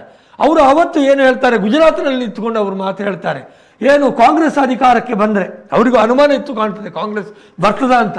ಅಂದರೆ 1ನೇ ಹಂತದ ಚುನಾವಣೆಯಲ್ಲಿ BJPಗೆ ಹಿನ್ನಡೆಗಳಾಗ್ತದೆ ಅನ್ನುವಂಥ ಭಯ ಬಂದಾಗ ಅವರು ನೇರವಾಗಿ ಕಮ್ಯುನಲ್ ವಿಷಯಗಳನ್ನು ಎತ್ತಲಿಕ್ಕೆ ಆರಂಭ ಮಾಡ್ತಾರೆ. ಅವರು ಏನು ಹೇಳಿದರು, ಕಾಂಗ್ರೆಸ್ ಗೆದ್ದರೆ ನಿಮ್ಮ ಹೆಣ್ಣು ಮಕ್ಕಳ ಕುತ್ತಿಗೆಯ, ನಾನು ಅದನ್ನು ಮೊನ್ನೊಮ್ಮೆ ಪ್ರೆಸ್ ಮೀಟ್ ಮಾಡಿದ್ದೆ, ಆಗ ನನಗೆ ಹೇಳಲಿಕ್ಕೆ ಹೇಸಿಗೆ ಆಗಿತ್ತು, ಇದನ್ನು ಈಗಲೂ ಹೇಳಲಿಕ್ಕೆ ಹೇಸಿಗೆ ಆಗ್ತದೆ, ಆದರೆ ಹೇಳುವುದು ಅನಿವಾರ್ಯ ಆದ್ದರಿಂದ ಹೇಳ್ತೇನೆ, ಹೆಣ್ಣು ಮಕ್ಕಳ ಮಂಗಲಸೂತ್ರವನ್ನು ಕೂಡ ಕಿತ್ತುಕೊಂಡು ಅದನ್ನು ಹೆಚ್ಚು ಮಕ್ಕಳಿರುವವರಿಗೆ, ಗುಸ್ಬೈಟಿಗಳಿಗೆ, ಇನ್ನು ಯಾರು ಬೇರೆ ಇನ್ನೇನು ಹೇಳಿದರು, ಇವರಿಗೆ ಹಂಚುತ್ತಾರೆ ಅಂತ ಹೇಳಿದ್ದಾರೆ. ಅವರು ಯಾರನ್ನ ದೃಷ್ಟಿಯಲ್ಲಿ ಇಟ್ಟುಕೊಂಡು ಹೇಳಿದ್ದು ಅನ್ನೋದು ನಮಗೆಲ್ಲರಿಗೂ ಗೊತ್ತುಂಟು, ಅದು ನಿಮಗೂ ಗೊತ್ತುಂಟು, ದೇಶದ ಜನಕ್ಕೂ ಗೊತ್ತುಂಟು. ಹೀಗೆ ಒಬ್ಬ ಪ್ರಧಾನಮಂತ್ರಿಯಾಗಿ ತನ್ನ 140 ಕೋಟಿ ಜನರನ್ನು ತನ್ನ ಸ್ವಂತ ಮಕ್ಕಳಾಗಿ ನೋಡಬೇಕಾದಂಥ ಜವಾಬ್ದಾರಿಯಲ್ಲಿರುವಂತಹ ಒಬ್ಬ ಪ್ರಧಾನಮಂತ್ರಿಗಳು ಹೀಗೆ ಧರ್ಮದ ಆಧಾರದಲ್ಲಿ ರಾಜಕಾರಣವನ್ನು ಮಾಡಲಿಕ್ಕೆ ಆರಂಭ ಮಾಡಿದ್ದು ಆವಾಗ. ಅದು ಬಹುಶಃ ಎಫೆಕ್ಟ್ ಆಗಲಿಕ್ಕೂ ಸಾಕು. ಅದು ನಾವು ಎಫೆಕ್ಟ್ ಆಗಲಿಲ್ಲ ಅಂತ ಹೇಳಲಿಕ್ಕೆ ಆಗುವುದಿಲ್ಲ. ಅದು ಕರ್ನಾಟಕದಲ್ಲಿ ನೀವು ಗ್ಯಾರಂಟಿ ಇದ್ದು ಕೂಡ ಹೇಗೆ ಸೋತ್ರಿ ಅನ್ನುವುದನ್ನು ನೀವು ಮತ್ತೆ ಕೇಳಿದಿರಿ, ಅದಕ್ಕೂ ಕೂಡ ಉತ್ತರ ಅಲ್ಲಿಯೇ ಇರಲಿಕ್ಕೂ ಸಾಕು. ಆದರೆ ಕೇವಲ ಗ್ಯಾರಂಟಿಗಳಿಂದ ಚುನಾವಣೆಯನ್ನು ಗೆಲ್ಲಲಿಕ್ಕೆ ಆಗುವುದಿಲ್ಲ, ಏನು ಸ್ವೀಪ್ ಮಾಡಲಿಕ್ಕೆ ಆಗುವುದಿಲ್ಲ. ಈಗ ಅವರು ಹೇಳಿದರು ಮಾತನಾಡುವಾಗ, ನೀವು 8,500 ರೂಪಾಯಿ ತಿಂಗಳಿಗೆ ಹಾಕ್ತೇವೆ, ವರ್ಷಕ್ಕೆ 1 ಲಕ್ಷ ಹಾಕ್ತೇವೆ ಅಂದರೂ ಕೂಡ ನಿಮಗೆ ಓಟು ಬರಲಿಲ್ಲ ಅಂತ ಹೇಳ್ತಾರೆ. ನಮಗೆ ಬೇಕಷ್ಟು ಓಟು, ಬಹಳ ಪರಿಣಾಮಕಾರಿಯಾಗಿ ಈ ಸಲ ಓಟು ಬಂದಿದೆ, ಅವರ ಮಾತನ್ನು ನಾನು ಒಪ್ಪುವುದಿಲ್ಲ. ಆದರೆ ಕೇವಲ ಗ್ಯಾರಂಟಿಗಳಿಂದಲೇ ಚುನಾವಣೆಯಲ್ಲಿ ಗೆಲ್ಲುವುದಕ್ಕೆ ಆಗುವುದಿಲ್ಲ. ಅದು ಈಗ ಅವರು ಹೇಳುವ ಮಾತನ್ನೇ ನಾವು ಒಪ್ಪಿದರೆ ಜನ ಅಷ್ಟು ಬಡತನದಲ್ಲಿದ್ದಾರೆ ಅನ್ನುವುದನ್ನು ನಾವು ಒಪ್ಪಬೇಕಾಗ್ತದೆ. ಇವರ 10 ವರ್ಷದ ಆಡಳಿತದಲ್ಲಿ ಜನರಲ್ಲಿ ಹಣಕ್ಕೆ ಹಪಾಪಿ ಆರಂಭ ಆಗುವಂತಹ ಸ್ಥಿತಿ ಇವತ್ತು ಬಂದಿದೆ. ಹಣಕಾಸಿನ ಮುಗ್ಗಟ್ಟಿನಲ್ಲಿ ಜನ ಇದ್ದಾರೆ. ಹೇಳಬಹುದು ನಾವು 5 ಟ್ರಿಲಿಯನ್ 10 ಟ್ರಿಲಿಯನ್ ಅಂತ ಹೇಳಬಹುದು. ಅದು ಯಾರಿಗೆ? ಅದು ಅಂಬಾನಿ ಅದಾನಿಗಳದ್ದು ಟ್ರಿಲಿಯನ್ ಘಟನೆ, ಅವರದ್ದು ಬಂಡವಾಳ ಏನಿರ್ಬೋದು, ಅವರ ಇಂಡಸ್ಟ್ರಿಗಳು ದೇಶದಲ್ಲಿ ಹೆಚ್ಚಾಗಿರ್ಬೋದು. ಆದರೆ ಜನಸಾಮಾನ್ಯನಲ್ಲಿ ಓಡಾಡುವ ಹಣ ಬೆಲೆ ಏರಿಕೆಯ ಪರಿಣಾಮ ಏನಾಗಿದೆ ಅನ್ನುವುದನ್ನು ಕೂಡ ಲೆಕ್ಕ ಹಾಕಬೇಕಾಗ್ತದೆ. ಹಾಗಾಗಿ ಗ್ಯಾರಂಟಿ ಇದ್ದರೂ ನೀವು ಯಾಕೆ ಹಿನ್ನಡೆ ಆಗಿದ್ದೀರಿ ಅಂತ ಕೇಳುವುದನ್ನು ಅದು ಗ್ಯಾರಂಟಿ ಇದ್ದರೂ ಆಗಲೇಬೇಕು ಅಂತ ಇಲ್ಲ. ಆದರೆ ನಾವು ಕಳೆದ 1 ವರ್ಷದ ಆಡಳಿತ ಮತ್ತು ಕೇಂದ್ರದಲ್ಲಿ ಮಾಡಿದಂತಹ BJP ಏನು ರೂಲ್ ಮಾಡಿತ್ತು ಅದರ ದುಷ್ಪರಿಣಾಮಗಳ ಪರಿಣಾಮವಾಗಿ ಏನು ಜನ ನಂಬಿಕೆಯನ್ನು ಕಳ್ಕೊಂಡಿದ್ರು ಈ BJPಯ ಮೇಲೆ, ಮತ್ತು ಕಳೆದ 1 ವರ್ಷದಿಂದ ಏನು ನಮ್ಮ ಸರ್ಕಾರ ಇಲ್ಲಿ ಆಡಳಿತವನ್ನು ಮಾಡಿದೆ, ನಾವು 9 ಸೀಟನ್ನು ಬಂದಿದ್ದೇವೆ. 1ರಿಂದ 9ಕ್ಕೆ ನಾವು ದೊಡ್ಡ ನೆಗೆತವನ್ನೇ ಮಾಡಿದ್ದೇವೆ. ಇದು ಸಣ್ಣದಾಯಿತು ಅಂತ ಹೇಗೆ ಹೇಳ್ತೀರಿ ನೀವು? ಅದನ್ನು ನಾನು ಒಪ್ಪುವುದಿಲ್ಲ. ನಾವು ದೊಡ್ಡ ಸಾಧನೆಯನ್ನೇ ಕರ್ನಾಟಕದಲ್ಲಿ ಮಾಡಿದ್ದೇವೆ. ಇನ್ನು 3ನೇದಾಗಿ ರಾಹುಲ್ ಗಾಂಧಿ ಅವರ ಪ್ರಶ್ನೆಯನ್ನು ಕೇಳಿದರೆ ನೀವು, ರಾಹುಲ್ ಗಾಂಧಿಯವರು 2 ಕ್ಷೇತ್ರದಲ್ಲಿ ಯಾಕೆ ಚುನಾವಣೆಗೆ ನಿಂತದ್ದು ಅಂತ. 2 ಕ್ಷೇತ್ರದಲ್ಲಿ ಚುನಾವಣೆ ನಿಂತದ್ದು ಸೋಲುವ ಭಯದಿಂದಲೂ ಅಲ್ಲ, ಇನ್ನೊಮ್ಮೆ ಜನರಿಗೆ ನೀವು ಕೇಳಿದ ಹಾಗೆ ಜನರಿಗೆ ಹೆಚ್ಚಿಗೆ ಖರ್ಚು ಮಾಡಿಸಬೇಕು, ಜನರ ಏನು ಇದೆಯಲ್ಲ ತೆರಿಗೆ ಹಣವನ್ನು ಪೋಲು ಮಾಡಬೇಕು ಅನ್ನುವಂಥ 2 ಉದ್ದೇಶದಿಂದಲೂ ಅಲ್ಲ. ಚುನಾವಣೆಯಲ್ಲಿ ಒಮ್ಮೊಮ್ಮೆ ತಂತ್ರಗಾರಿಕೆಯನ್ನು ಮಾಡಬೇಕಾಗ್ತದೆ. ಅವರು 2 ಕ್ಷೇತ್ರದಲ್ಲಿ ಲಕ್ಷಾಂತರ ಮತಗಳ ಅಂತರದಿಂದ ಗೆದ್ದಿದ್ದಾರೆ. ಏನು ರಾಯ್ಬರೇಲಿಯಲ್ಲಿ ರಾಹುಲ್ ಗಾಂಧಿ ಅವರು ಗೆದ್ದ ಚುನಾವಣೆಯ ಪ್ರಮಾಣವನ್ನು ಅದೇ ಬನಾರಸ್ಸಿನಲ್ಲಿ ಮೋದಿ ಅವರು ಗೆದ್ದ ಚುನಾವಣಾ ಸಂಖ್ಯೆಗೆ ಹೋಲಿಸಿ ಹಿಡಿದರೆ ಅಜಗಜಾಂತರವಾದಂಥ ವ್ಯತ್ಯಾಸವಿದೆ. ಹಾಗಾಗಿ ಅವರು ಯಾಕೆ 2 ಕಡೆ ನಿಂತರು ಅಂತ ಹೇಳಿದರೆ, ಒಂದು ಅವರದ್ದು ಈಗ ಅವರ ಕೇರಳದಲ್ಲಿ ಅವರ ಹೋಮ್ ಕಾನ್ಸ್ಟಿಟ್ಯೂನ್ಸಿ ಆಗಿತ್ತು. ಉತ್ತರ ಪ್ರದೇಶದಲ್ಲಿ ಏನು ಬದಲಾವಣೆಯನ್ನು ತರಬೇಕು, ಏನು ಪ್ರಭಾವವನ್ನು ಬೀರಬೇಕು, ಅಲ್ಲೇ ಚುನಾವಣೆಯಲ್ಲಿ ನಿಂತಾಗ ಮಾತ್ರ ಅಲ್ಲಿ ಜನರಿಗೆ ಒಂದು ಮೆಸೇಜನ್ನು ಕೊಡಲಿಕ್ಕೆ ಆಗ್ತದೆ. ಅವತ್ತು ಮೋದಿ ಅವರು ಕೂಡ ಹಾಗೆ ಮಾಡಿದರು. ಅವರು ಗುಜರಾತ್ನಲ್ಲಿ ಒಂದು ಸಲ ಗುಜರಾತಿನಲ್ಲಿ ನಿಲ್ಲುವುದರ ಜೊತೆಗೆ ವಾರಣಾಸಿಯಲ್ಲಿ ಮತ್ತೊಮ್ಮೆ ಅವರು ಚುನಾವಣೆಗೆ 2 ಕಡೆಯಲ್ಲಿ ನಿಂತಿದ್ದರು. ಹಾಗಿದ್ರೆ ಅಲ್ಲಿ ನಾವು ಕೇಳಬೇಕಾಗ್ತದೆ, ಅವರು ಕೂಡ ಚುನಾವಣೆಯಲ್ಲಿ ಹಣ ಪೋಲು ಮಾಡಬೇಕು ಅನ್ನುವಂಥ ಉದ್ದೇಶದಿಂದಲೇ ಮಾಡಿದರು ಅಂತ. ಜನರ ಹಣವನ್ನು ಪೋಲು ಮಾಡುವ ಉದ್ದೇಶ ಏನಿಲ್ಲ. ಇಲ್ಲಿ ನಾವು ಒಂದು ಸ್ಟ್ರಾಟಜಿಕಲ್ ಆಗಿ ಒಂದು ದೇಶದಲ್ಲಿ ಜನರ ಚುನಾವಣೆಯನ್ನು ಗೆಲ್ಲುವ ದೃಷ್ಟಿಯಿಂದ ಕೆಲವೊಂದು ಕ್ಷೇತ್ರಗಳಲ್ಲಿ ನಿಲ್ಲಬೇಕಾಗ್ತದೆ. ನಾನು ವೈಯಕ್ತಿಕವಾಗಿ 2 ಕ್ಷೇತ್ರದಲ್ಲಿ ಒಬ್ಬ ವ್ಯಕ್ತಿ ನಿಲ್ಲುವುದನ್ನು ನಾನು ಎಂಡೋರ್ಸ್ ಮಾಡುವುದಿಲ್ಲ. ಆದರೆ ರಾಹುಲ್ ಗಾಂಧಿ ಅವರು ಯಾವ ಉದ್ದೇಶಕ್ಕೆ ನಿಂತು ಅನ್ನೋದು ಇದರಿಂದ ನಾನು ಹೇಳಿದ ವಿಚಾರದಿಂದ ನಿಮಗೆ ಸ್ಪಷ್ಟ ಆಗಿರಬೇಕು. ಓಕೆ ಸರ್, 2 ನಾಯಕರು 2 ಪಕ್ಷದ ಮುಖಂಡರುಗಳು ಒಟ್ಟಿಗಿದ್ದೀರಿ. ಇಬ್ಬರ ಹತ್ರನೂ ಕೂಡ ಕಡೆಯದಾಗಿ ಲಾಸ್ಟ್ ರಿಯಾಕ್ಷನ್ ತೆಗೆದುಕೊಳ್ಬೇಕು. ಕಾರಣ ಇಷ್ಟೇ, ಈಗ ಒಂದಷ್ಟು ರಿಸಲ್ಟಿನ ಪರಾಮರ್ಶೆ ಆಗಿದೆ, ಒಂದಷ್ಟು ಕ್ಷೇತ್ರದ ಪರಾಮರ್ಶೆಯೂ ಕೂಡ ಆಗಿದೆ. ಅದರ ಜೊತೆಗೆ ಓವರಾಲ್ ಆಗಿ ಕರ್ನಾಟಕವನ್ನು ಸುತ್ತಿ ಉತ್ತರ ಪ್ರದೇಶಕ್ಕೆ ಹೋಗಿ ಬಂದು ಪಾಕಿಸ್ತಾನ ಅಮೇರಿಕಕ್ಕೂ ಒಂದು ರೌಂಡ್ ಹೋಗಿ ಬಂದ್ವಿ. ಈ ಎಲ್ಲ ಒಂದು ಪರಾಮರ್ಶೆಯ ಜೊತೆಗೆ ಈಗ ಸರ್ ನೀವು ಏನಾದರೂ ವಿಶ್ವಾಸದಲ್ಲಿದ್ದೀರಾ? ಸರ್ಕಾರ ಮಾಡಬಹುದು ಅನ್ನೋಂಥ ವಿಶ್ವಾಸದಲ್ಲಿದ್ದೀರಿ? ಯಾಕಂತಂದರೆ JDU TDPಯನ್ನು ಸಂಪರ್ಕ ಮಾಡ್ತಾ ಇದ್ದೀರಿ ಅಂತ ಒಂದು ಗೊತ್ತಾಯಿತು. ಇದು ಒಂದು ನಿಮ್ಮದು ಕಡೆಯ ಒಂದು ರಿಯಾಕ್ಷನ್ ಏನು? ನಿಮ್ಮ ನಿರೀಕ್ಷೆಗಳೇನು ಸರ್? ನಿಮ್ಮ ನಿರೀಕ್ಷೆಗಳೇನು? ಇಬ್ಬರಿಗೂ ಒಂದೇ ಪ್ರಶ್ನೆ. ಗೊತ್ತಿಲ್ಲ ಸರ್ಕಾರ ಮಾಡಲಿಕ್ಕೆ ಆಗ್ತದಾ, ಮಾಡ್ತಾರಾ ಇಲ್ವ ಅನ್ನೋದು ನಮ್ಮ ನಿರೀಕ್ಷೆಯಲ್ಲಿ ಇಲ್ಲ. ನಾವು ಚುನಾವಣೆಯಲ್ಲಿ ಈ ಸಲ ನಮಗೆ ಮೆಜಾರಿಟಿಯನ್ನು ಜನ ಕೊಡಲಿಲ್ಲ. ಜನಾದೇಶವನ್ನು ಗೌರವಿಸುವುದೇ ಸೂಕ್ತ ಅಂತ ನನ್ನ ಅಭಿಪ್ರಾಯ. ಓಕೆ ಸರ್, ನಿಮ್ಮದು? ನಾವು ನಿಶ್ಚಿತವಾಗಿ ನರೇಂದ್ರ ಮೋದಿಯವರ ನೇತೃತ್ವದಲ್ಲಿ ಸರ್ಕಾರ ರಚಿಸುವುದಂತೂ ಖಂಡಿತ ಇದೆ. ಈಗಾಗಲೇ ನಾನು ಆಗಲೇ ಉಲ್ಲೇಖ ಮಾಡಿದೆ, JDU ಮತ್ತು ಏನು TDP ನಮ್ಮ ಜೊತೆ ನಿಲ್ಲುವಂಥ ಕೆಲಸವನ್ನು 100ಕ್ಕೆ 100 ಮಾಡ್ತಾನಂತ ವಿಶ್ವಾಸ ನಮಗಿದೆ.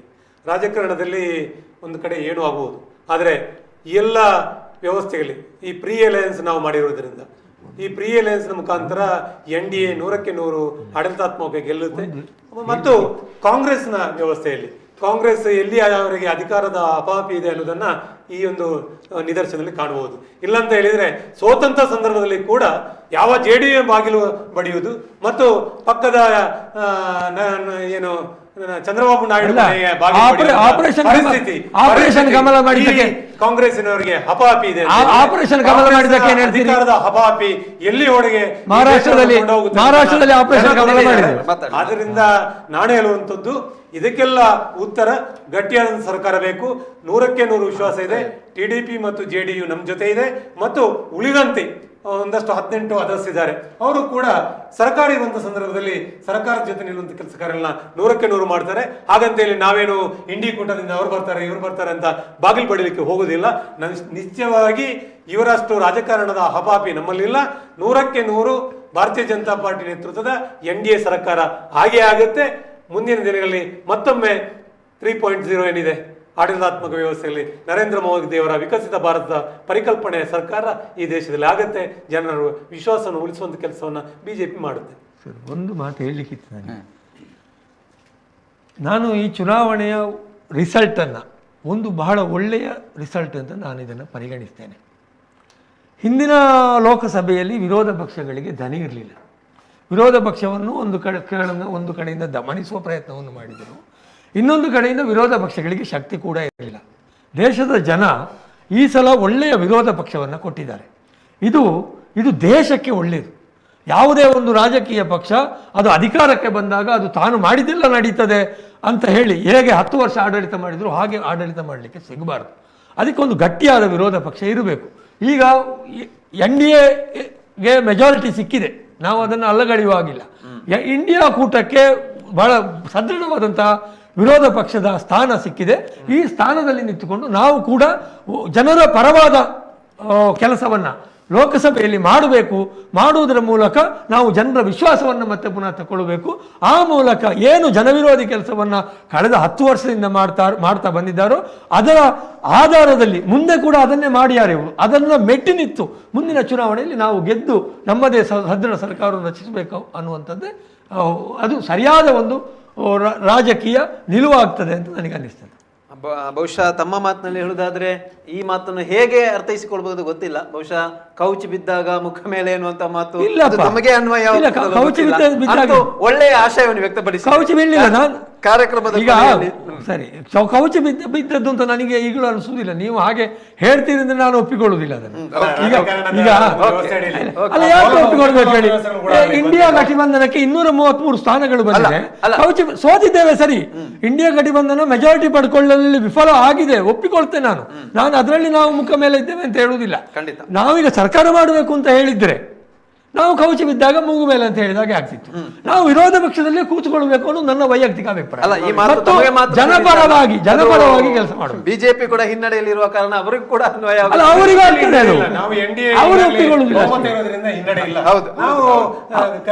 ನೇರವಾದಂತಹ ಸರ್ಕಾರದ ವ್ಯವಸ್ಥೆಯಲ್ಲಿ ಏನಾಗಬೇಕು ಅದನ್ನು ಮಾಡಿಯೇ ಮಾಡ್ತೇವೆ. ಫಲಿತಾಂಶ ಪ್ರಕಟ ಆಗ್ತಿದ್ರೆ ನರೇಂದ್ರ ಮೋದಿ ಅವರು ಆಗಾಗಲೇ ಚಂದ್ರಬಾಬು ನಾಯ್ಡು ಅವರಿಗೆ ಕರೆ ಮಾಡುವಂತ ಕೆಲಸಗಳಾಗಿದೆ.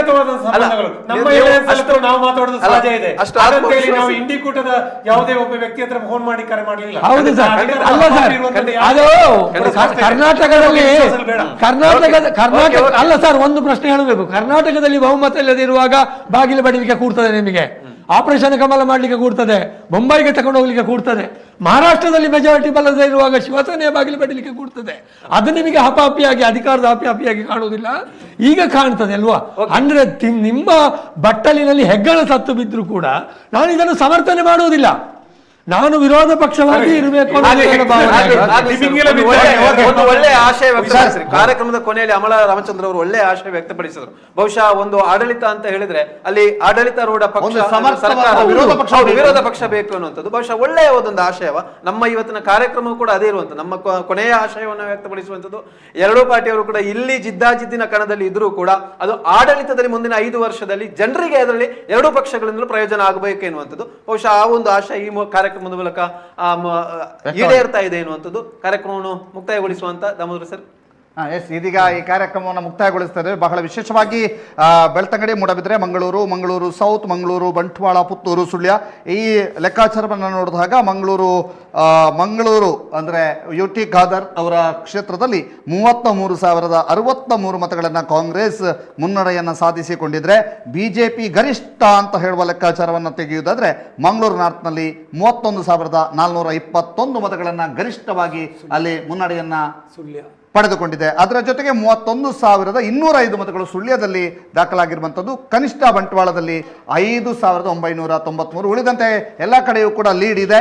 ಆದರೆ ಗರಿಷ್ಠ ಲೀಡ್ ಅಥವಾ ಹೆಚ್ಚಿನ ಲೀಡ್ ಇಲ್ಲ. ಕಾಂಗ್ರೆಸ್ಗೆ 8 ವಿಧಾನಸಭಾ ಕ್ಷೇತ್ರಗಳಲ್ಲಿ ಒಂದೇ ಕಡೆ ಲೀಡ್ ಬಂದಿರುವಂಥದ್ದು. ಇದು ದಕ್ಷಿಣ ಕನ್ನಡದ ಲೋಕಸಭಾ ಕ್ಷೇತ್ರದ ರಿಸಲ್ಟ್ ಮತ್ತು ಕರ್ನಾಟಕದ ಲೋಕಸಭಾ ಮತ್ತು ಭಾರತದ ಲೋಕಸಭಾ ಕ್ಷೇತ್ರದ ರಿಸಲ್ಟ್ ಬಗ್ಗೆ ಮಾಡಿರುವಂತಹ ವಿಶೇಷ ಚರ್ಚೆ. ಮುಂದಿನ ದಿನಗಳಲ್ಲಿ ಮತ್ತೆ ಏನೇನಾದರೂ ಬೃಹನ್ ನಾಟಕಗಳು ನಡೆದ್ರೆ ಮತ್ತೆಯೂ ಕೂಡ ಇಂತಹ ಚರ್ಚೆಗಳನ್ನು ಮುಂದುವರಿಸ್ತೇವೆ ಅಂತ ಹೇಳ್ತಾ ಈ ಕಾರ್ಯಕ್ರಮವನ್ನು ಮುಗಿಸ್ತಾ ಇದೀವಿ ಸರ್. ನಮ್ಮ ಜೊತೆಗೆ ಈ ಕಾರ್ಯಕ್ರಮದಲ್ಲಿ ಭಾಗಿಯಾದ ನಿಮಗಿಬ್ಬರಿಗೂ ಕೂಡ ಧನ್ಯವಾದಗಳನ್ನು ಹೇಳ್ತಾ ಉಮೇಶ್ ಮಿತ್ತಡ್ಕ ಮತ್ತು ನನ್ನ ಕಡೆಯಿಂದ ಧನ್ಯವಾದ.